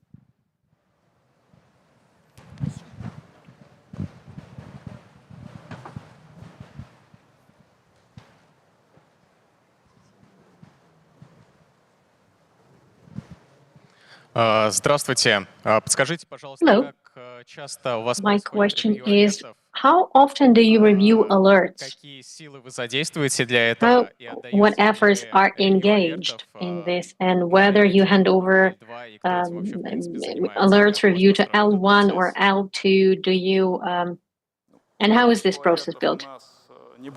About the number of alerts, I cannot say any specific numbers, but it's hundreds per day, and partially it's our decision, it's on purpose, and the number of false alerts by design, because we react to a lot of things that are in the gray zone, and also we have a huge infrastructure where admins, DevOps, developers, anyone, all of them, they're doing operations that are very similar to malicious activity. This is why we have a lot of false alerts.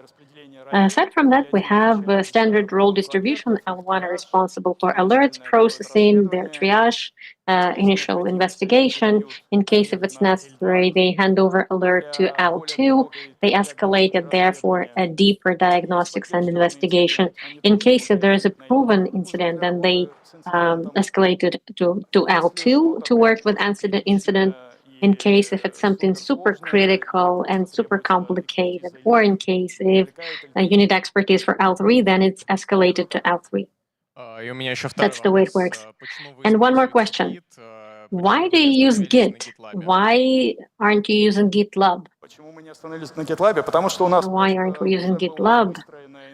It's because we had infrastructure built. It was based on the other systems, 3CT and GitLab. We do a lot of things through CI/CD. We just decided to use the ready-made infrastructure. Okay, thanks.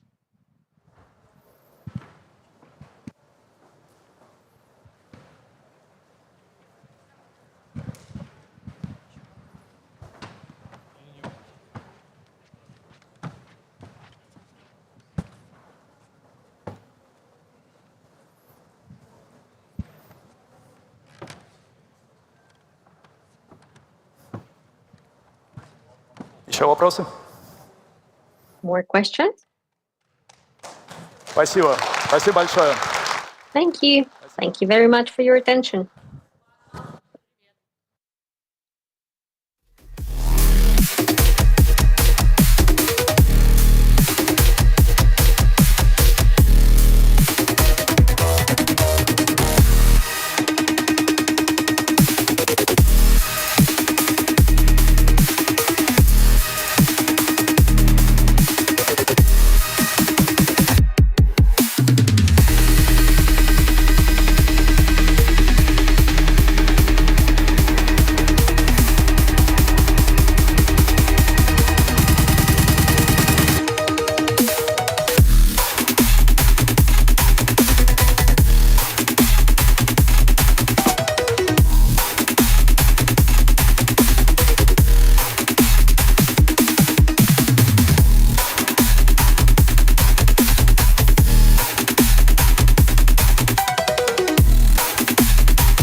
Раз.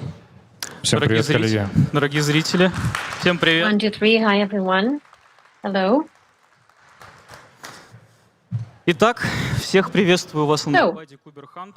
let me welcome you to Kuber Hunt Bridge presentation. It's Threats in Orchestrations. My name is Evgeny Masyanov. I am analyst of detection in Solar Forays. My name is Manasyan Gago, analyst of host detection, and our job is to detect threats at Windows, Linux, Mac OS, and software. Question to the room: how many of you have seen incidents in container environments in Kubernetes? Maybe you investigated something. Okay, I see. Thanks. How many of you are working with Kubernetes? Maybe you monitor it or administer. Okay. How many of you are here for the first time just to learn what is Kubernetes? Okay. So what are we going to tell you about today? First of all, we will talk about what is Kubernetes and what are containers, so that those who don't know what it is, so that you're not bored to listen to our presentation. Those who forget, maybe we can remind what it is in a concise manner. Then we will talk about detection of different attacks in container environment, and we will also look into instruments for this. Then we will talk about standard attack scenario on Kubernetes cluster that we put together in our lab work. And also we will work through the hunts that can be written and they will attack our lab work. And in conclusion, we will look at takeaways. What is Kubernetes in containers? Containers are actually processes that have isolation mechanisms, such as in space and cgroup. Any container is launched based on an image. Inside this image, there are all the interdependencies for a successful launch inside the app. Ensuring launch of containers and ensuring isolation mechanisms are done by container on time. There are a lot of them, but their sense is always the same. It's ensuring life cycle of containers or uploading images based on which it's been uploaded, based on which it's been launched. What if we have not 1, 2, 5 containers, but if we have some 10,000 containers and you need to orchestrate them somehow and manage them? Manage the system that manages the container environment is Kubernetes. Briefly, here is a layout of how Kubernetes works.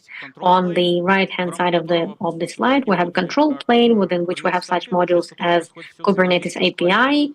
All the interaction with the cluster goes through this one. We have CI/CD. It's a database of the Kubernetes, so it's the heart of the cluster, and it stores all the state of the cluster. We have a controller manager, which is responsible for controller launch, and also there's one more part which points codes for 3 nodes. On the right-hand side, you can see worker nodes and codes work there, and there are examples of containers there. Container launch, just like everywhere, is done by container on time, but the difference is that container on time, it receives the command from kubelet. Now let's switch to detection tools of different attacks in container environments, and particularly in Kubernetes. Overall, here in our presentation, we will look at 2 systems. First is Falco. We will look at it as a runtime detector in containers, and the second one is Kubernetes API. Through this system, we will track HTTP request to control plane, and we will see whether they're malicious or not. First, let's start with Falco and how Falco works. The layout of Falco is on the slide. In the core, or we have the WPF module, or we have the core of the module, which gets connected to trace points. And when any syscall gets called, then the event goes into user mode and it enriches there, gets enriched, then it goes through filtration rules, and they are written exactly in the files. In case if an event is compliant with this rule, then we're saying that this event is suspicious, and we give alert in any format that's convenient to us, HTTP, GPC, RGPC, or anything that's convenient to us. In case if you want to see how we're using Falco for detect, then you're welcome to follow QR code on the slide, and there's a presentation from us there on the forum. And in case if you want to learn more about this, then please go there. But why is Falco more useful to us as a container, as a detector? On the slide, you can see classes of events that are present in Falco, for instance, container events class and PNS events class. And it's easy to make a conclusion that Falco can track the context of containers and even context of KNS. Also on the slide, you can see a few examples of those fields with the help of which you can detect something in runtime container, such as the number of mounts, then the list of mounts that are available in the container, the name of the container, and also you can see the name of the code within which the syscall was done. Our next tool is inbuilt Kubernetes API. If you work with a cluster of Kubernetes API, then it's the main instrument, and any code or any fluctuations that are going through API and many operations, and it can monitor all the actions that are happening in your cluster. On the slide, you can see examples of those fields that you can see in events. For instance, verb is the field which shows what action is being performed over the object, and object ref resource is the object that is taking part. And we will take a closer look at every field at the practical cases. Let's have a look at attack scenario, which we emulated for this presentation. In order to simulate it, we wrote an automatic lab work, which we called Kubernetes Miracle.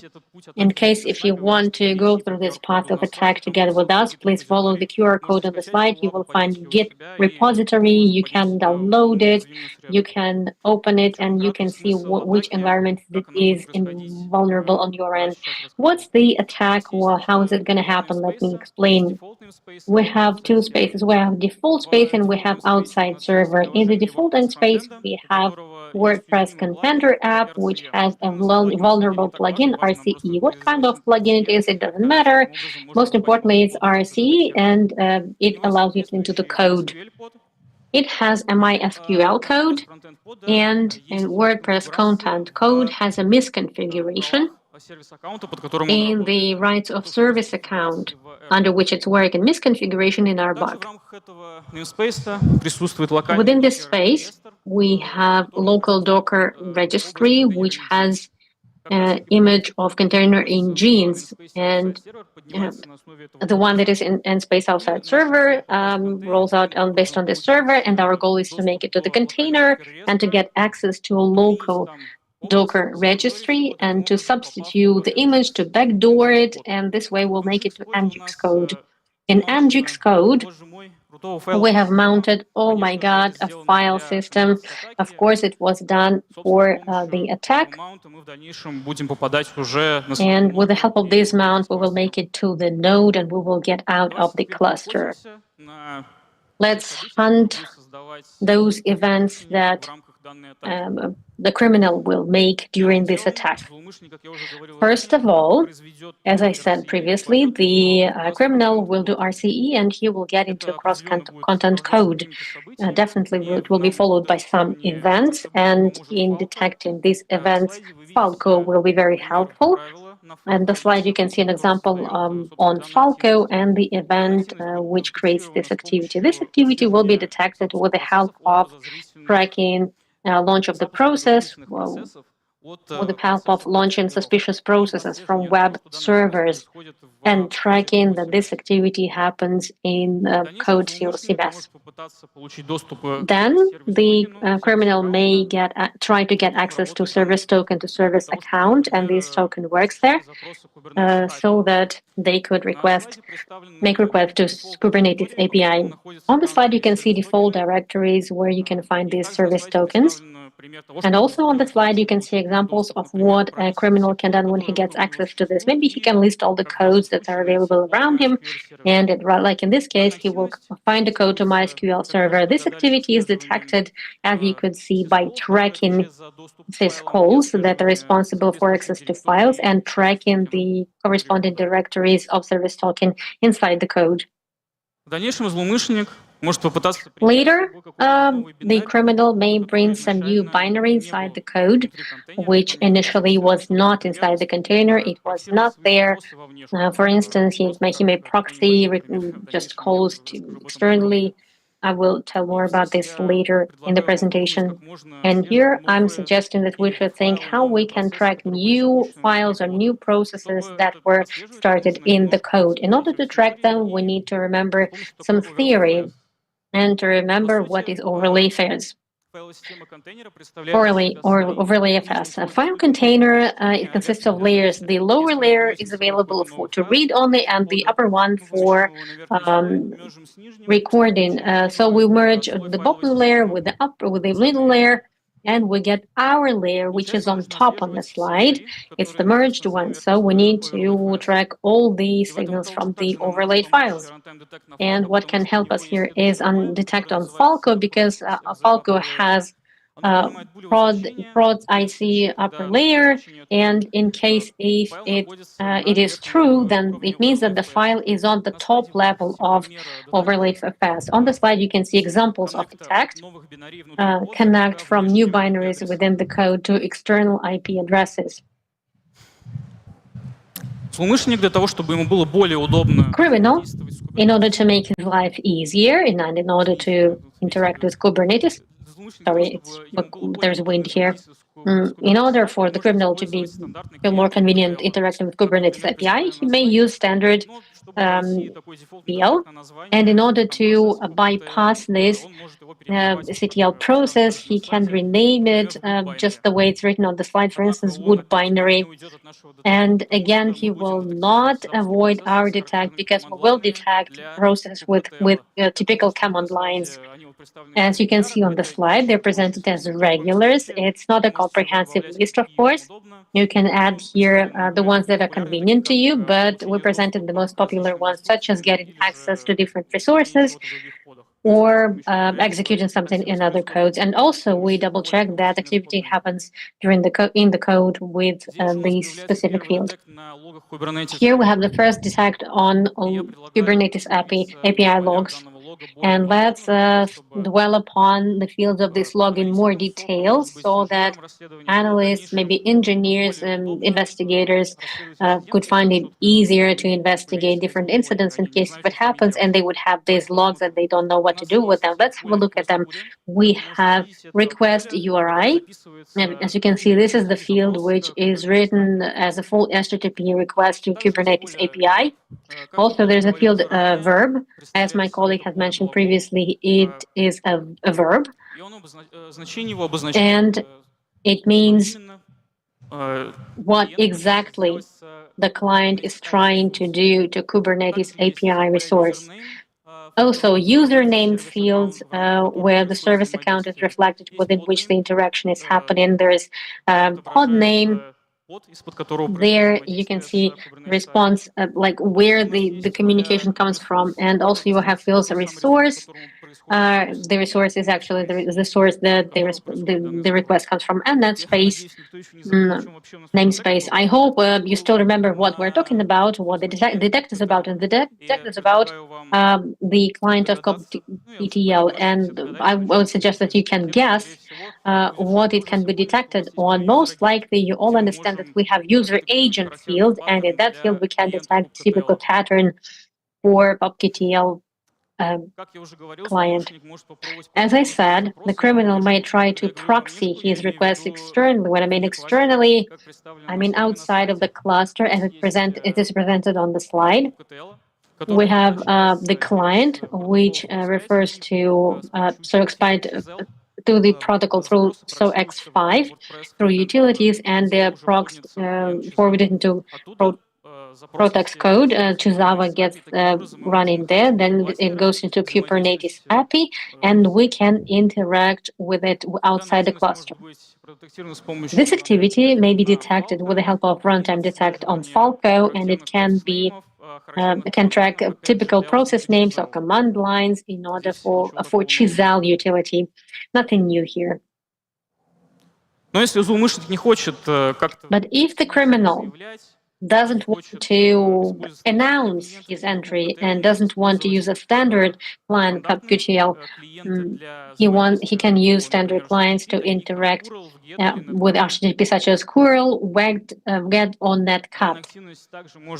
This activity can be detected with the help of detecting the typical user agent in Kubernetes API logs. In this case, we try to refer to secret source with the help of curl utility.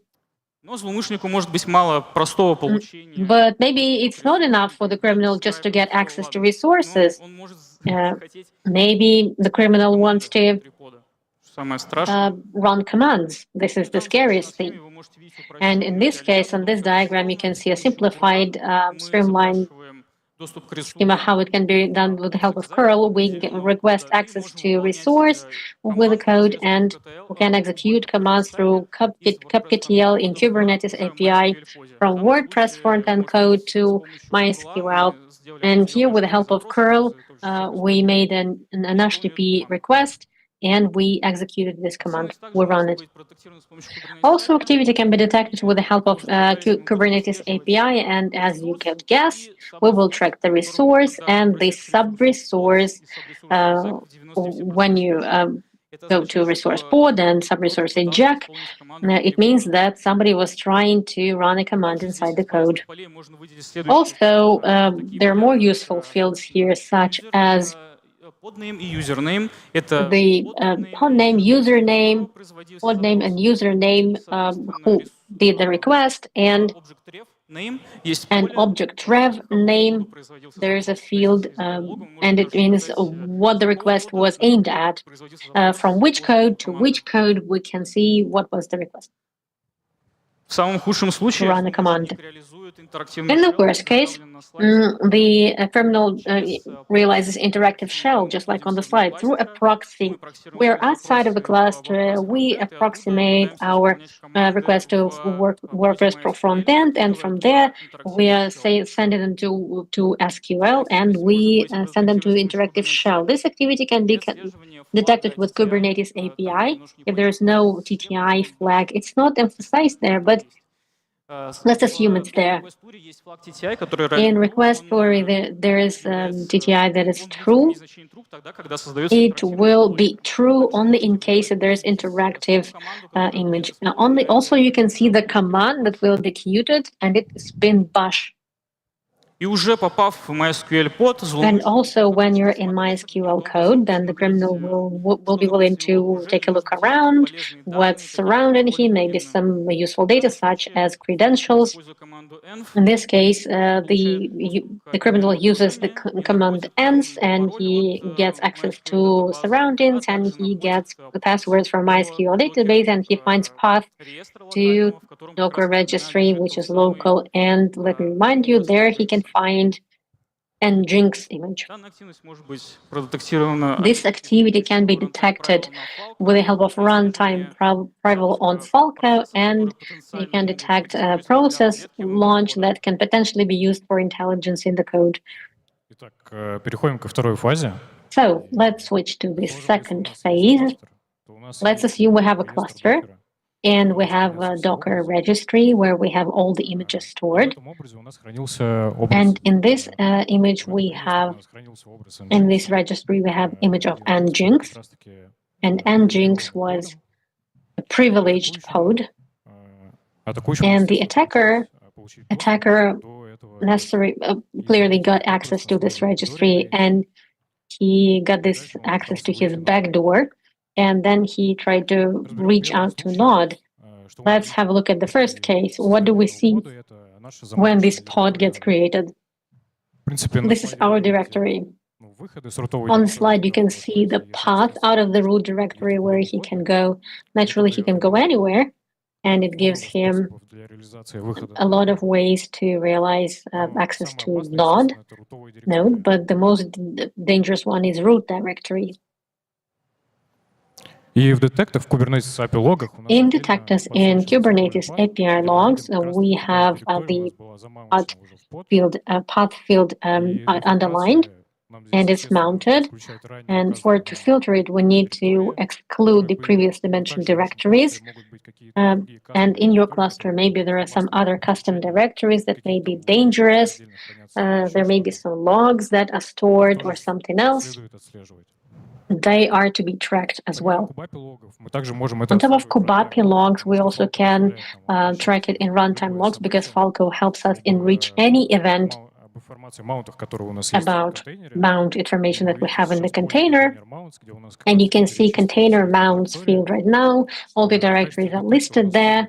And as a detect, we have a similar logic, just like in Kubernetes API, we're tracking dangerous directories, the ones that are not following the mount. And let's take a closer look at Kubernetes manifest directory. It's used to create static codes. It is necessary so that before we raise a cluster, we could have more system codes. Before Kubernetes API, before it's up and running, we could have other system codes that are necessary for the work. And the attackers use this tactic to get planted, to get persistent, and to get access to node. In case of detect runtime, we need to track just creation of manifest and YAML files in UDC Kubernetes manifest. And I guess any files creation will be a trigger for us in order to see who actually created it. In case if it's created in real-time mode, if your cluster is up and running, then the same event can be detected with Kubernetes API. Here we want to see that events are mentioned by the manager who retrieves this code, and Kubernetes is responsible for all static codes. And let's talk in more detail about privileges that may be there. On the slide, you can see two brief manifestos. The first manifesto is related to hot speed. It means that in case if your code or container is assigned to it, then in case if there's access to this, and there's a host. In case if you launch PS on your container, then you will not see any processes, then you will see only container. In case if you launch it together with it, then you will also see processes that were launched on your master node or somewhere else. And the second example is just a privileged container. It's also one of the most dangerous ones.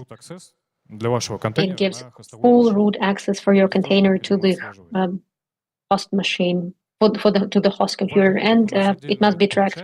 In API logs, it's mentioned, and host feed, for instance, says true. Here, the value is true, and the same is with privilege field. It's also mentioned separately when we have privileged containers. On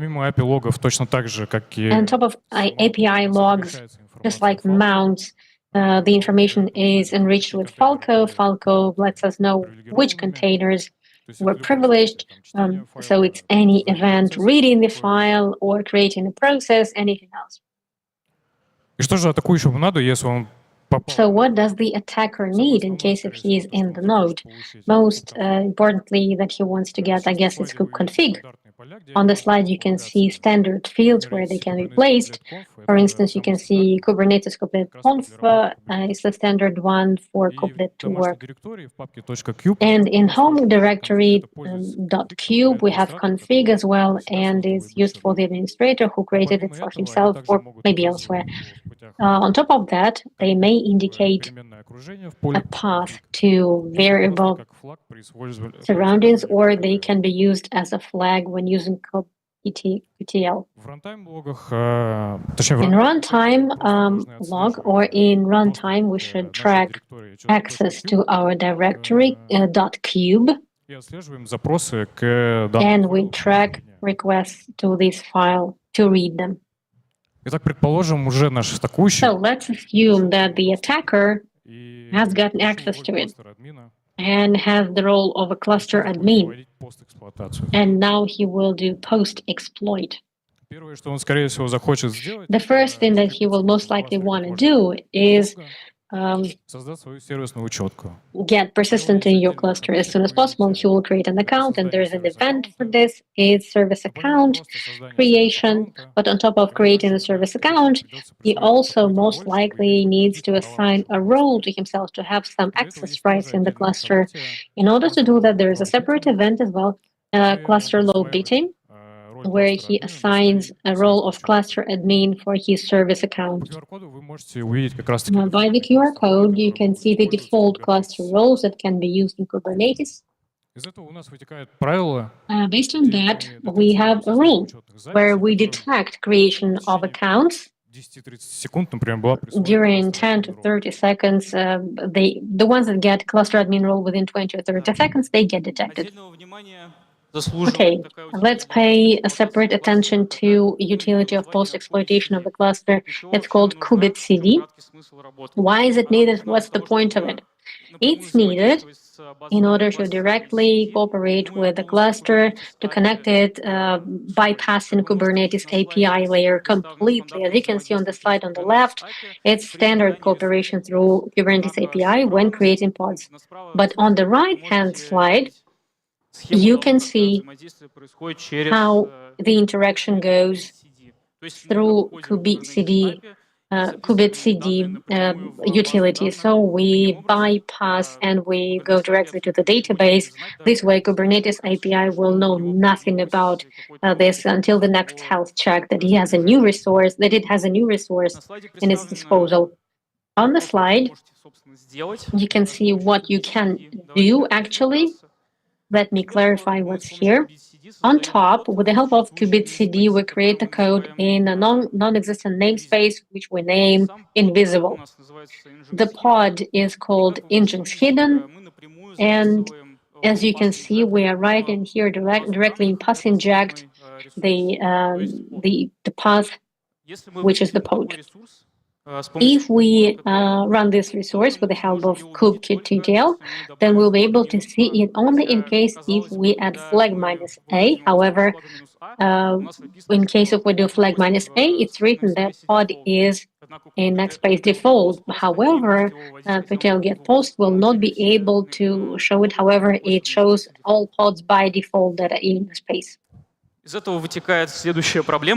As a result, there's a problem. When we make an attempt to delete this pod, in case if we put it into the database, then we will not be able to delete it with the help of Kubernetes API without knowing the namespace under which we have it. So in order to delete it, we need to know that what kind of flag the criminal put there. We need to know that it's called invisible. If we don't know the name, which is invisible in this case, we cannot delete it. Detection of this activity can be based upon tracking any access rights to certificates and to database etcd, not from etcd processes and not from kubectl servers. These are the processes that get access to them by default. In case that there's a process in the system and it tries to get access to this, then maybe your cluster has been compromised or you are using third-party utilities. The next detection for this activity may be a rule about tracking connections by LCD connector, not from kube API server. I guess the logic is clear based on the previous slide. I guess I should say there's one more technique of getting out of technique, which is a var log mount. In order to test this technique, we used Aquasec. From Aquasec, the QR code is on the slide. You are welcome to follow it, and there's a repository with the vulnerable code of var log mount. What's the point of this technique and why is it possible? When we try to get access to logs from any pod, then first we request Kubernetes API, and Kubernetes API requests to Kubelet API. It has API itself. And Kubelet goes to Loda, goes to var log directory and gets the code and gets plugin. But when mounting var log inside the code, it may happen so that we will have an opportunity to do siblinks within var log. And the situation may be the following. We create varlog inside the directory, like on C Shadow, like on the slide, and using any convenient client like Perl, we can go to Kubelet API, and Kubelet will give us everything from any shadow. Может быть продетектирована с помощью runtime правила на Falco. This activity might be detected through runtime hunt and the path logs where the varlog directory is mounted. In order to prevent this technique of leaving containers, you can use this Kubernetes API log as suggested in the slide. Suppose everything is fine, you have configured Kubernetes audit, but you have not configured a transfer of your events to your CM or elsewhere. Then the attacker can simply delete all the events created. See an example of such a log. This is where they delete Kube API events on the server, which hinders the further investigation of an incident if it has occurred. Apart from this standard attacks, they can take root in the core DNS by writing a rule for domain redirections. In red, you see an example of such redirections. So an attacker can simply rename your legitimate domain used in a cluster, and you may know nothing about that unless you keep track of the config maps. And the default way is to create a cron job. We have a dedicated event, for instance. We have Shadow where the regularity is specified. And we have the main field, job template, and it includes all the load that runs within this task. And let's proceed with the public one.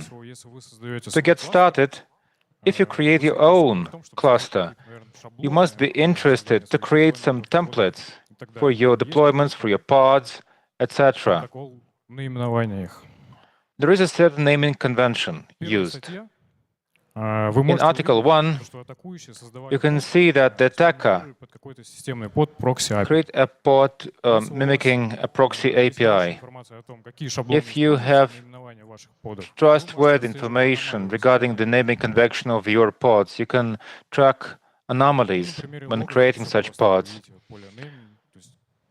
This is an example. You see the pod name that has been created. If you don't have that, then the attackers have created their own repository in the public Docker Hub. It is an image of a normal CentOS, but they're with their own miner. This is where we should track the image field and cross-check it against various suspicious images from different repositories that have not been used for clusters earlier. Another standard point to keep track of when creating a pod. These are the arguments submitted when launching it. This is the default. What happens when your cluster gets hacked into?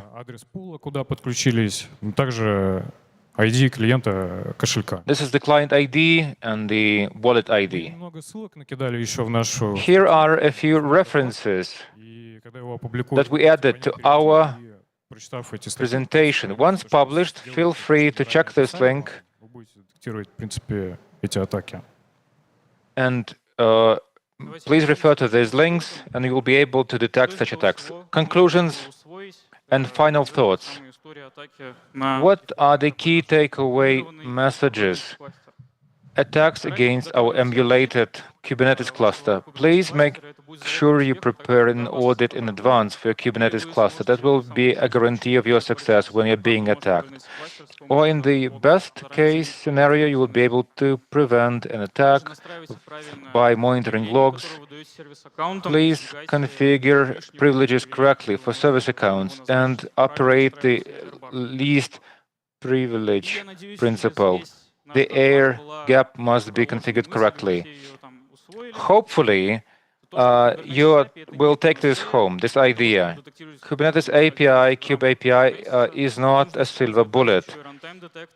You also need runtime detect, and your cluster will be protected and will be fully audited, only provided that you're using both tools at the same time. Stay with us, stay tuned for updates. Please follow this link. Переходите по ссылке на Git. Please follow the Git link. Feel free to download the code lab. You can run it on your system. And please feel free to subscribe to the Solar4A's Telegram channel.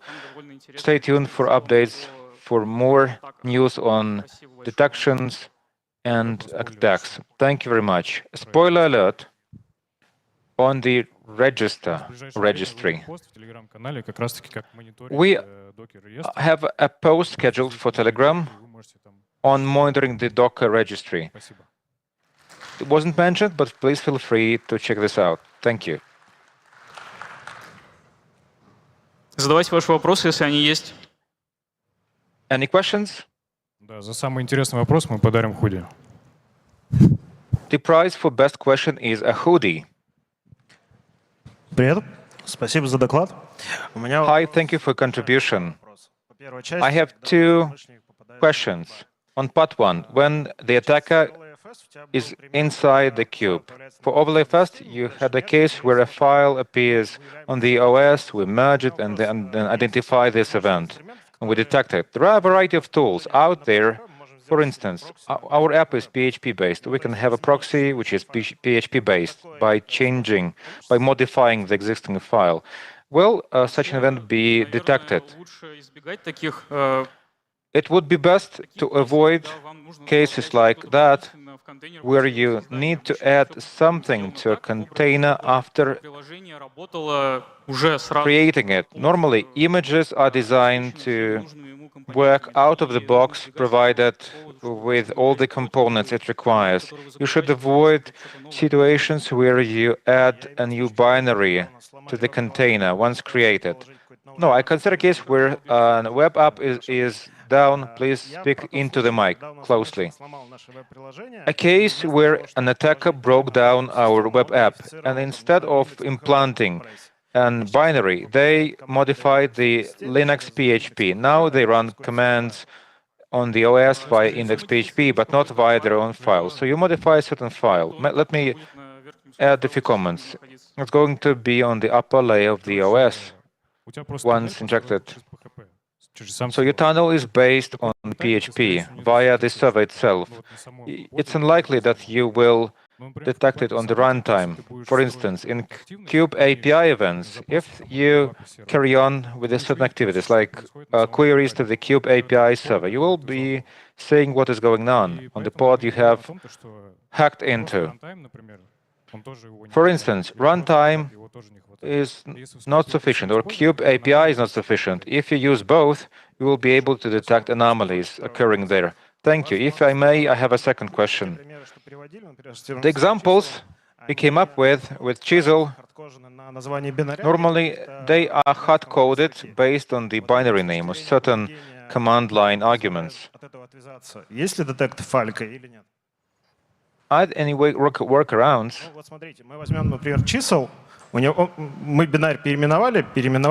So we renamed the binary and we renamed the arguments. In the code, it goes to the OS, and the detection criteria you had no longer work. Let me take this one. We had criteria regarding a new binary within a pod. It calls external IP addresses. even if you rename the binary, even if you name its arguments, this rule will still be applied within the binary because it calls an external system. I got it. Thank you. Understood. Thank you for your presentation. I would like to follow up on the previous questions.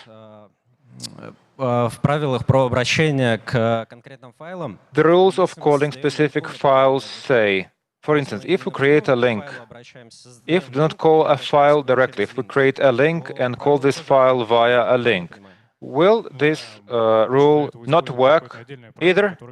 Yes, it would be best to use a dedicated rule that will detect links to critical files.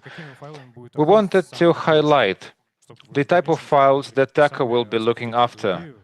This is for you to further elaborate on this idea and its potential use. Спасибо. Thank you. Про обращение к внешнему API. On calling an external IP address, if we upload binaries, not via TCP, but if we do that via DNS, it won't be tracked, right? Either. Could you please repeat your question? I didn't get it. If we do not upload binaries via TCP, but rather via DNS, but it's not about network detection. If there appears a new binary in a pod, this new binary, as Evgeny just said, when containers are created, there is the OverlayFS system. When a new binary appears, it appears on the upper layer of this OverlayFS and is flagged by Falco on a separate layer. It says that a binary has been created in this layer, so you are able to track any new binary created and run. And the final question. I missed the point where we created an admin cluster. Which rules did we apply? It's a default cluster role, cluster admin. No, I mean something else. We had a user account and we applied a cluster admin role on top of it. Is that correct? Yes. And which rights did we have when doing so? Kubernetes will not allow you to do so unless it's at least cluster admin. If you already have a cluster admin, why we would want to create another cluster admin? We brought this example because once we reach the pod, we have this example. The attacker may create a user account to get back to it when needed. Okay, I got it. Thank you. Спасибо за доклад. Thank you for your presentation. Как детектить запуск kubectl в контейнере. You had a case of running kubectl in a container when it has been renamed in terms of arguments. Are there any other ways of detecting the runs of renamed utilities unless you have a hash? Answer. As already suggested, the only ways would be the following ones. Apart from the process name, if you renamed its command line, if it's not hash-based, it's only behavior analysis. For instance, some binaries,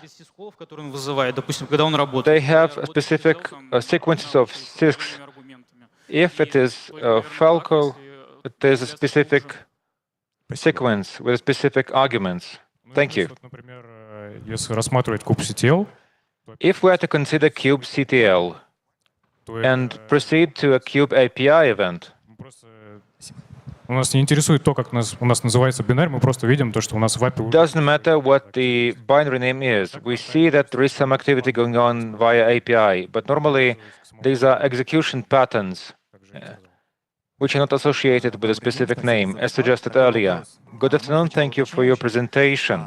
I first have a clarification question. Do I get this right that what you presented on only tracks queries to kube API, or did I miss something? Is there a way to track something that operates via CTL? We only considered working with clusters via Kubernetes API. The cluster is the key. Kube API is key. создания пользователя. And any user can interact with that. Один из методов You обхода, just create users, не пользователя, а пода. Один из pods, not users, but pods. One of the workarounds, one of the ways to bypass that, as suggested by Evgeny, is to kubectd.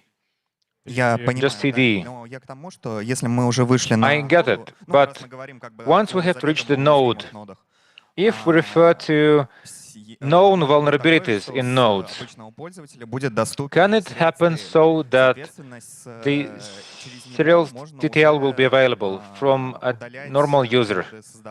When you have this rights, you can delete pods, create pods. Can this activity be detected? Answer: most likely yes.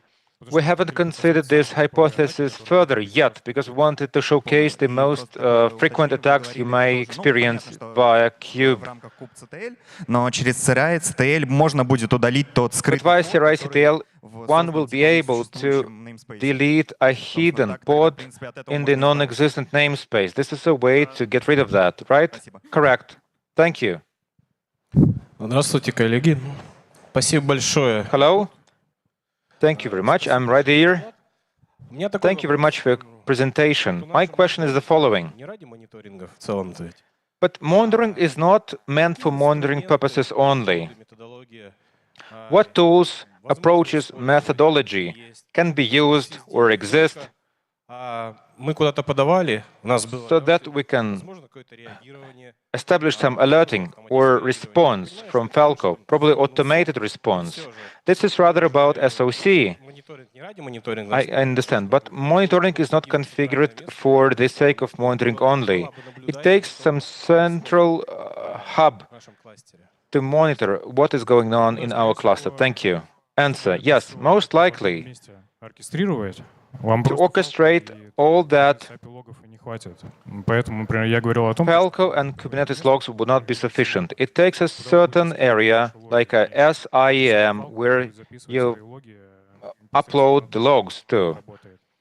And logs will be written to the physical machine. Logs will be written on the machine level, and then they will have to be forwarded. That's clear, but I would like to get your suggestions. There are a number of events in a Kubernetes cluster,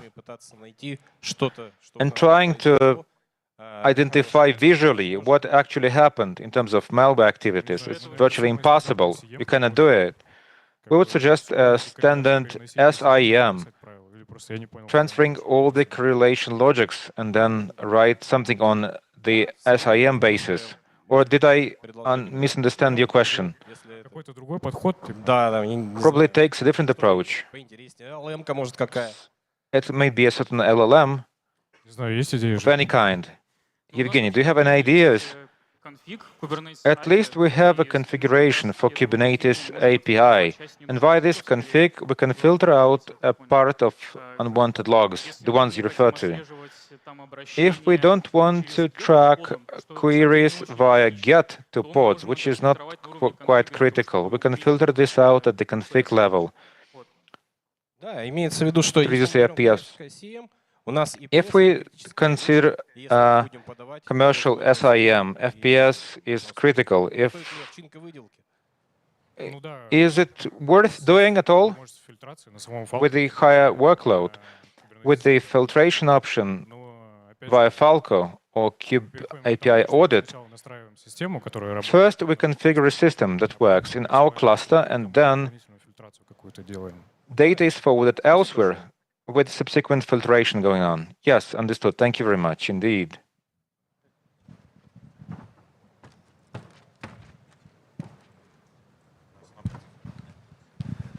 День добрый. Спасибо большое за доклад. Good afternoon. Thank you very much for your awesome presentation. But I have one question. Происходит из устанавливаемых пакетов внутри Kubernetes. If a threat originates from packages installed via Kubernetes, they can be loaded via Helm or something else. As far as I know, they're not logged via API log. Is there a new way to log Допустим, там админ. The event of logging malware packages, like an admin via Helm or Git decided to load a package, pretending that that's a good one, and as a result, the service has been compromised. Can this be detected? To tell the truth, we haven't considered that subject. If we were to run an attack like that, we would have written a detection method of any kind. But it's rather about behavior-based detection methods for packages loaded via Helm within a Kubernetes cluster. Any malware utility has its own behavioral pattern, and we can write a detection methodology. And with scoring for detection patterns, we can detect the most critical issues like running commands in other pods. So basically, this is a second step. Okay, installing a package is okay, it is not being detected. But what happens next with the patterns you mentioned can be used to identify and prevent an attack. Probably for supply chain, you need some stock taking of packages being installed by your admins. Yes, that's obvious. But sometimes admins download compromised packages via Helm, and they can end up in the supply chain. So it's about verifying such packages. As Evgeny suggested, it depends on further actions they perform on the machine. I got it. Thank you very much, guys. Thank you very much for your presentation. Falco is a pretty popular tool. It has two installation modes, kernel mode and eBPF. What is better for a novice who is just starting out and sees it for the first time? Normally, you will follow the Falco manual when installing it. It will be a two-step installation process, pretty simple. You will face no difficulties when installing the kernel module and eBPF. What is easier to figure out, the kernel modules or eBPF? It's rather eBPF. They have a pretty low entry threshold for starters. But what do we pick? What should we pick? eBPF. Because if install the kernel module, if there is a bug, the kernel will just crash, and that's it. And if you go for eBPF, it will be much safer for your system. Therefore, I would recommend this one. Thank you.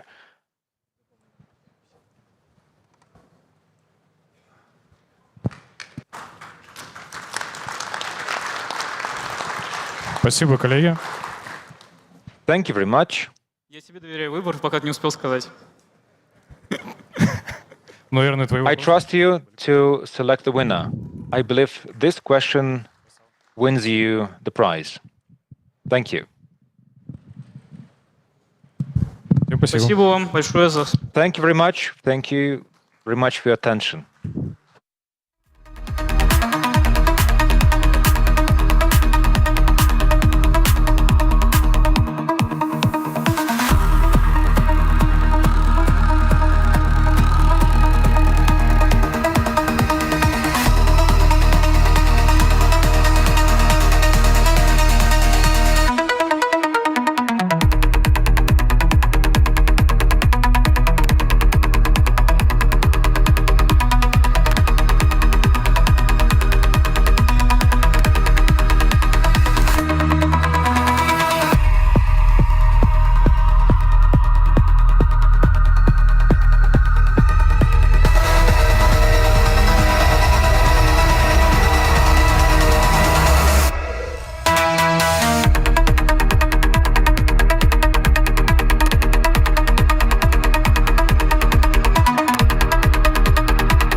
Так, раз. Слышно хорошо? Так, ну я думаю, мы можем начать. У нас, правда, таймер еще не пошел. I think we can start. The timer hasn't started yet, but we can start anyway, I guess. So, hi everyone. We're happy to see you all. Thank you for being here. Today, we will tell you how legitimate services, our favorite popular apps, are used by hackers in their purposes, malpurposes. My name is Sasha Kirichenko. I am Chief Analyst of Threat Intelligence in my name is Natalia Shornikova. I'm lead analyst in Kaspersky Lab. Раз. Раз, два. Oh, 1, 2, 3. 1, 2, 3. Natalia's microphone is not working well. So this is Natalia. She is lead analyst in cyber intelligence team in the lab. So for today we prepared a speech for you. It's not technically complicated, but it's has a lot of interesting information and it's entertaining. Today we will talk about what is C2 and what services hackers love the most, why attackers use legitimate services as C2. Also, we will talk about real-life examples, some detecting strategies, and in the end, we will draw conclusions. So, the family of low projects is a set of legal ways to take some evil action, these LOL projects, LOL projects. Criminals have been doing this way for a long time in order to stay undetected. For Windows, there is a well-known project WellBeans. For Linux, is Duty4 Beans. WellDrivers is also a well-known project which shows vulnerable drivers, Voltanos. And about 4 months ago, we got a new project which is called LowC2. LowC2. What kind of project is that? It's living off the land command control. It's a set of techniques which allows criminals to use legitimate services that interact with internet in order to interact with their command centers. Similar to the same LOLBins, where we're using legitimate Windows binaries, here we're using legitimate services. Examples are well known and they don't need to be explained. Here are the key categories. It's messengers, media platforms, email servers, some node services, note taking, and also cloud storage. Why is it popular? It's popular because it's easy to implement. All these ways have very simple APIs. It's easy to navigate in them, and also they have a functionality to create bots. These services bypass security solutions easily because all the traffic is legitimate, and actually at the first sight there is nothing malignant in this. Also, all the traffic is encrypted, so it also poses some problems. And in these services, it's easy to change channels of interaction of the attackers, and it allows to make it on the go without changing configuration, all the malware. So messengers, you know examples yourself. These messengers are created for communication, so attackers are using them for their benefit. Attackers most often use bots, and also the token of the bot is usually built into the malware. Cloud storage, I will not dwell upon them. Everybody knows how they work, and most often they're used for exfiltration. Answers may be encrypted. Files can be adjusted, and interaction is done in the same way. Media platforms, it's more interesting. You are familiar with all of these platforms. Command configurations, which are embedded in by attackers, they may be in a lot of materials because these platforms allow to place a lot of media content, a lot of text information, a lot of videos, subtitles, GIF, images, anything can be added there with the help of steganography or with the help of cryptographic methods.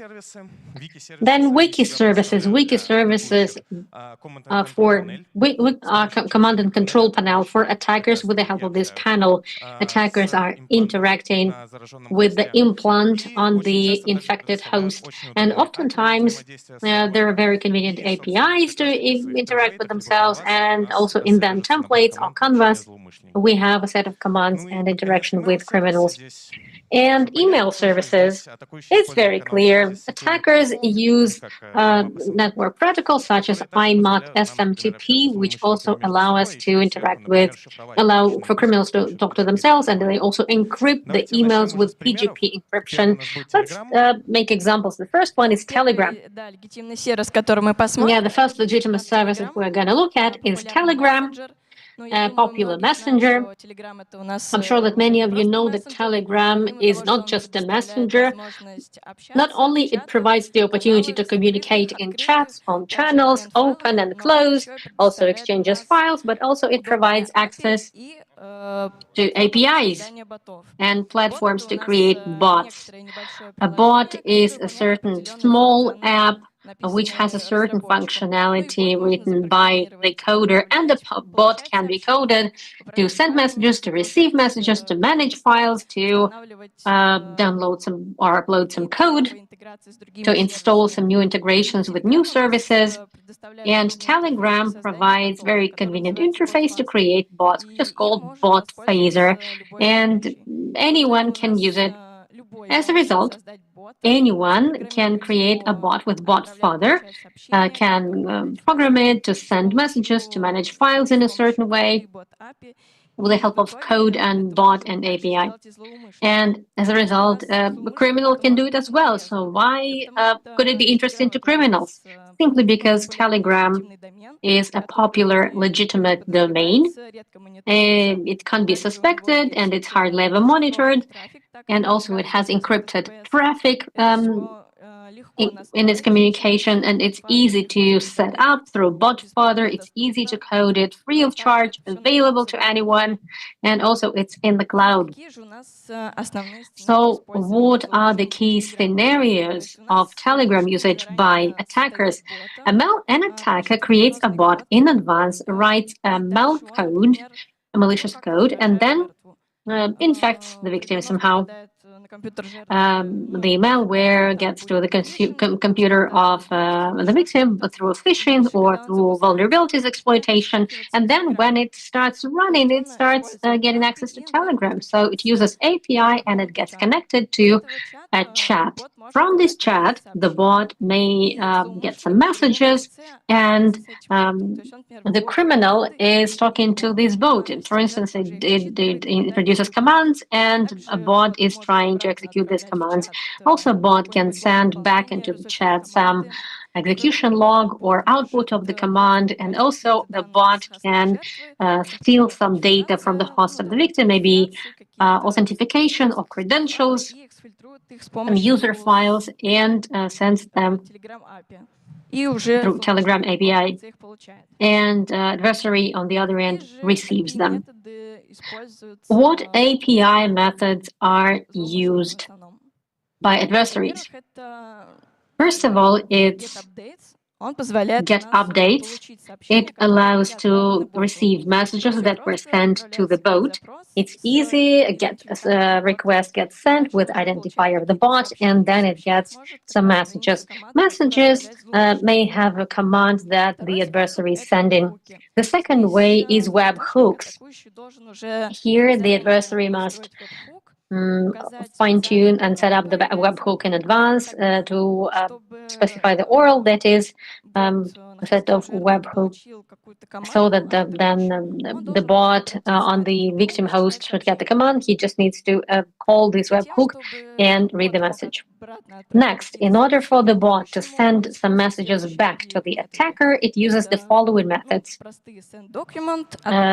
Just send document, just send in files for filtration of data, then send message. It can be anything as well, result of or output of command execution, or maybe I infected this bot, and then send photo, send a screenshot of the screen, and maybe send location. It sends geographical location, and there may be many more options. And one option that we can see in wild nature is Stealer, which collects data from browsers and copies them to Xcache plus username. Then it archives data via PowerShell and sends the archive via the API that we have discussed. Send document. The second example is a Telebot Stealer as well. It collects data from Steam and Telegram, and it looks for some files and also interacts with Telegram C2. So for instance, it finds some data, for instance, Telegram data, and sends it to the chat reporting that I found these data. You can see it on the screen, and then it just exfilters these documents through send documents. Also, how can we detect this activity? Well, detecting this activity is quite easy. The principle is straightforward. We look at all the sources where there could be events related to network activity. We look at URL of Telegram AP and domain of AP Telegram, maybe any sources proxy, NGFW, Samson, Sysmon, EDR, and DNS in the attempt to resolve. Another option, on the level of the app, we can detect it as availability of API Telegram in command line. It's very suspicious when PowerShell goes to Telegram and is trying to retrieve something from there. Also, invoke REST method, invoke method request, and curl, and many others. Also, on the level of the app, we're looking at some process referring to API Telegram, and we exclude all the unexpected process. So we exclude browsers, Telegram itself, we exclude some other apps that may be in your business and that could be utilized as integration with Telegram API. Also, you can build detect based on Yara. For instance, we can take a URL app API Telegram /bot, and we can use some API methods of Telegram. For instance, we look at the combination of lines URL, IP Telegram, and get updates, and URL, send message. Also, we look at Suricate. We can track packages. But it's important to emphasize that you need to de-encrypt the traffic, of course. Next, we will have a look at one more popular service, a popular platform. You're all familiar with it. So, moving on. A very interesting and popular gamer platform is Discord. Why Discord itself? Because it gives two ways of interaction, which is REST API and WebSockets, which allow us to send and receive messages, to upload some files, including executed files, maybe .exe, zip.ps1. We can create and manage bots. It's another functionality of Discord, very useful as well. And also, it can use webhooks for automatic messages posting, which is very useful to attackers. Basic access mechanism are SkiBot token. It's a unique token which is generated in Discord developer portal when creating a bot, and webhook itself, which is generated the same way, and it's a unique URL address. The key ways that attackers use to use Discord: exfiltration via webhook is the simplest way and most popular one. Mostly, the attackers get webhooks and some logs. They can make screenshots from the host and any data that they want to retrieve. After that, the other way is receiving command via Discord bot. Discord bot is created, it gets connected to WebSocket API, and after that, it starts listening to commands and it sends it to the infected machine or implant or agent. Most often, what is used for remote execution is PowerShell command or some other interpreters. For instance, updated the malware configuration on the infected host or downloading additional payloads or stagers to the host. You can see a screenshot how bot is responding to the chat.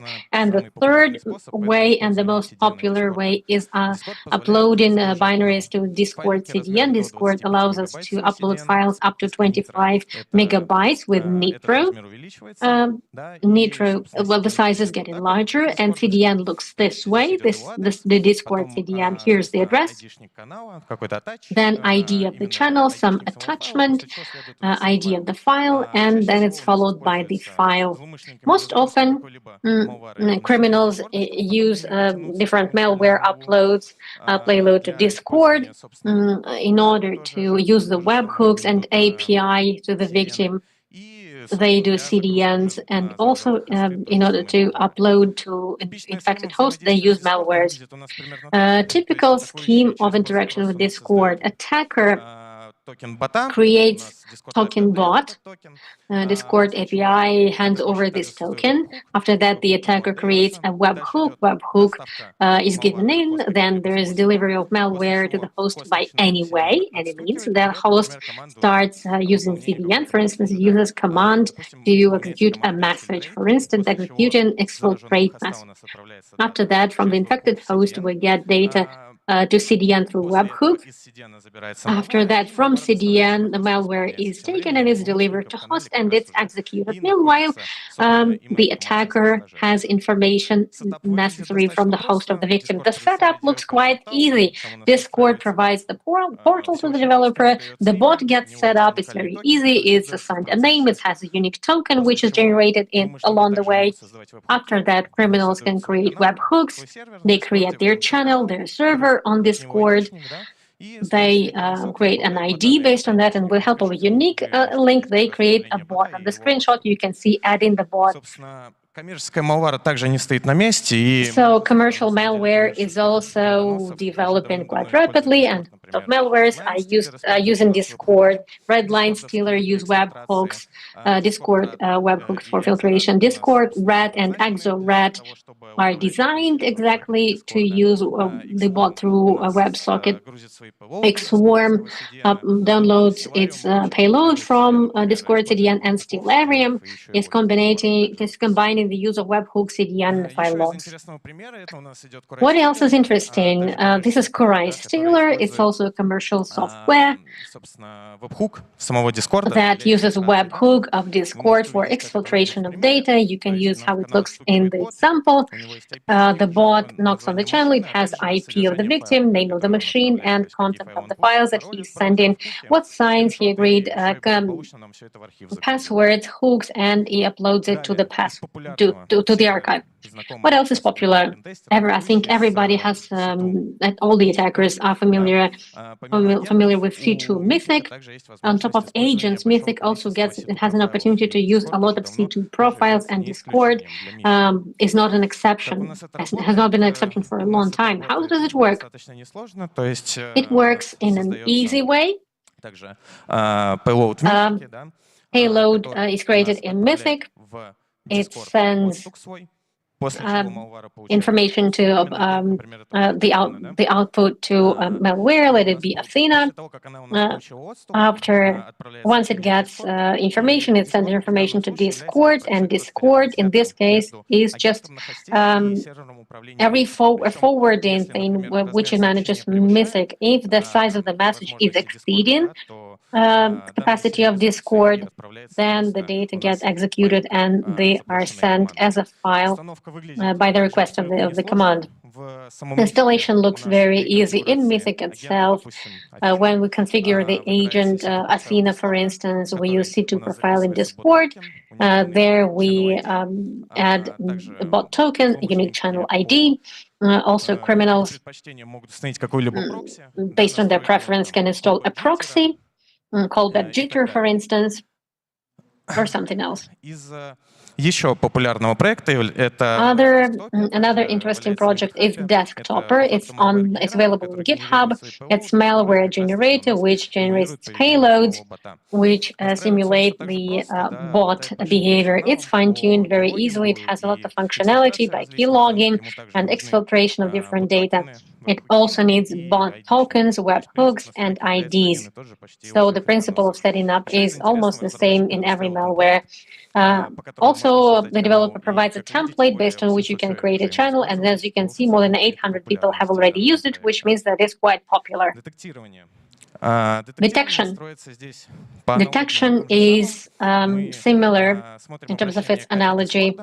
We look at API Discord requests and CDN Discord, and we pay attention to indicators. We pay attention to SNIs. They not necessarily they're Discord and CDN Discord and user agent that may be in Python requests, for instance, curl or Discord bots. So any suspicious user agents, post requests to API webhooks. We look at abnormal requests, abnormal quantity requests from one host, from a few hosts. Then it will pose questions. Also, for static analysis, we have a regular, which will put tokens into the configuration of malwares or scripts.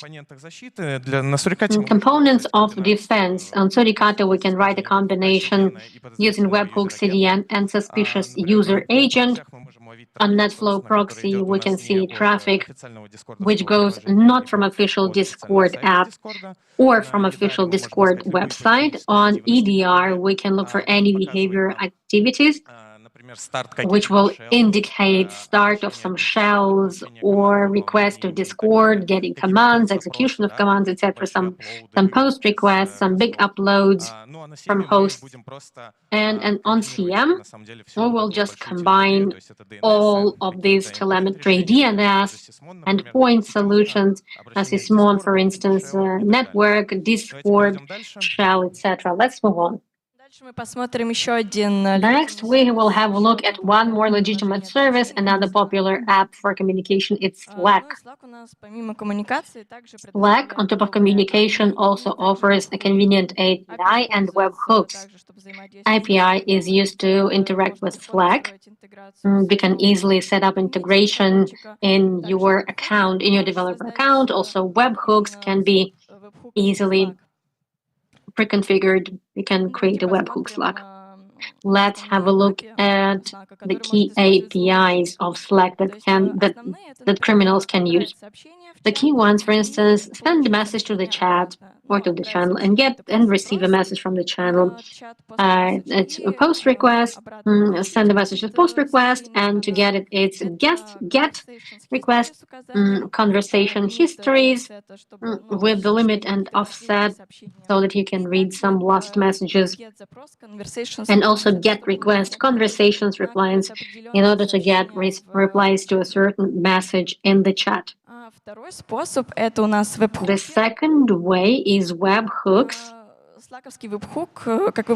Slack webhook, as you can see on the screen, is the following URL is hook, Slack services, etc., and then its ID. Also, Slack hook is used to send the message back to the channel. In this case, it's done a little bit differently versus Telegram. Here, bot on the host of the victims uses a Slack hook in order to send the message back to the channel, and a few real-life examples. For instance, Brute Rattle also supports integration with Slack. Also, Brute Rattle also, as we said, supports Discord and Microsoft Teams. So it's an inbuilt function of C2 channel with Brute Rattle. Another example is SpyAI. It's an open source software or malware which makes screenshots of the screen of the victim and sends them to Slack. With the help of GPT, it summarizes the screenshots. As a result, criminal gets скриншотов автоматически. already analyzed screenshots automatically, which simplifies his life. Третий пример уже из дикой природы. The third example is from wild nature, so to speak. Это у нас keylogger, который отправляет, It's keylogger, which sends который фиксирует нажатие клавиши на хосте жертвы и дальше which sends keyboard inputs and sends them with Slack webhooks. здесь он, например, Here, for instance, it captured what keys were pressed, and it makes a request and adds a host name and timestamp. How can we detect, or the principles of detection are the same? It's a network. We look at the domain of Slack, API of Hook, and then we should encrypt the traffic. We can detect on the level of the app. So it's URL Slack in command line, and also we can see some unusual calls to Slack. In Suricata, we can build combination, and also we can do a combination in Yara Hunt, URL Slack, or also some methods related to API. Also, we can build a complicated correlation with CM, for instance, a call to Slack, and then execution or launch of a shell in this process. Next, we will look a little bit into more unusual services, unlike messengers, that criminals can use for their benefit. Yes, let's move on. OpenAI, it's hyping. Why OpenAI? OpenAI is a legal infrastructure once again, and it's hardly ever banned in the corporate infrastructure. It has TLS encrypt, which encrypts all the traffic, so it sends requests to OpenAI without any certificate. We cannot decrypt them. Convenient API interface with predictable parameters is well documented. It's available in open access, and ability to embed command prompts and the behavior of the chat itself. And also you can explanations are available, and just like for other services on the fly, you can change configurations in the malware implant.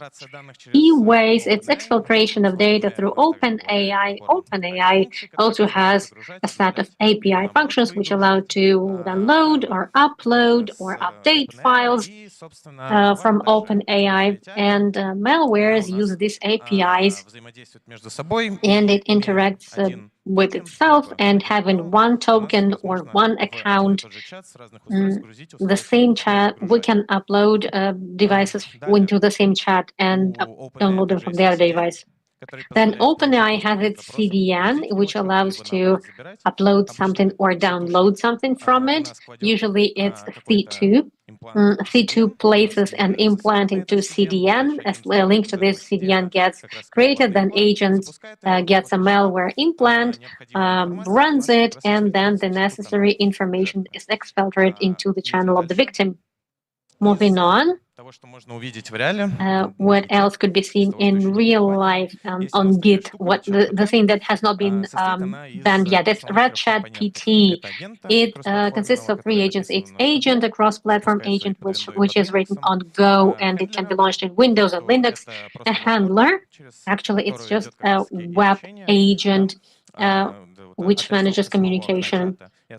The window, the chat, and it reflects commands, and the OpenAI API, which is connecting agent and handler between themselves. If we simplify it, then we have a certain set of APIs which allow us to take these actions with files. Also, we add, the agent gets added also, then it reaches out to handler and waits for a response. Handler starts listening, and it's waiting for some requests from the agent. All the files, with the help of OpenAI API using legitimate channel, are transferred to the team. They get encrypted, and this way they're communicating. Detections. Get requests, OpenAI, OpenAI API, CDN of OpenAI, also some header for signature, and certain SCARP prefix. It's OpenAI secret, For old APIs, it will be SK dash, and for new accounts, it's not generated, it will be SK proj dash. And by these patterns, you can catch and detect some encrypted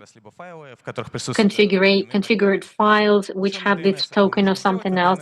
Also on DNS, we can do this. On DNS, we can track this OpenAI and from browsers.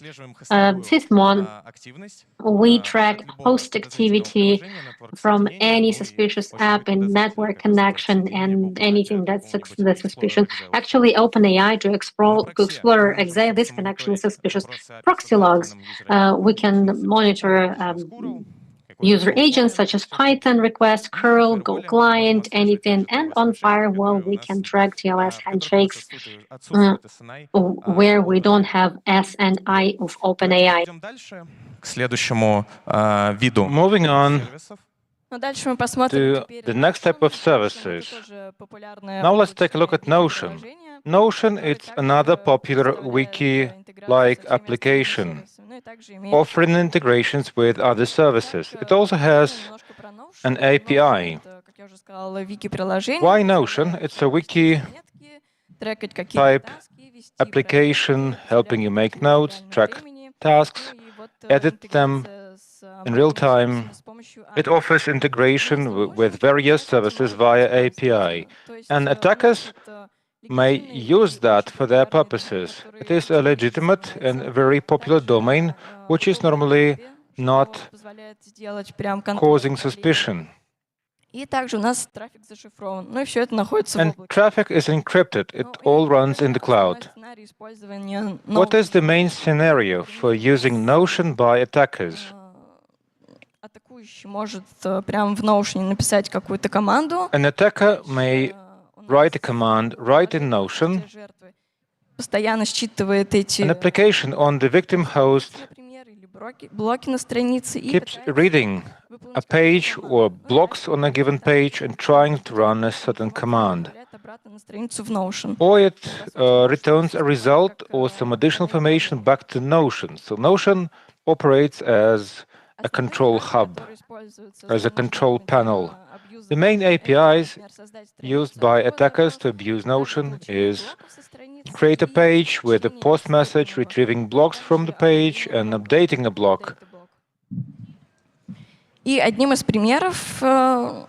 One of the examples of abusing Notion is the offensive Notion. It's an open source project. When application gets on the host, it calls Notion and creates a new page, host name and the name of the user on behalf of which it runs. As a result, the attacker can see that a new page appears on Notion with an infected, compromised host. And once the bot can track this, they will run these commands. We see from logs that the offensive Notion called Notion, then it runs a command. The detection principles are pretty similar. We also track calls to Notion API. The problem is that there is a variety of applications relying on integrations with both OpenAI and Notion. They have to be filtered out on time. At the app level, it is the command prompt, the command line, and there is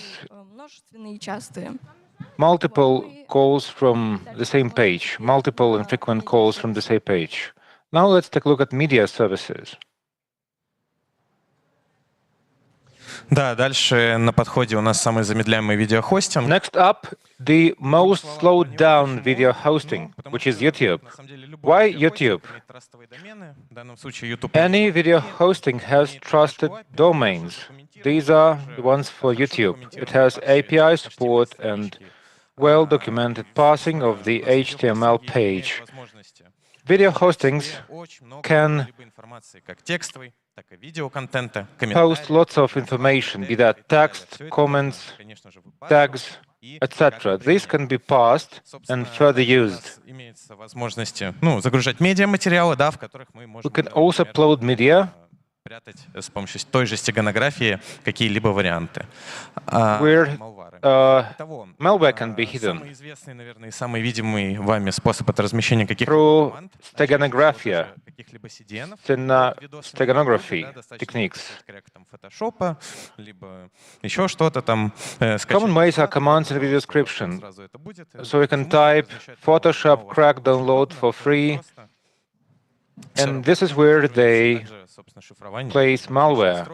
Encryption is also supported, various lines encrypted, so it's all up to the fantasy of the attacker. Another common way is comments under the video.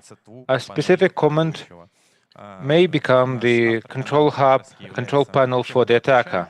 То есть именно сервером мы являемся клиентом какой-либо аккаунт. We are the client, and account writing is a server. They get responses, and it looks pretty fun. If it's a popular video, the malware may be passing comments with only specific tags. Third and unconspicuous way, hidden commands and subtitles. YouTube allows us to upload ASRT, subrip text files, and there is a specific get message, get query, and malware may take these ASRT files looking for a specific command. Now you see what the ASRT file looks like. It's an example. There is line base 64. This is the whoami-all, which would be executed by malware. Есть определенные API на субтитры, у нас есть API на комментарии. Using YouTube APIs, there are captions, comments, and playlists which support API. We can do a whole lot with YouTube APIs. What is available in open source?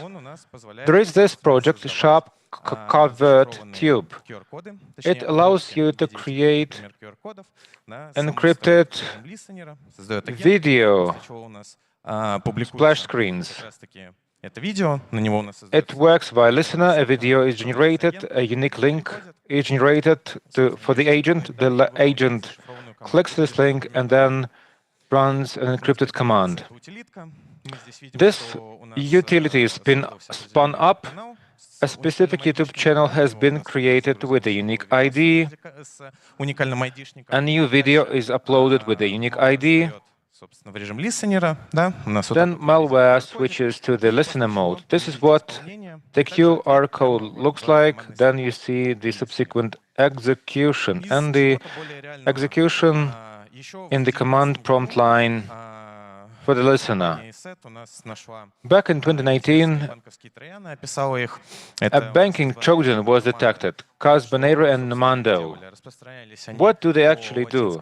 They were distributed across Latin American countries and Mexico with various types of clickjacking pop-up windows.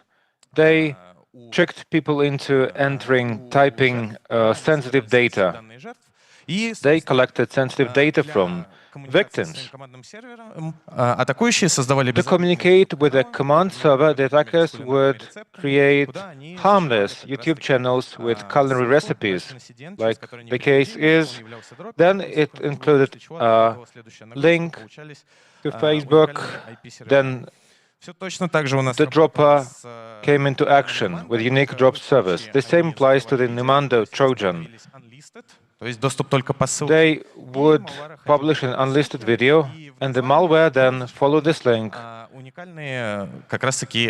the name contained the unique IP addresses of the attackers. The attackers could update when required, at any time. A similar technique is JennyCap by Deathstalker APT. These were archives with an LNK. Then the infection chain was initiated, and that drop resolver DDR technique was used. This is for obtaining C2 addresses. It would refer to a given video, taking the required descriptors, decrypting them, and getting the relevant configurations. How is this detected? YouTube has a huge number of URLs we would want to keep track of. We can also track based on anomalies. We would want to track requests to YouTube from non-browsers, which is weird, right? Frequent gets to the same video, regular gets to the same video, which is a pretty good anomaly, worthy of attention. Requests to API queries to subtitles, but whoever calls subtitles via API, this is one of the ways. And again, requests with explicitly automatic headers, Python request, curl, etc. Moving on to Spotify, this is yet another popular media service, pretty popular and something that you love. This is an online media player. Spotify also offers APIs, which are likely to be used by attackers. This is also a legitimate domain. No one would suspect it. It has encrypted traffic, easy access for developers, and it's all running in the cloud. What APIs of Spotify are used? It's pretty simple. Attackers may use playlists, tracks, their descriptions, album descriptions, some metadata for tracks. All these can be called via API through GET and POST messages. Here is a GET for a playlist and a GET for playlist tracks, as well as POST messages. И плейлисты. Ну, естественно, злоумышленники в плейлистах и треках, названиях треках могут зашифровать. Of course, attackers may encrypt a given command or encrypted payload in their tracks. For instance, there is this backdoor. It runs on the victim host and then calls Spotify, referring to one of the attacker's playlists. They take a command which is made up by the first initial letters of a playlist. It calls Spotify and then runs the whoami command. For details, please check our blog. Detection methods are the same. We're not going to elaborate on these further. Let's take a look at another service, Python Anywhere. It's also a cloud service for storage and execution of Python applications in the cloud. We have a few examples in the wild. A type of malware submits a GET message with the username under which it is running and the host name. Another example is exfiltration. Here, the malware sample, where some ransomware stole some data, and through the upload method, post-upload, send some stolen data. Now let's refer to recommendations and practical recommendations. These are just a few small recommendations. Please implement zero trust policies towards such services. Please note various APIs. Only add to allowed lists. Everything else must be blocked. To the extent possible, all outbound HTTPS should go via proxy UTM with logging and SSL inspection if allowed, if possible. Service should be segmented where API access is needed. Devices should be allocated to an independent segment, like ML AI. This is summary for recommendation across services. Check their CDNs. Be on the lookout for suspicious APIs. Block what is not used under your infrastructure. Conclusions and takeaway messages. There is an increase of exploiting trusted services like Slack, Discord, Telegram for C2 every year. Attackers add the commercial malware and feed them with more interaction tools. Normally, all traffic from such platforms is encrypted. Therefore, decryption would be hindered on our side. API and webhooks are key components for automation, data exfiltration, and control of an infected host. Usually, network defenses overlook traffic to these services, which must be monitored. And for proper detection without false positives, one requires complex, effective detection. This concludes our presentation. There are a number of services like this, and we don't have the time to cover all of them. For those who have already blocked that along the network perimeter, well done. Make sure it's actually blocked. Please refer to the Cloud C2 project, which lists other services like that. Thank you very much. У нас есть еще 5 минут на вопросы. We have another 5 minutes for Q&A. Natalia has an awesome hoodie, which is a prize for best question. Добрый день. У меня на самом деле... Good afternoon. Себе. I even put down a question. Проводили ли вы какие-то исследования по поиску таких сету в Did you conduct any survey on C2 in legitimate services? То есть по поиску таких сету не только по сетевому признаку, то есть по сетевому признаку это достаточно... C2 must be tracked not only on Если, допустим, у бизнеса это критичный вариант... false on the network activity principle. There are a variety of legitimate services, and we come up with lots of examples. Are there any generic approaches to the body and the content, the headers which are frequently used by various types of malware? Which other attributes could be used for correlation rules or detection rules? Thank you. Thank you for your question. I see. As far as I know, no specific survey was conducted regarding legitimate services. We would normally run Cobalt, Mythic, Botnetel, etc. On Shodan and Sinsu they can be written. There are specific projects on GitHub which are updated with commits on real time. What are the other ways to do it? I believe the ones we mentioned are pretty sufficient. Overall, this kind of activity is very hard to detect, because anything which is associated with legitimate activity is something that requires a whole lot of additional analytics or telemetry, where we can establish correlation rules or anomaly detection criteria. Regarding regular hack tools detection methods, will they apply to C2 for further aggregation? Didn't you consider these? It's not quite so. Most likely, why would we look for legitimate service of Discord? We must know what kind of malware is using that.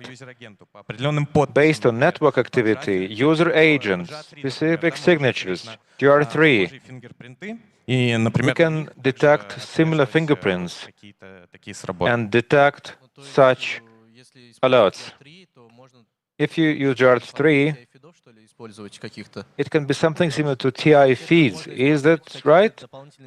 So you can use some additional TI feeds for the ones already serving. Yes, you can use additional indicators and enriched events. Any fingerprints can be used.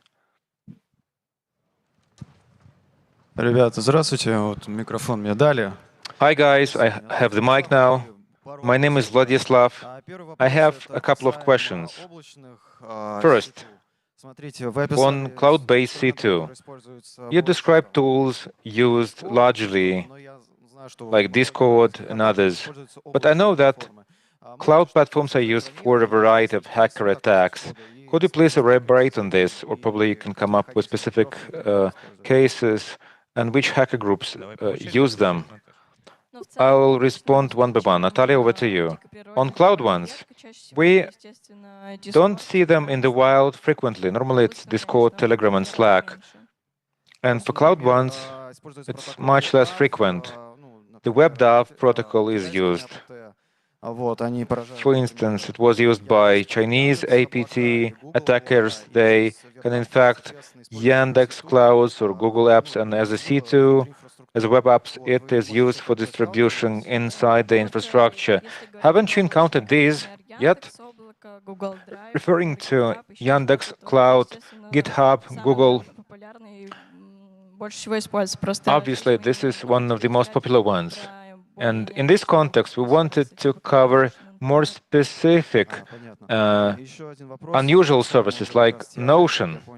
I have another question on TI. As I understand, your team investigates APT group activities. Could you please elaborate on the way you use specific tools for attribution to a specific hacker group, a specific chain, a specific set of activities? There are a variety of indicators.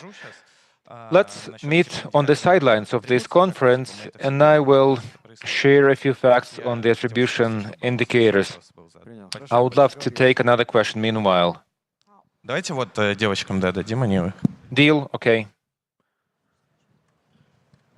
The ladies, please. Здравствуйте, спасибо большое за подробное Hello. Thank you very much for taking us for a deep dive. My question is this. It's clear that blocking all these tools that may allow attackers to establish a C2 server is not a silver bullet. Obviously, attackers might have workarounds to bypass blocks. Probably you remember a case where steganography was used, or any other ways to bypass blocks. Answer: we don't encounter such cases frequently, like steganography. Normally, APT groups like that, because normally they are financially motivated. They wouldn't care about developing such hard-to-detect approaches. Normally, they wouldn't use these. Most attackers would just use cloud storage for data exfiltration. A silver bullet would be to ban all cloud storage along the perimeter and just use a company corporate cloud box. And what if it is a targeted attack against a specific organization? Can steganography be used? Yes, it can be used anywhere, but it's not going to be obvious as you would expect. But this way is available for targeted attacks by APT groups. There is nothing impossible.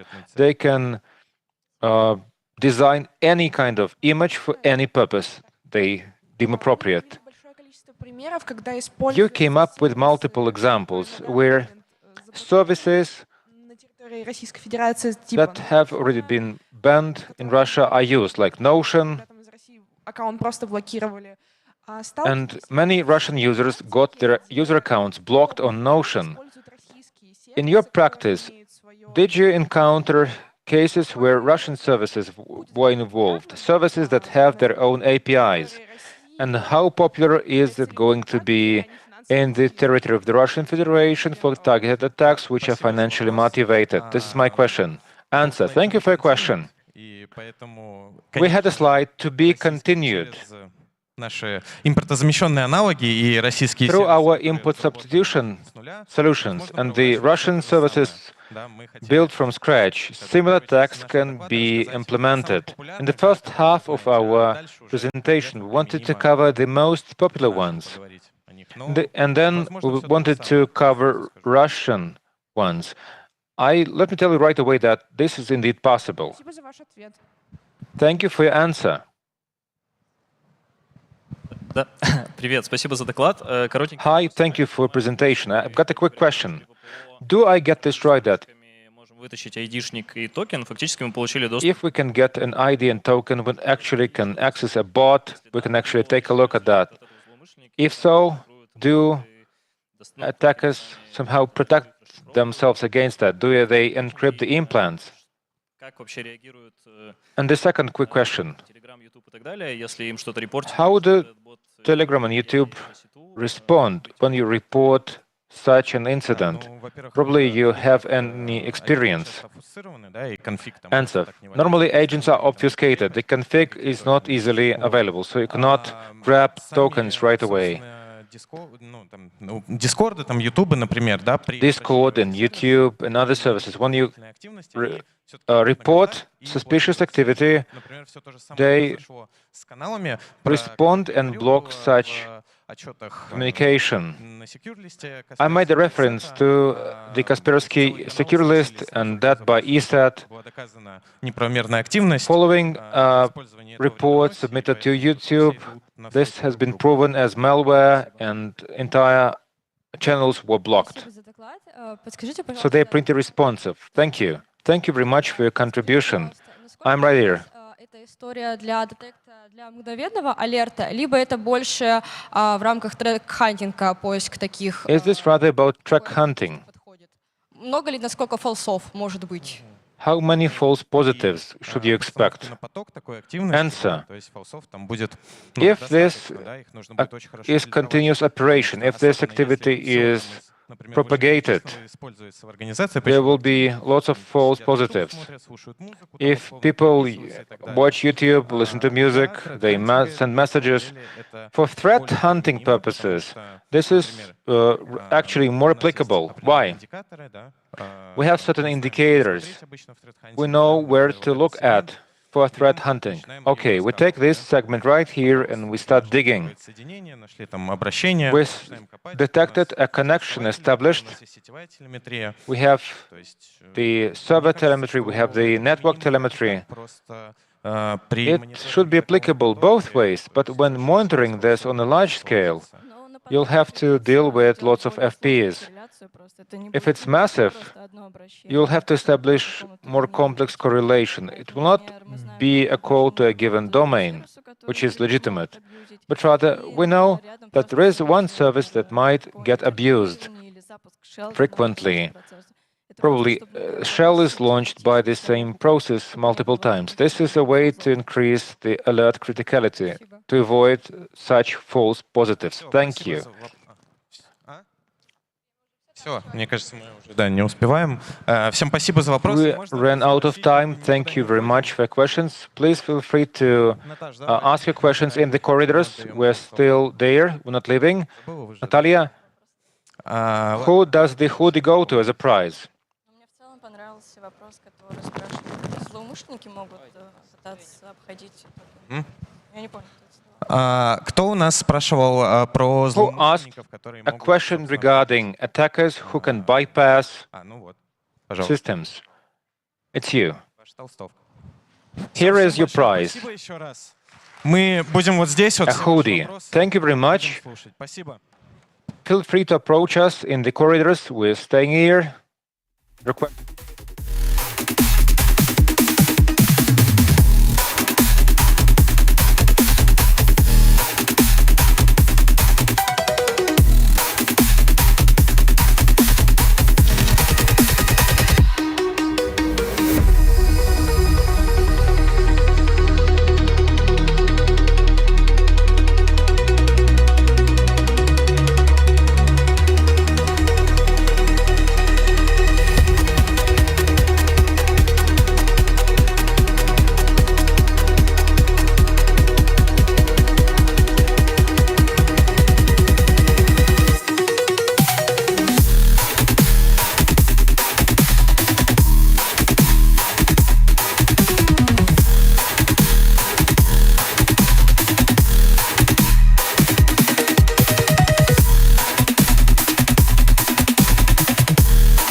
Гунькин. Я работаю в лаборатории Касперского. В рамках лаборатории я 4 года работал в СОК MDR-сервиса.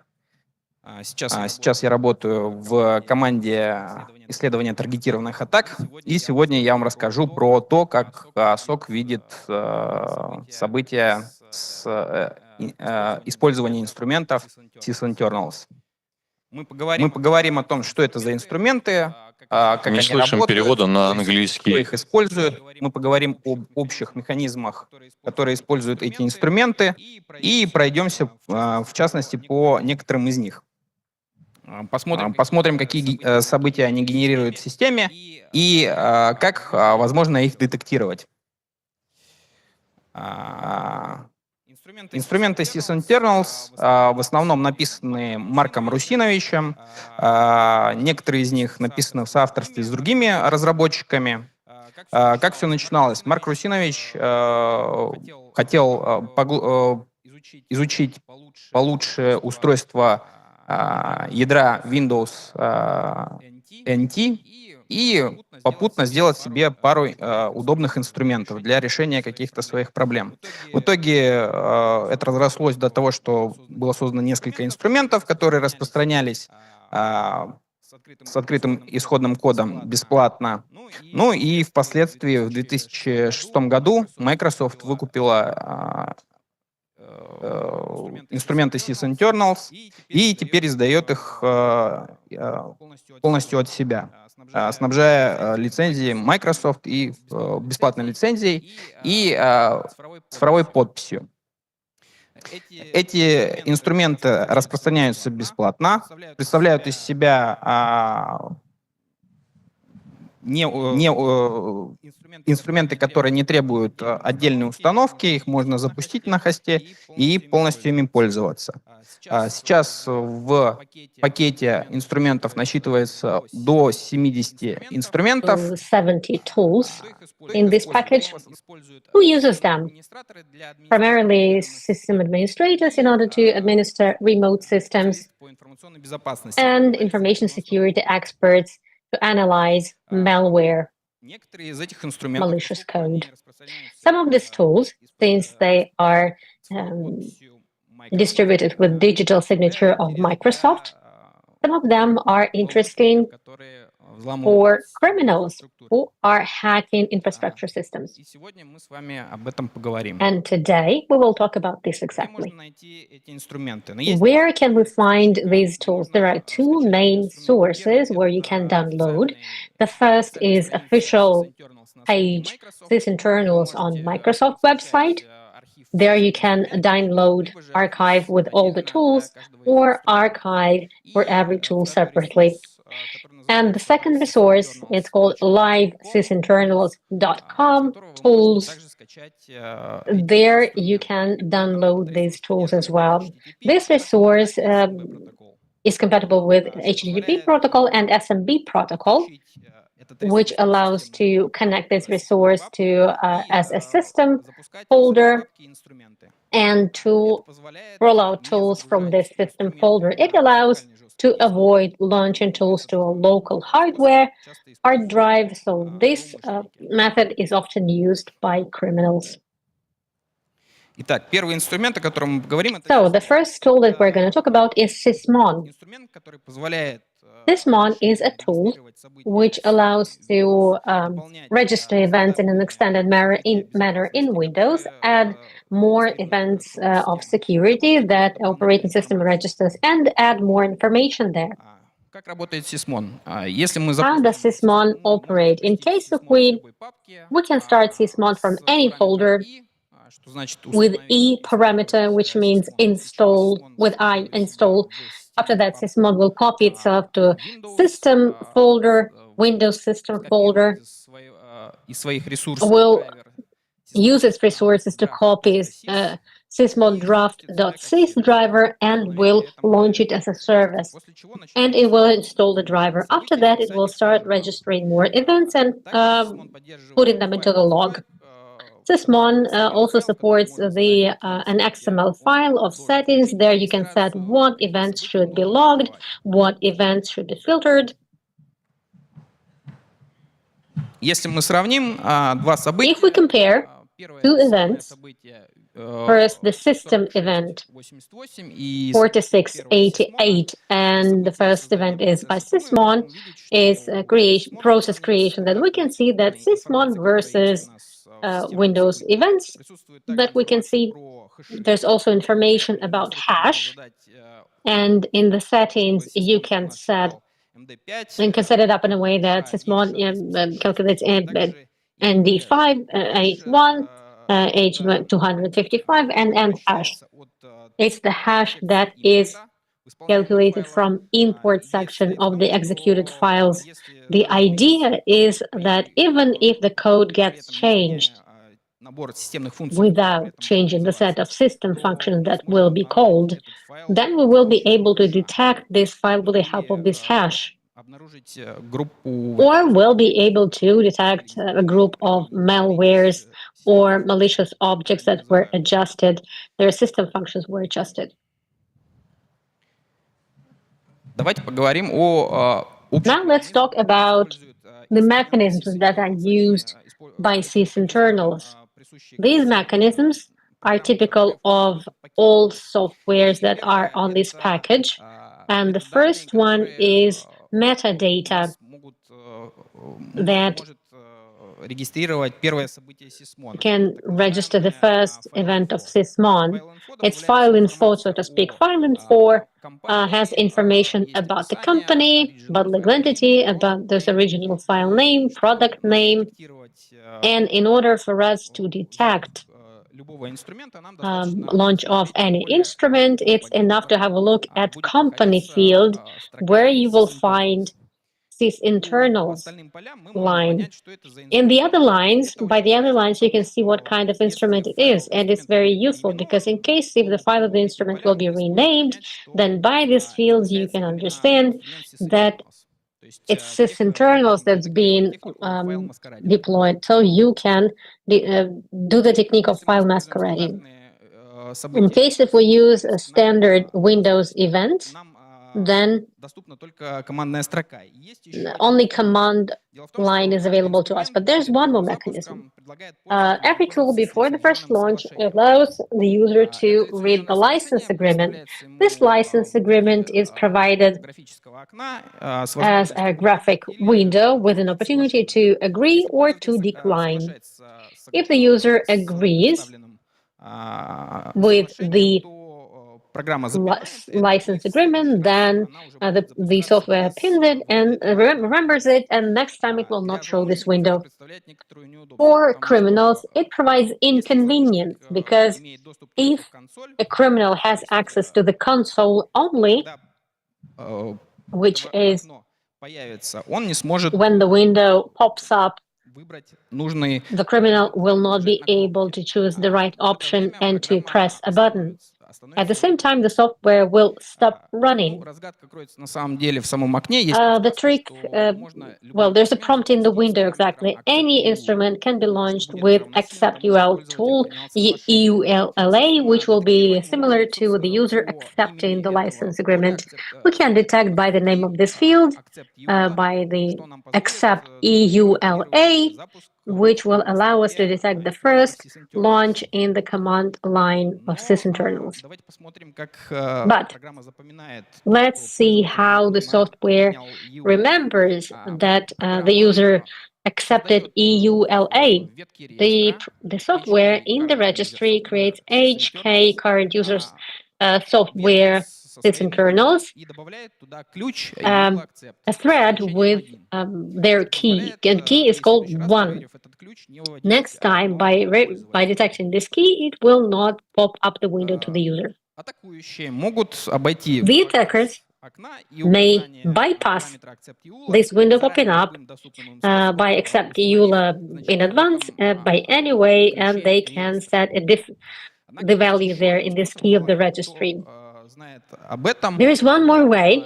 Very few people know about it, but in case if you install EULA accept in the root thread of sysinternals, then all the instruments will consider that the agreement was accepted. And after launch, they will automatically add the right branch to the root branch of sysinternals. This is why, in order to detect the launch, it is enough to just track events of access to sysinternals, to the root one. So you need to set up the audit to register, to log the events, 4663, and also you can track events of sysmon about creation of registry branches and creating keys, 12 and 13, events 12 and 13. Now let's talk about the specific utilities. The first of them is to work with Active Directory. The first tool is Active Directory Explorer. It's also called AD Explorer. This instrument allows the attacker to review full structure of domain. So it shows all the entities that are in there, their properties, and their structure. This instrument has a graphic user interface, and at the first launch, it will show there will pop up a window to get connected to domain.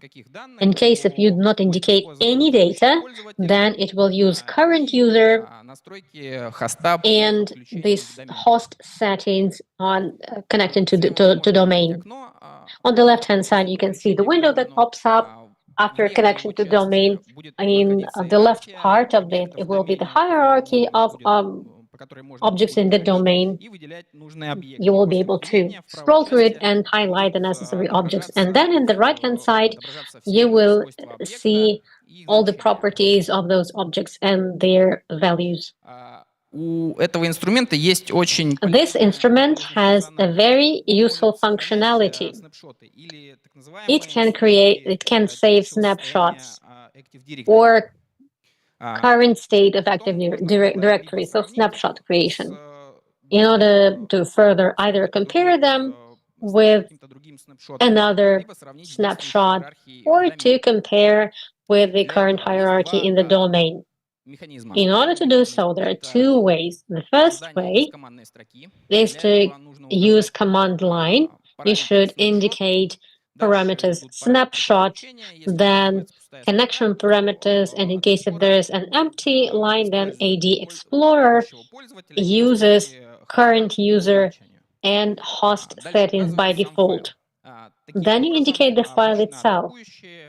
This way, attackers usually use AD Explorer in order to make a snapshot, and then outside of monitoring, they look into the environment of the infrastructure that they are attacking. Oh, and one more thing. If we talk about command line, then we can detect by the keyword snapshot in command line. And there is the second way, from the graphic user interface. Here we can detect creation of file of sysmon. Also, there is another option. First, after snapshot creation, we will have a lot of LDAP requests to domain controller.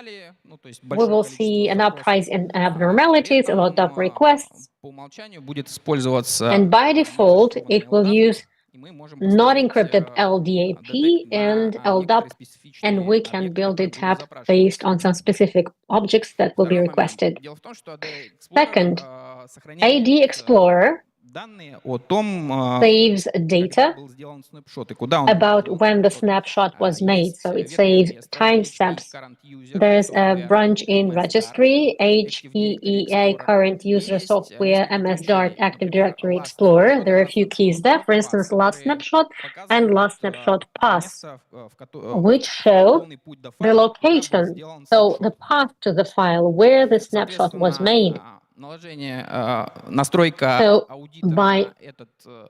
if you set up the audit to this path of the registry, you will get access to information about creating snapshots from command line and from interface.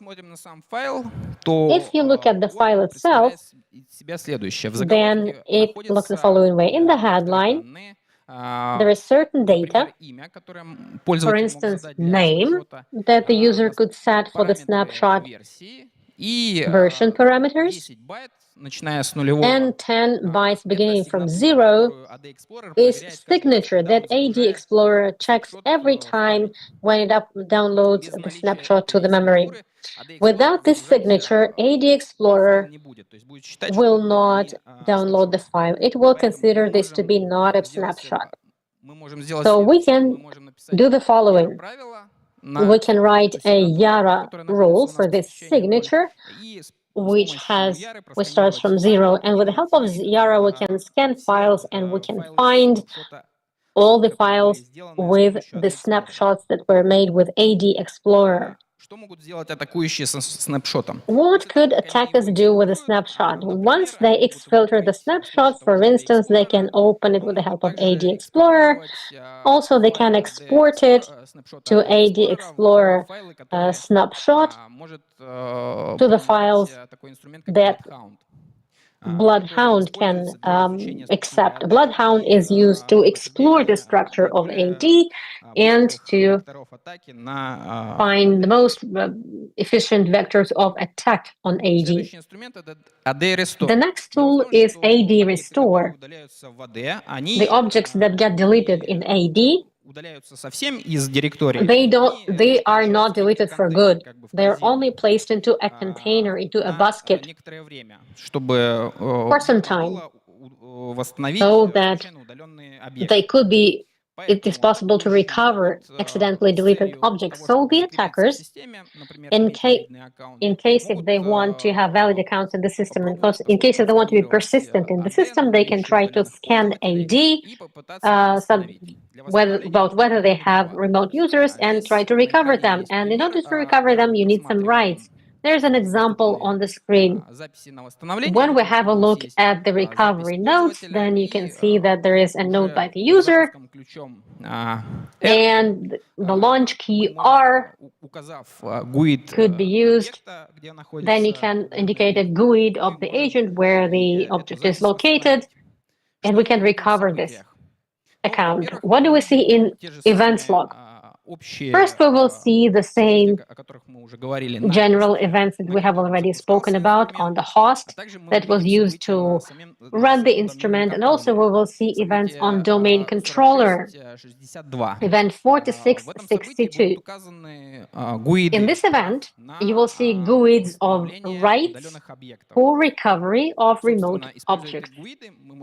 Using these GUIDs, we can put together a rule for detection and recovery of users in the system. We will only need to filter through all the system accounts, but it's quite easy. The next set of tools that we will look at is PS tools. PS tools is a certain group of instruments that have PS added to them. The first PS was done by as an analog of PS from Linux, which allows to have a look at all processes in the system. These are console-based utilities, which allows system administrators to receive information about remote systems, or they give the opportunity to get access to a remote system to set it up. And there is a general mechanism. Most of these instruments have a mechanism. In order to take action at a remote instrument, these instruments can use shared resources from their files. In their resources, they have file service. Through shared resources, it can put resources on remote host, create a service, launch the service. The service on remote host will create a named channels. Through these channels, they get connected to the client, and the client can receive the output. And the first tool, the most popular tool among attackers, is PsExec. Do not confuse it with PsExec from in-packet. PsExec from the start was in sysinternals. What does it allow to do? It allows to get connected to remote system to run programs there or to get connected and to redirect output to the client so that they could manage the console. У PSExec есть один общий PSExec has one mechanism that is designed to prevent interception of the created session. It's one of the ways of protection. Also, it can be used for forensics and for monitoring. Once the session is created, PSExec on the remote host, it creates a file using a certain template. It begins with PSExec C, then there is client host name, the one that will get connected to the server, and then 4 random byte in hex format. The file will have extension key. Мы с вами можем видеть And we can see системных событий, которые нам a number of system events which are demonstrating that the file creates a service on a remote host. Event 5145 then runs it, then creates a file based on a template. We can see that we are connected from the host name PS2. After that, named channels are created on not only PSExec SWC, but also 3 more channels get created. They started with std in, std out, std error. This is a standard input, output, and errors. After that, host command is run. So remote shell gets active, and it allows the operator to execute commands on remote host. Having gotten connected to specific service names and file names that are created on remote host, we can successfully detect both launch on the client host and also on the server host. The next one is PS file. PS file allows us to look at the files that were opened remotely on the host. How can it be used? It can be launched by indicating an address of remote host and getting connected by remote host. It will show which files were in the session and which ones were opened remotely. It will indicate the name of remote file using key C. We can close the session. The same tool can be used to close the session of PSExec. This is one of the options to use it in response. From the standpoint SOC, it will be difficult to detect because of 5145 event will happen only in those objects that PS file got access to. So on server host, it will be difficult to write a rule for that, but on a client host, we definitely can see a launch of our instrument. PS get seed PS get seed. It allows us to get seed on a remote host, seeds of local nodes of the user. Seed is a security identifier. In order to use it, you should just run it. Then it will show seed of local host. If we indicate the address of remote host and the account that we want to connect, the instrument will call the remote host, will create a service. The service will get seed of local user, and using a named channel, it will give the output to the customer, to the client. This is what we will see in events log. Creation of the service with a certain specific name we can see the same name in the named channel, and it allows us to put together a detection rule using specific names of services and named channels. PS-Info. PS-Info allows us to get information about a remote host, including processing unit, memory, key processor, the producer of the processor. In some cases, this instrument needs to install a tool on remote host in order to receive information. Если мы указываем параметр D, if we indicate D parameter, and in case we want to get information about current drives, then the instrument will create a service on the remote host. And in this case, on the server, we will see familiar events that contain quite specific fields that are typical of this instrument. So detecting can be done based on names of these channels. PS list can show us processes launched on a remote host. Here are examples. It's launched using address of a remote host and parameter T, which means show the process tree, also full information about them, which is memory, PIT of the process, etc. What are we going to see in the events log? Actually, the instrument will use access to remote registry. But access to remote registry is used not only by this instrument, other instruments can use it as well, other softwares in the infrastructure. So it's a very noisy event. If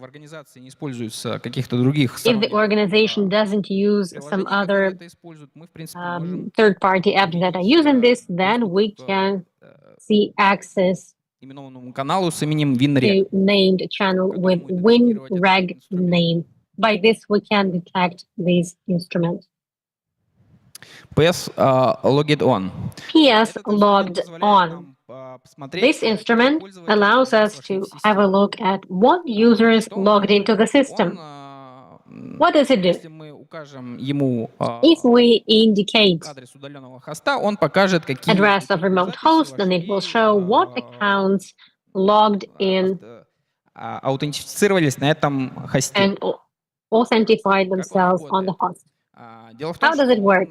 It takes HK users key. So every user that who creates a session, the ID of this user is created in the shape of a register bunch. And we can observe the following events in the log.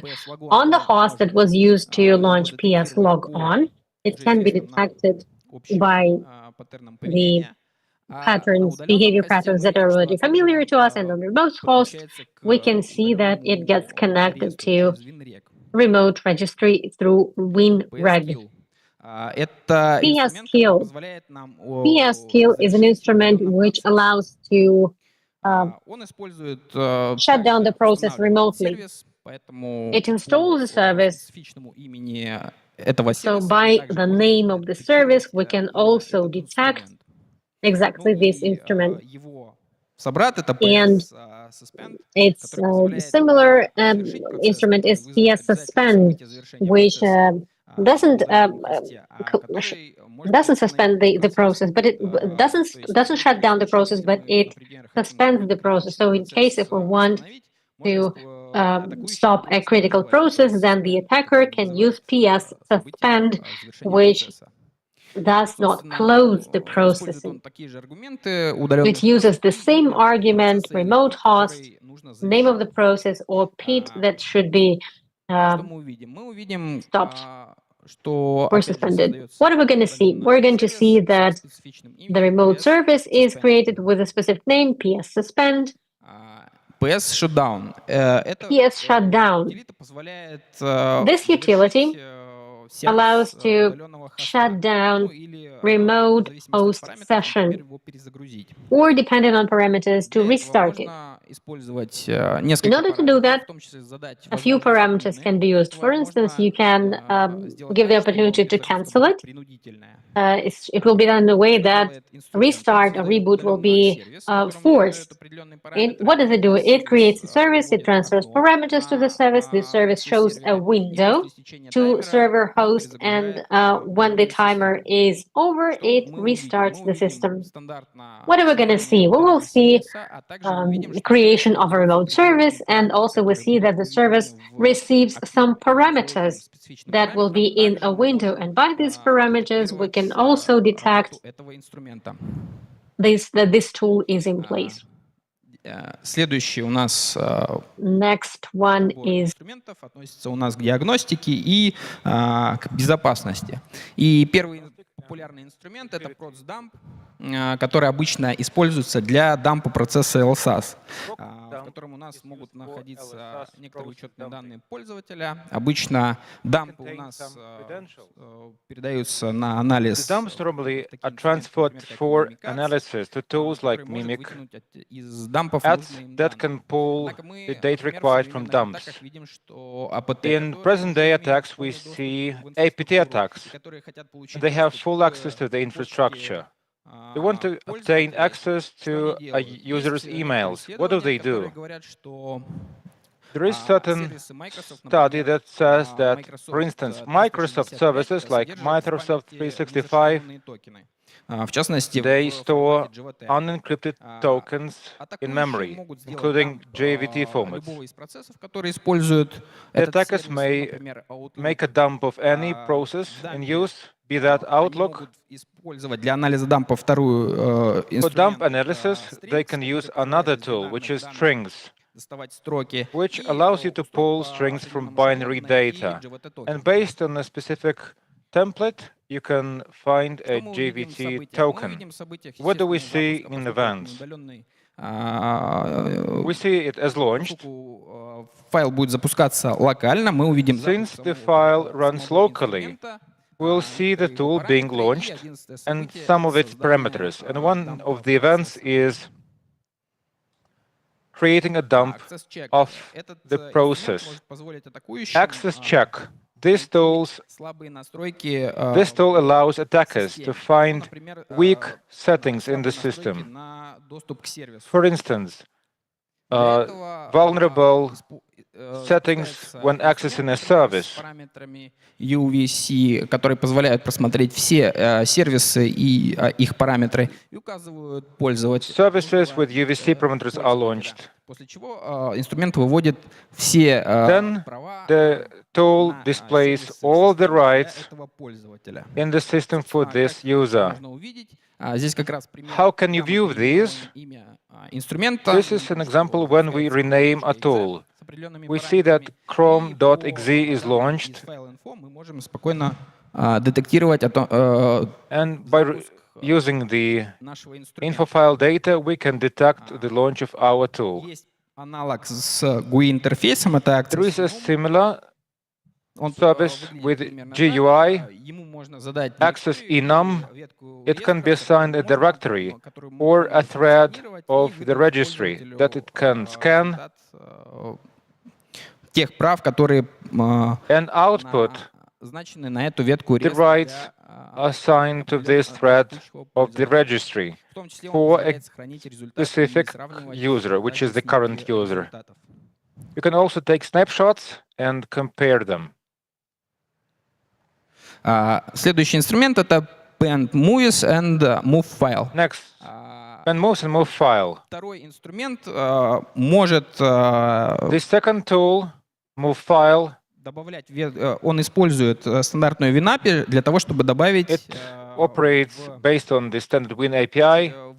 В определенную ветку реестра путь к файлу, to add a path to a file to a given thread of the registry, which could be moved or deleted. Normally, there is a path to one file, it is normally deleted, the target path. After reboot, a file is transferred to this directory. Attackers may delete forensic artifacts after system restart. This is the use of the first tool that enables us to view this registry key and verify whether it contains an entry. It also displays operations to be performed with it following a restart, reboot. Изменение этого ключа в реестре, а также можем We увидеть can track events such as changes to this registry key, and we can submit this registry thread for audit as delete or secure delete. This is a tool that allows us to delete files, not only delete files, but even rewrite the disk space they took. If we just delete a file, we just delete an entry in the data table, but the file is actually still there on the disk. It can be recovered by a variety of utilities. As delete, before deleting this file, rewrites the file structure with random data multiple times, and then file is deleted. Here is an example of one type of malware files. It contains this tool. What does it do? We see a chunk of code. First, it tries to assign sysdelete, sysinternals, EULA accept that equals 1. If it fails to, it adds accept EULA to the command prompt line. Then it launches that with flags RSQ and a disk parameter is C/**. It means that it's going to delete all files detected on the drive, and it will be rewriting them multiple times. Я заканчиваю свое выступление. Мы рассмотрели некоторые... That's it for my presentation. Here are a few conclusions. We considered several sysinternal tools, the way they can be used by attackers in attacks against infrastructures. We considered events they generate and the way they can be detected. That's it. Thank you very much for listening. Так, у меня есть футболка, да, и... I have a T-shirt to gift. Any questions? Спасибо большое за доклад. Thank you very much for your presentation. В основном про все методы You referred basically to all the methods of such tools where you run these tools remotely. But when you remotely launch Ad Explorer from a remote machine, remote host, it will not be calling the machine, it will be calling the DC. What do you suggest using to detect this kind of telemetry if AD Explorer does not run locally but runs remotely? Thank you for your question. In my presentation, I said that AD Explorer will be using the LDAP protocol, LDAP, which is not encrypted. It is not SLTAP. You can always assign rules for specific queries they send. It calls a variety of services. You can find lots of object names which may be missing from the infrastructures. And this is how you build your detection method. And if it says LDPS port 666, Active Directory Explorer нельзя настроить. As far as I know, you cannot force configure the Active Directory to LSDAP. If it's used in your infrastructure, it is used. Then you have to use alternative LDAP monitoring tools so that it can be decrypted on the server side and then detected. Thank you. I see. Thank you very much for your presentation. I'm right here. My question is this. You mentioned detection of masquerading for executable files. The question is, can we rely on extended Sysmon data to apply this to libraries. Could you please repeat the question? Based on expanded Sysmon data and the company field that you considered, you can detect masquerading. Is this approach applicable to DLL libraries? DLL libraries of whom? Of which tools? Если инструментов sysinternals, то они используют стандартные... If these are sysinternals tools, they use standard system libraries. Можете уточнить, пожалуйста, вопрос? Could you please clarify your question? Could you please elaborate on that? Ну, вообще, давайте так. Вообще можно, да, действительно, можно маскарадинг, хотя... In general, yes. In general, you can. Even though DLL libraries are executed via an absolute file path, I don't know whether masquerading can be used. Нам позволяет узнать даже, Event 7 of Sysmon even provides us details of a digital signature of a file. Thank you. Thank you for your contribution. При генерации вот этих символов, да, в файле key на конечном хосте. When generating these symbols in file EK, are these symbols unique for every end host? Or are they unique to the initial host of the attacker? If you talk about PS tools, for some tools with named channels, these names are unique. На основе этих имен будет достаточно... Therefore, detection based on such names will be pretty accurate. So it means that you could use that to reduce the number of false positives. In case the admins use the same software, if the admins use this software, it begs the question, if your admins use such tools, I would recommend segregating user accounts who are entitled to using such tools and those that are not.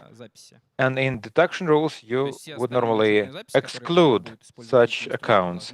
All other accounts attempting to use such tools should generate an alert submitted to the SOC. Да, можно так, наверное.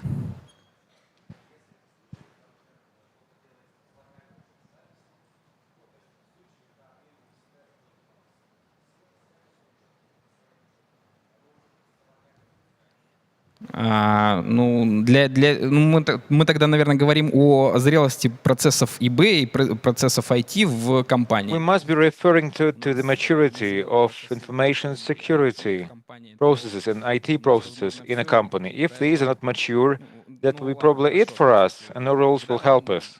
Okay. Я думаю, что в любом случае нужно будет поднимать алерт. I believe that you will have to raise an alert in any case.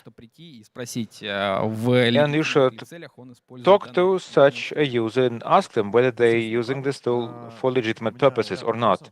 Thank you for your presentation. I have multiple questions. First is on S-tools.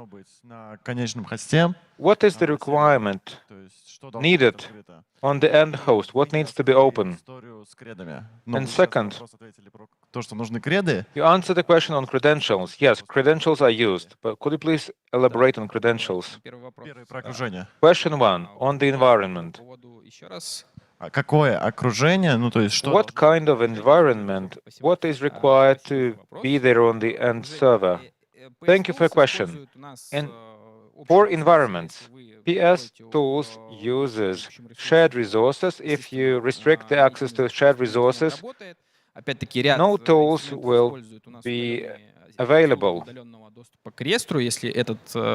Some services use remote registry access tools. If this service is disabled, the tools will not be able to use that on a remote host.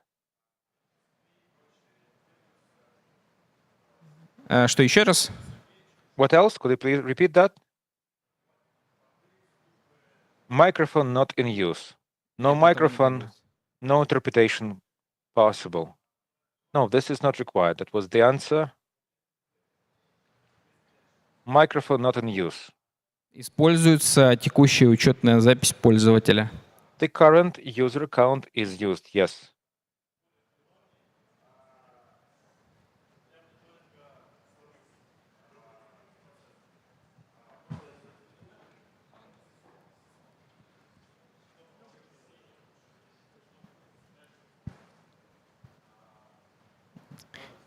Это очень, да, холиварный вопрос. То есть можно сисмон установить. This question may cause a holy war. Yes, you can set it as sysmon by default.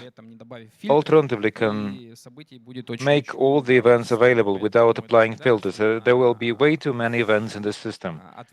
This is why the responsibility is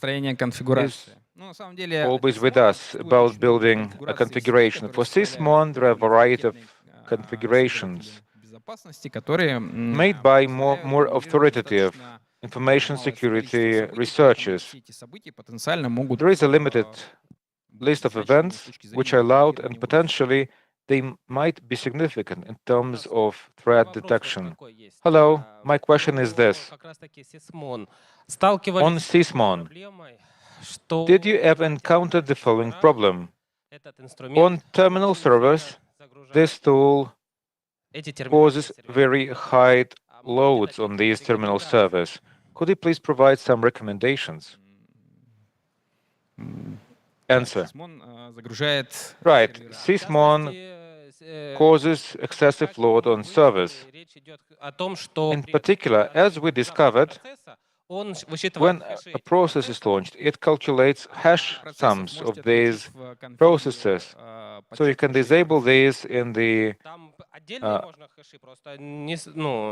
hash calculation section for processes. We didn't go that far, but I would still want to see some of the hashes. Not all of them, but we would love to. In such cases, let me put it like that. Enabling sysmon on a working server, it's a critical operation.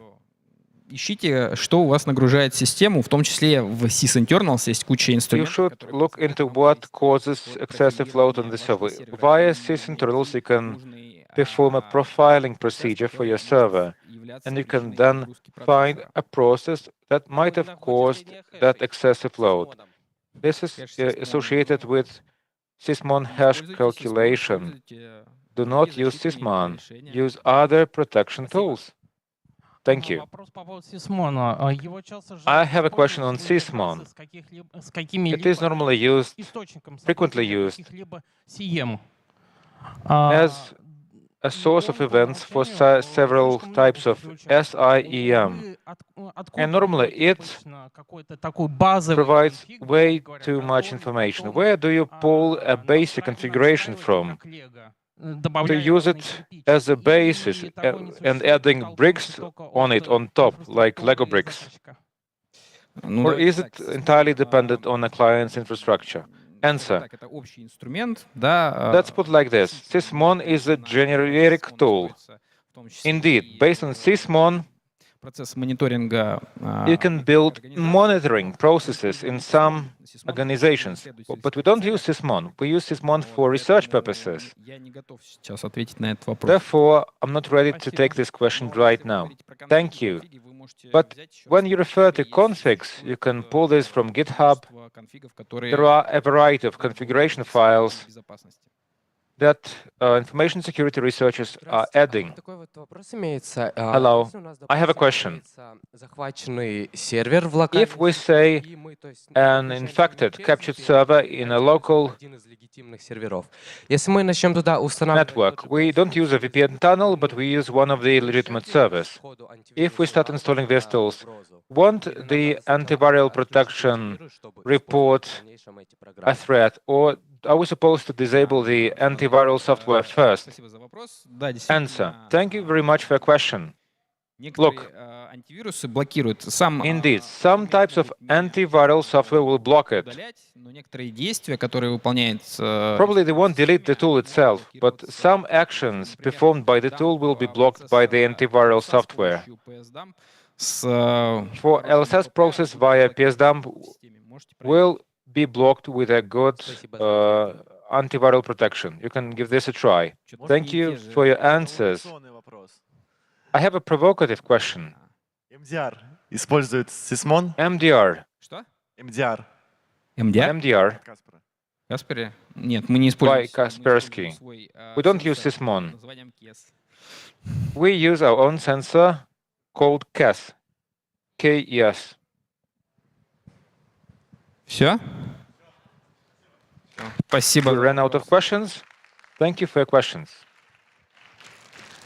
Так, там еще футболку нужно было. Вот молодому человеку, We have который... a prize, this T-shirt. The prize goes to the young gentleman. Не-не-не. Yes, your question. No, not you. The question was about antiviral software detection.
Раз. Ага.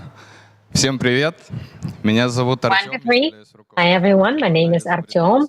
I manage analysis department, analysis of malicious code and threat intelligence. Thank you very much for listening to my presentation. It's an honor to wrap the track, this track in PH Days 2025, and I'm going to talk about Phantom Core today. These are criminals, cyber criminals, and in order for us to be in one context, let's try to do that. Собственно, рассмотрим, чем нас самих зацепила данная группа. Let's see why we're interested in this group at the start of their activities, at the start of 2024. And the first reason is their targeted country is Russia. Why is it their key targeted Russia? Because later we got hold of information that also Belarus, organizations in Belarus were attacked as well. And the first well-known case of exploitation of vulnerabilities of 2024 in WinRAR was used, but in modification for RAR archives.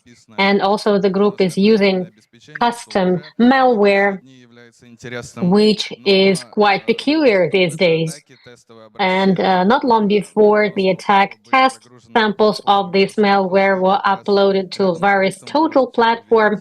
And next to this point, you can see a screenshot of the source of file uploading, and you can see that it's Kiev, so we can see the source of this threat. In the first attack, the domain name and C2 address was also disguised to Russian organization, and also we must mention that the letters are quite quality, and some documents that we're using, they are mimicking to accounts and invoices and agreements, and they had some seals and all the signatures, and they are not allowed for public downloading. So why did I choose this topic? Because these cyber criminals attack organizations in Russia. They use custom malware. They do high-quality email distribution up until today. And what has not been mentioned on the slide, later we learned that in a number of successful attacks of this group, it led to encrypting infrastructure of the victims. So what's going to be a part of this report? We will look at malwares and first vectors of attack. Also, we will consider a connection of this group to activities in 2022. I will also mention that previously we thought that we started their activity in 2024, but actually it's 2022. We will also look at distribution of the organizations and the industries that the group is operating in. Also, we will see how these criminals are using legitimate or compromised infrastructure in their attacks. Also, we will see what actually happened after infection, what were the consequences. Let's start. This is the timeline of malware activity produced by this group. Currently, I would make three conclusions here. First, we're seeing that activities is from 2024 until March 2025, and it means that we're detecting activity of this group of every month except for February 2025. Also wanted to draw attention to the amount of malwares and their modifications and their versions. These names are not meaningful to you right now, but the number, like the quantity, is interesting, the scale, and it characterizes that the group updates the malware quite often. And activity in 2022, particularly StatRat, will be looked into in more detail, and we will explain corrected in patch 6.23 of WinRAR software in August 2023, despite the fact that criminals used it in 2024, and throughout a long time they have been making use of it. And I wanted to give a recommendation: update your software on endpoints, even if it's WinRAR. Please update it timely. The next vector of attack is XLS macro pack. The point of this vector is distribution of XLS files which contained VBA code. Presumably, these XLS files were generated with the help of a public instrument macro pack.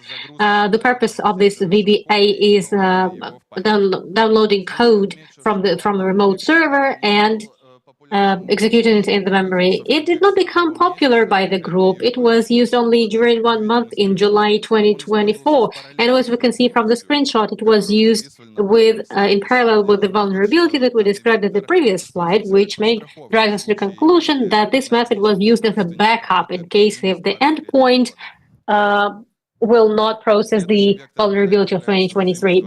The next vector of attack is vulnerability of 2024 in Microsoft 43451. The point of this vulnerability is theft of NTLM open hash when the user interacts with URL files. When I'm saying interacts, I mean transferring, copying, highlighting with the right button of your mouse without double click. No double click. Vulnerability was used for 1 month. The criminals were sending this archive with URL file, and here's one nuance. In order to exploit this vulnerability, you need to unarchive this, and you need to use it in the file system. And also, these files contained URL parameters that contained a link to the malware. And in order to infect the endpoint, you need to click twice this file. You need to run it, and only then this link gets connected and the file will be downloaded. And we'll make a conclusion that this vulnerability was used, but in order to infect it, it takes to run the file. The next vector is rogue RDP. It's putting together RDP files in order to connect to remote host, but with certain settings that include monitoring of logical disks, redirecting exchange buffer, different tunes, and criminals would distribute these RDP files. And once the victim gets connected to remote host, then in a few seconds, they would copy a copy of the malicious file to startup directory to endpoint. When the system was restarted, rebooted, then infection would be run. And the last vector of attack is Polyglot. Polyglot got its name because of similar polyglot files that are well known.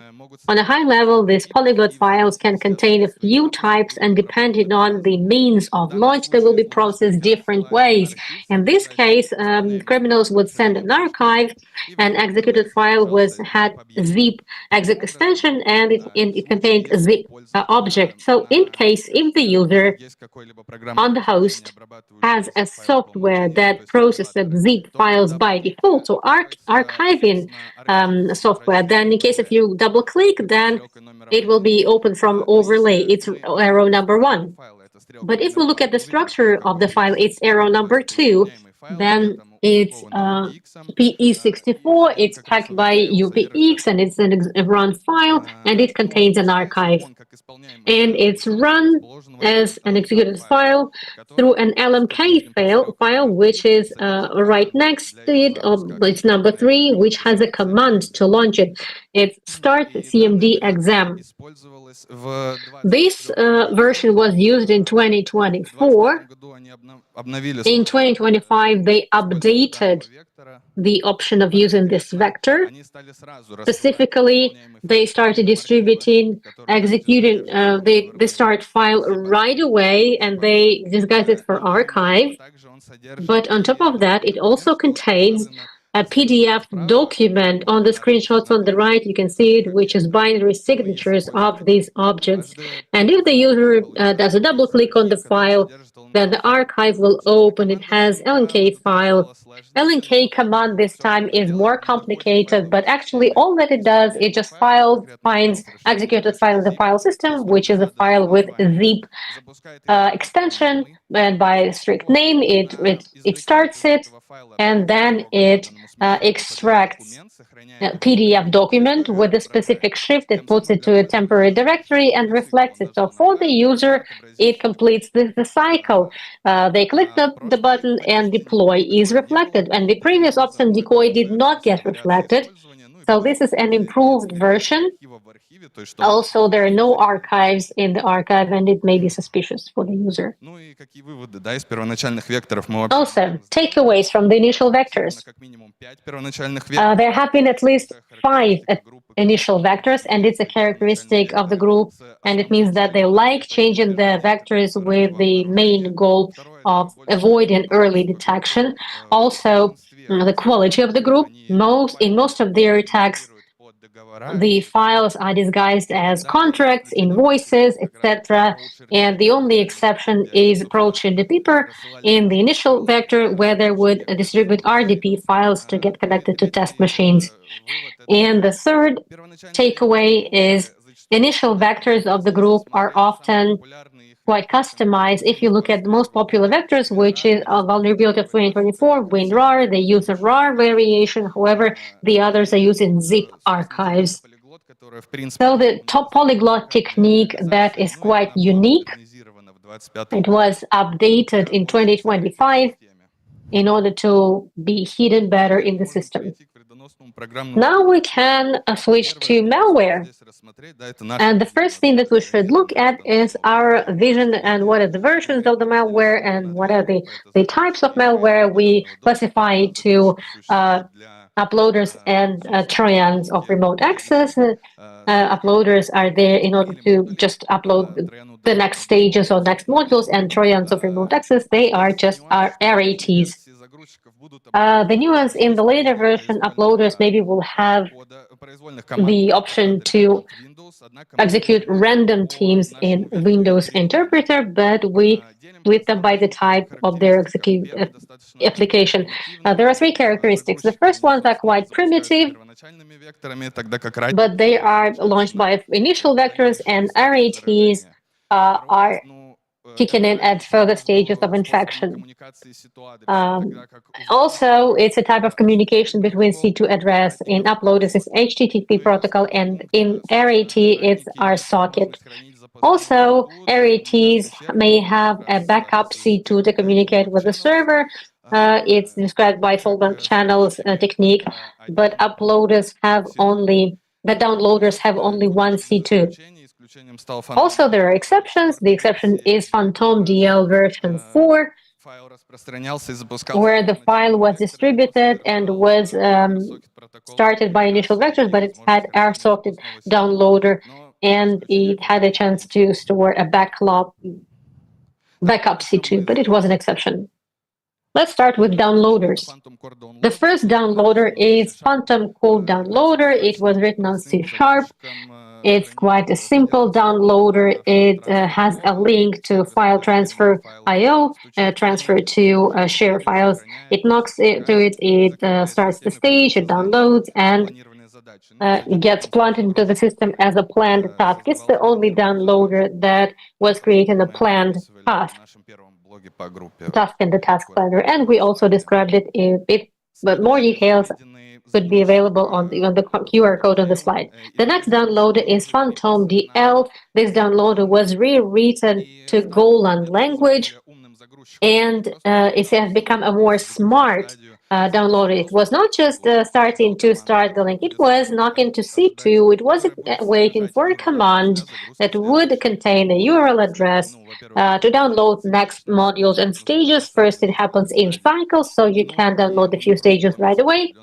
And it doesn't just request workload from any C2. And in case if you don't like the host, then you could use geofencing and you will not even get exposed.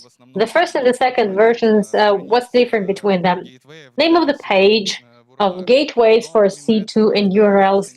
On top of that, the second version did not have garble obfuscation, and this way the project got its name. It's called PhantomDL, and we described it in our blog, Invisible Connections. You can learn more about this downloader there using a hashtag. And Phantom 3, it has an option of running random commands in Windows Interpreter, and it got the first opportunity of RATs. We never saw it before in downloaders. It was a revelation to us. Version 4 became even better. It has resocket protocol, and also it gets a chance to save the second C2, and we couldn't know how to differentiate these malwares and why are they using two malwares at the same time, and they're more or less the same. Мы пришли к тому, что Still, можем делить. we realized that we can keep on looking at that because we found Kia CDL and Kia Cell Trim. They were written on C++. It's the first language in their arsenal. And here we got see the protocol. The protocol is on HTTP once again, and it has one C2. So it fell back into its places. In these versions, the names got changed. They have two letters now, but in terms of their functionality, they remain the same. It's downloading files to the infected host, random starting commands in the Windows Interpreter, also running files. And what's the difference between these versions? It's a set of commands and their functional capabilities, and their names are wrapped from PDB paths in the files, and the first one is KSC. I'm sure it's clear that they are guys in Kaspersky Security Center, and then it's Stream, and they erase the command. The next malware, download malware, is GRAC backdoor. This file is yet again to Golang coding language. It's not a special malware.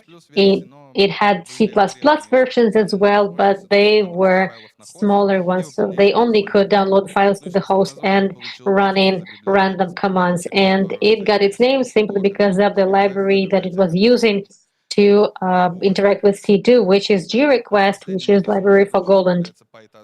And the last one is PyTask backdoor. It has an alternative name from Kaspersky. Kaspersky call it Phantom Pyramid. And why is it significant? It's the fourth coding language. It's Python. It was compiled and put together with the help of PyInstalller, so it was distributed as an installed file. In terms of commands are the same. pvd as cd in order to get key directory of the process and to change it. And a load command loads files to the infected host. And last one is starting random commands in Windows Command Interpreter. And based on the commands that are used by these downloaders, why do we believe that these are downloaders, however they run commands? We found that random C and D commands were run. And what are the conclusions here? We will not describe every command, every team, but it's a group of criminals. They scan network of users, they scan file system, they get system information, they get hold of it, and they have two goals here. The first goal is quite trivial, to get access to information about the infected host and to think through how to infect it further. The second is filtering the infected system, and in case if via filter, by output of any command, this host does not pass the verification, then they send command shut down with the parameters to shut down the system or to reboot it, so they stop their infection. And based on our vision, the way we see this, next criminals send the command to download the next stage or additional modules. Now let's switch to Phantom RAT. The first version, just like the first downloader, was written based on C#. It has average number of downloaders. It's random commands, downloading files to the infected host.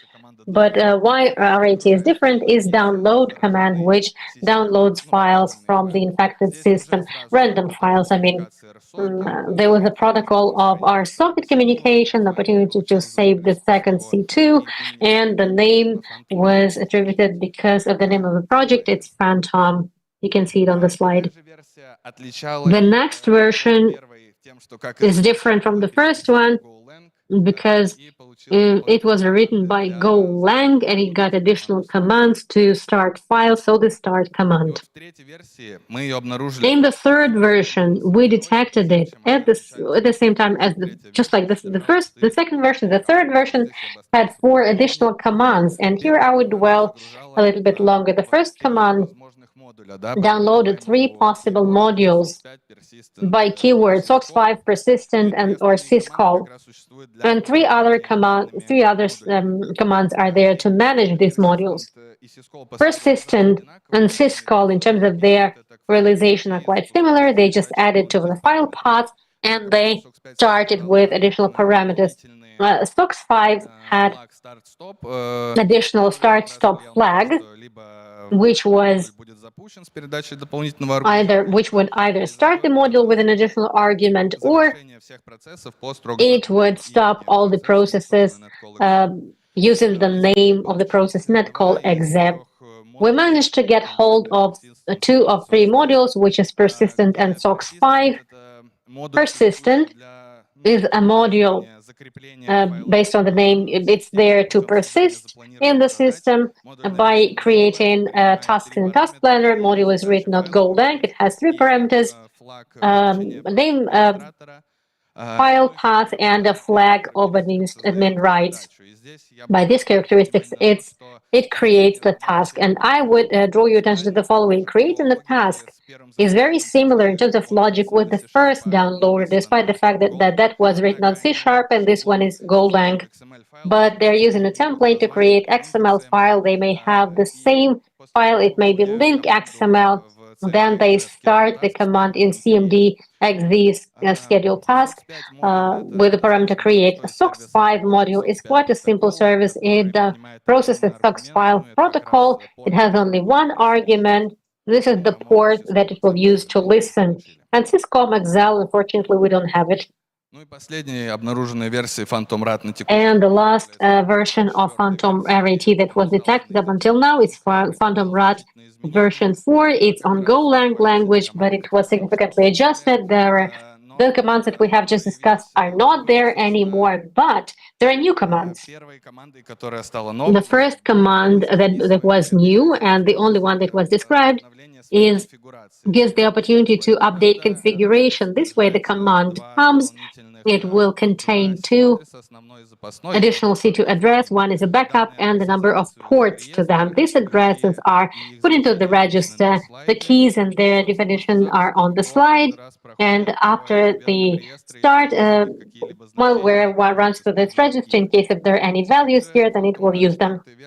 Phantom RAT version 4 has meta protection. It stores pre-installed certificates that are used in one case, they're used for identification on the server, and second, in order to check authenticity of the server. This way, they prevent interception and of the network traffic. What are the conclusions? First, these criminals are change their software. Oftentimes, they change coding languages and the code base, and the key purpose is to avoid detection. Second, the key properties that these instruments have was the key property of downloader, starting random commands in Windows and downloading files on the expected host. RATs have all these opportunities, but also they can upload files from the infected host. And how their tools are developing. In terms of the downloader, the first downloader was quite simple. It knocks on the link, it clicks the link, it starts the file.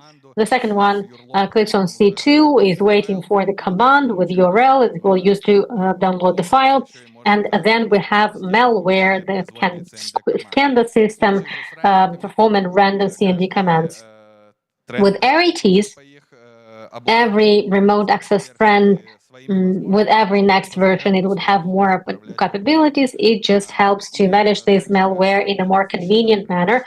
Also, it has meta protection in version 4, which prevents replacement and interception of this traffic. We are done with malwares. Now we can switch to 2022. On this slide, you can see 6 graphs with a part of infrastructure of Phantom Core, and in the bottom you can see domain support secure.ru, which is connected with infrastructure of the group. These domains were used as C2 in the first attacks, and at the top you can see identical domain support security.ru. But if we look at the dates of their registration, then the difference is about 15 minutes. This is why we connected this domain with Phantom Core. We attributed them to each other, and we started looking into it and researching it. And during the research, we found out a few domains, and one of them is highlighted with a red rectangular, but the date of registration is 2022. So first we thought it would be maybe it's false, but when we researched domains, when we did virus totals tests, then we detected certain files, we decided to analyze them. Here's what we arrived at. We realized that the first file, in the first file, the chain of infection is validator.msc. We can see that in terms of their properties, it disguises as Roskomnadzor, Win.0, some software. So it pretends to be Roskomnadzor. And so it's a dropper which extracts 2 files and starts them. The first is malware, and the second is decoy file. The page is presented on the slide, and is validator 1.0, which will test your network if it complies with the federal law. This file definitely also gets animation of this verification, and it shows to the user that verification is successful. But what's at the background? At the background is StatRET. It's a very peculiar malware, a lot of functionality. It's also written at .NET, on C#. It contains a Stealer module. Its capabilities are described in point 1, to be exact, the data that it uploads, and a lot of commands. I will not list them to you, but the most interesting one is why it wipes files. Wiping files is a peculiar thing. It gets a command destroy. It requests to the server, it gets logical disks. If it fails to receive them, then it just zeroes data. It wipes data in all logical disks that it finds on the system. On top of that, when it initializes, it runs the planned task after the next reboot of the system, or once the user authorizes. It will start CMD command RD with a delay of 10 minutes, which is remove directory, and it removes the content of users directory and also logical disks D, E, F, and G. And here we can make a conclusion about the motivation of this attack, which is destruction of infrastructure, of a network, or endpoint destruction. So let's prove the connection with Phantom Core. On this slide, you can see 2 screenshots. Both of them describe creation of a planned task and its persistence in the system. There are 2 malwares from 2024 and 2022. And we can scroll down and we can see schedule functions. They're similar to each other in their realization, which is not presented on the slide. But by parameters, we can see that the difference is only 1 parameter. The second one in StatRET 2022, it's PCLU-exe. It's a file that will be run. This is how criminals run the malware. But in 2024, it's inbuilt into the function. It doesn't have an argument. It's not. Also, I wanted to draw your attention to the name of the task. In both cases, it's Microsoft Statistic Core. It's a unique name. Even Phantom Core got its name from the part of this planned task. And please pay attention, on the right, in the bottom, you can see name of the file of configuration of the planned task. In both cases, it's tsk.xml, and the lead, how it gets persistent. They plan a task, and it's not processed by symbols, it's just double brackets. And these symbols are connected with an identical shift, so they're completely duplicated. We tried to find it on VirusTotal or Stack Overflow and GitHub, but it doesn't have any open source versions. There are no binary files as well. Мы связываем две этих активности. Здесь We мы believe this is unique, and this is how we connect these two activities. While in 2022 the motivation was to destroy infrastructure, while in 2024 we see encryption and ransom. Let's get back to reality. In this slide, you can see a distribution of email recipients by industry. This is based on our statistics data. IT, development and industry, technoparks, utilities. However, we didn't notice any precise filtration by industry. We know nothing about attacks against ministries, government entities, government companies or military. Normally, these are all aimed at commercial profits. This is an example of a compromised infrastructure.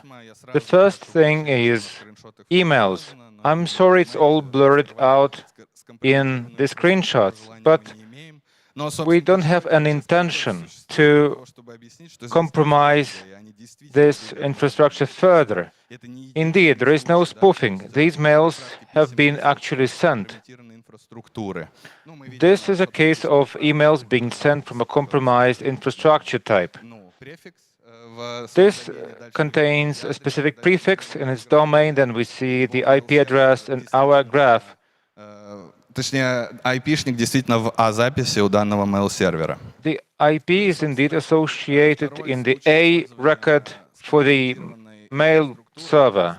Another case of compromised infrastructure is placement of malware on hacked servers. There are two addresses. These are not masked. Why? Because these have been published in research papers by Talos and Cyber. Therefore, in both cases, the attackers used XLS vectors. They placed shellcode, and we had a persistent exe module here, and it was back in December 2024. That was on a compromised domain, KCDL3, that was the name. What happens following infection? These are the tools found as a result of malware. First, there's a service wrapper that enables attackers to run an application as a system service of Windows. RevSox instrument for tunneling traffic via SOX 5 protocol and reverse connection to the server's Chisel, a tool for tunneling TCP, UDP traffic via HTTP, working on a client-server basis. Xen, All Password Pro, tool for extracting password for system data. Mobex, Termite, tool for remote system administration. Sliver, a C2 framework. Mesh Agent, a tool for remote system management. On this slide, it is in-house built malware classified as phantomcore.taskrat. We focused on the network infrastructure used. We didn't detect any other tools, but we have more cases where this malware was used. It was distributed along with PhantomRat. Even though the features are pretty much similar, it does everything PhantomRat does. At the same time, it can delete any chosen process. It is written in C++, highly obfuscated, which is not typical for malware by this tool in this language, like KCDL and KCDL3. We attribute this tool to this group, but there is a caveat. Is this headmare or not? Many researchers associate headmare and Phantom Core with the same group. They have a popular Twitter account where they publish the details of compromised Russian organizations. It is basically a ransomware group. And there is a list of publicly available attacks. The victim infrastructure got encrypted.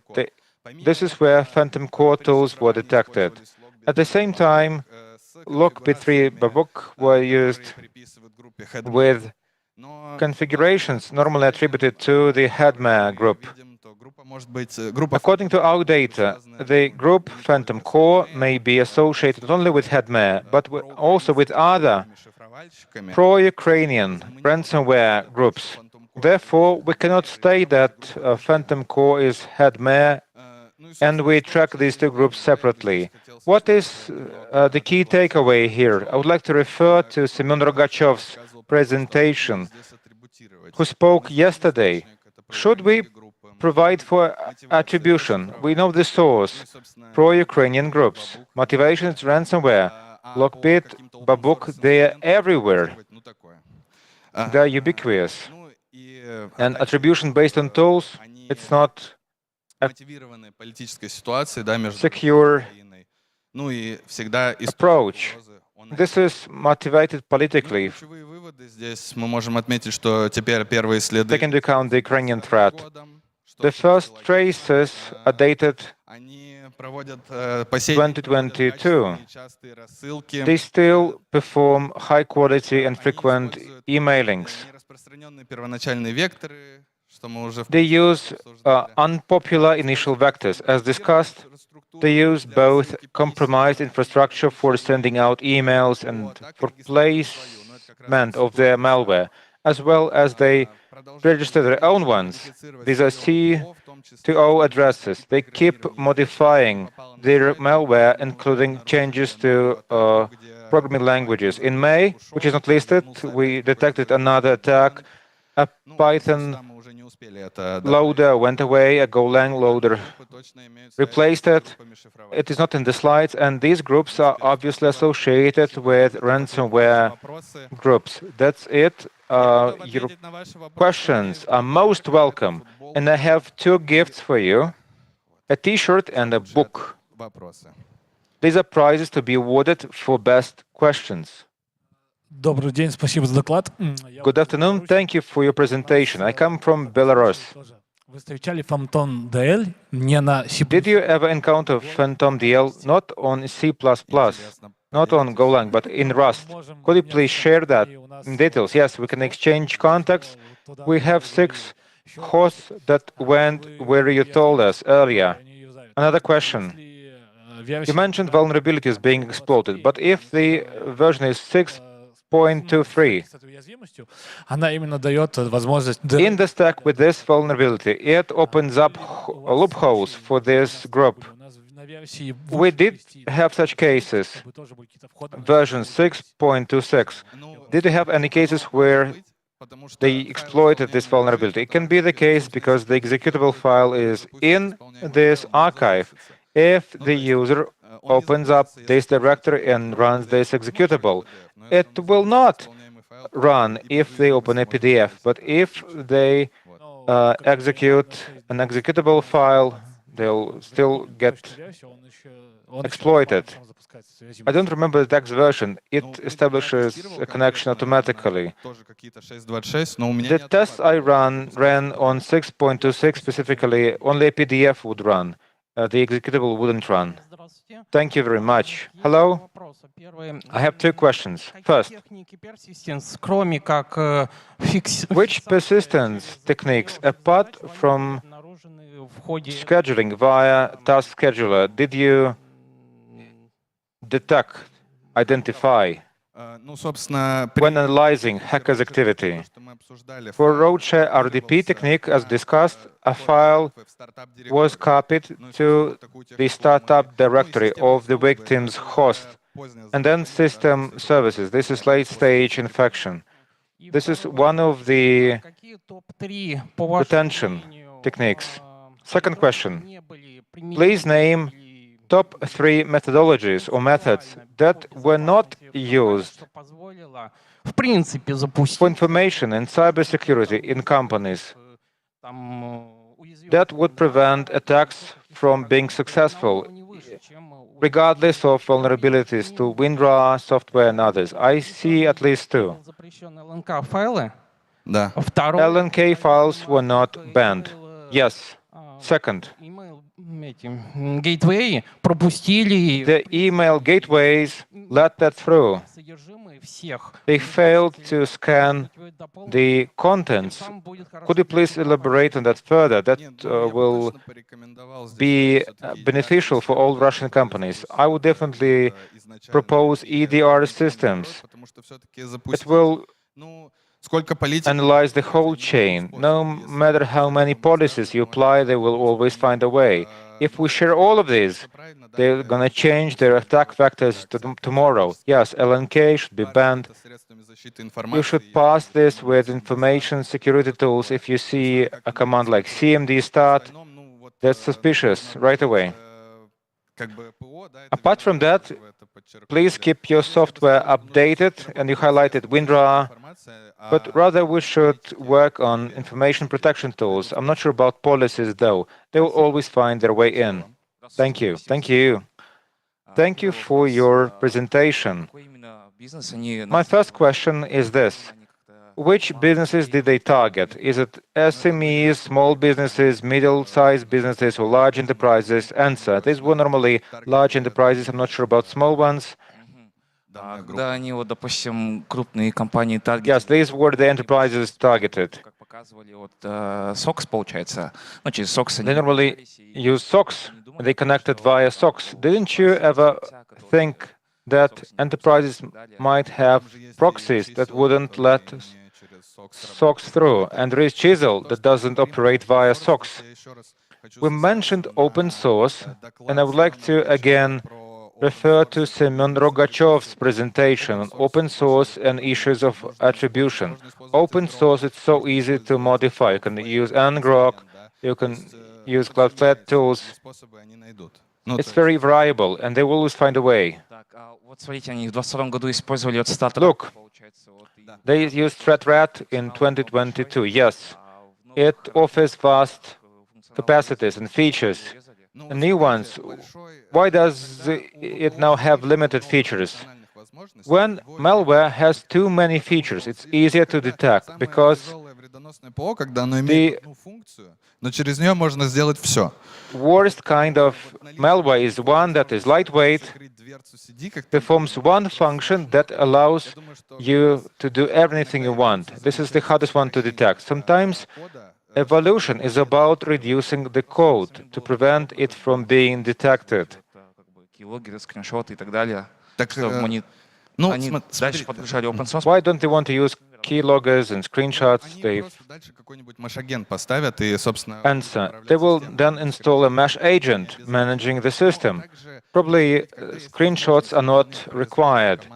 When they can run any arbitrary CMD commands, that's it.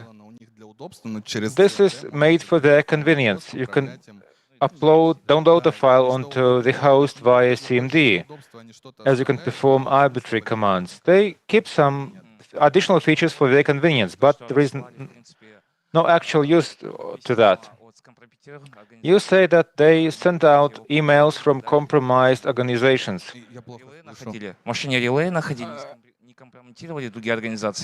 Probably they did not compromise other organizations. Probably found a relay. Answer. We also detected, if I got your question correctly, when we run this one in a sandbox, at a certain point we get a shutdown command. They can judge somehow whether it has Active Directory. And then they decide whether they will proceed exploiting the attack, whether they will continue downloading further stages, or they will just stop the infection at that point. How did they двойная была давка на компанию. execute the exfiltration to put pressure on companies from both sides. If we check the Twitter accounts of such groups, you will see that if we refer to ransomware, yes, of course, they can pull data, upload it to their systems. We can check their Twitter account and see how many documents they like posting. Thank you. Все, в принципе, да? Я так понимаю. Is that it? Thank you very much. Thank you. Так, футболка и книжка. Сейчас. We have two prizes, a T-shirt and a book. The book goes to you. Thank you. Here is your prize. А футболку вам. Спасибо большое. And the T-shirt goes to you. Thank you very much. Спасибо вам еще раз. Спасибо. Thank you. Thank you so much.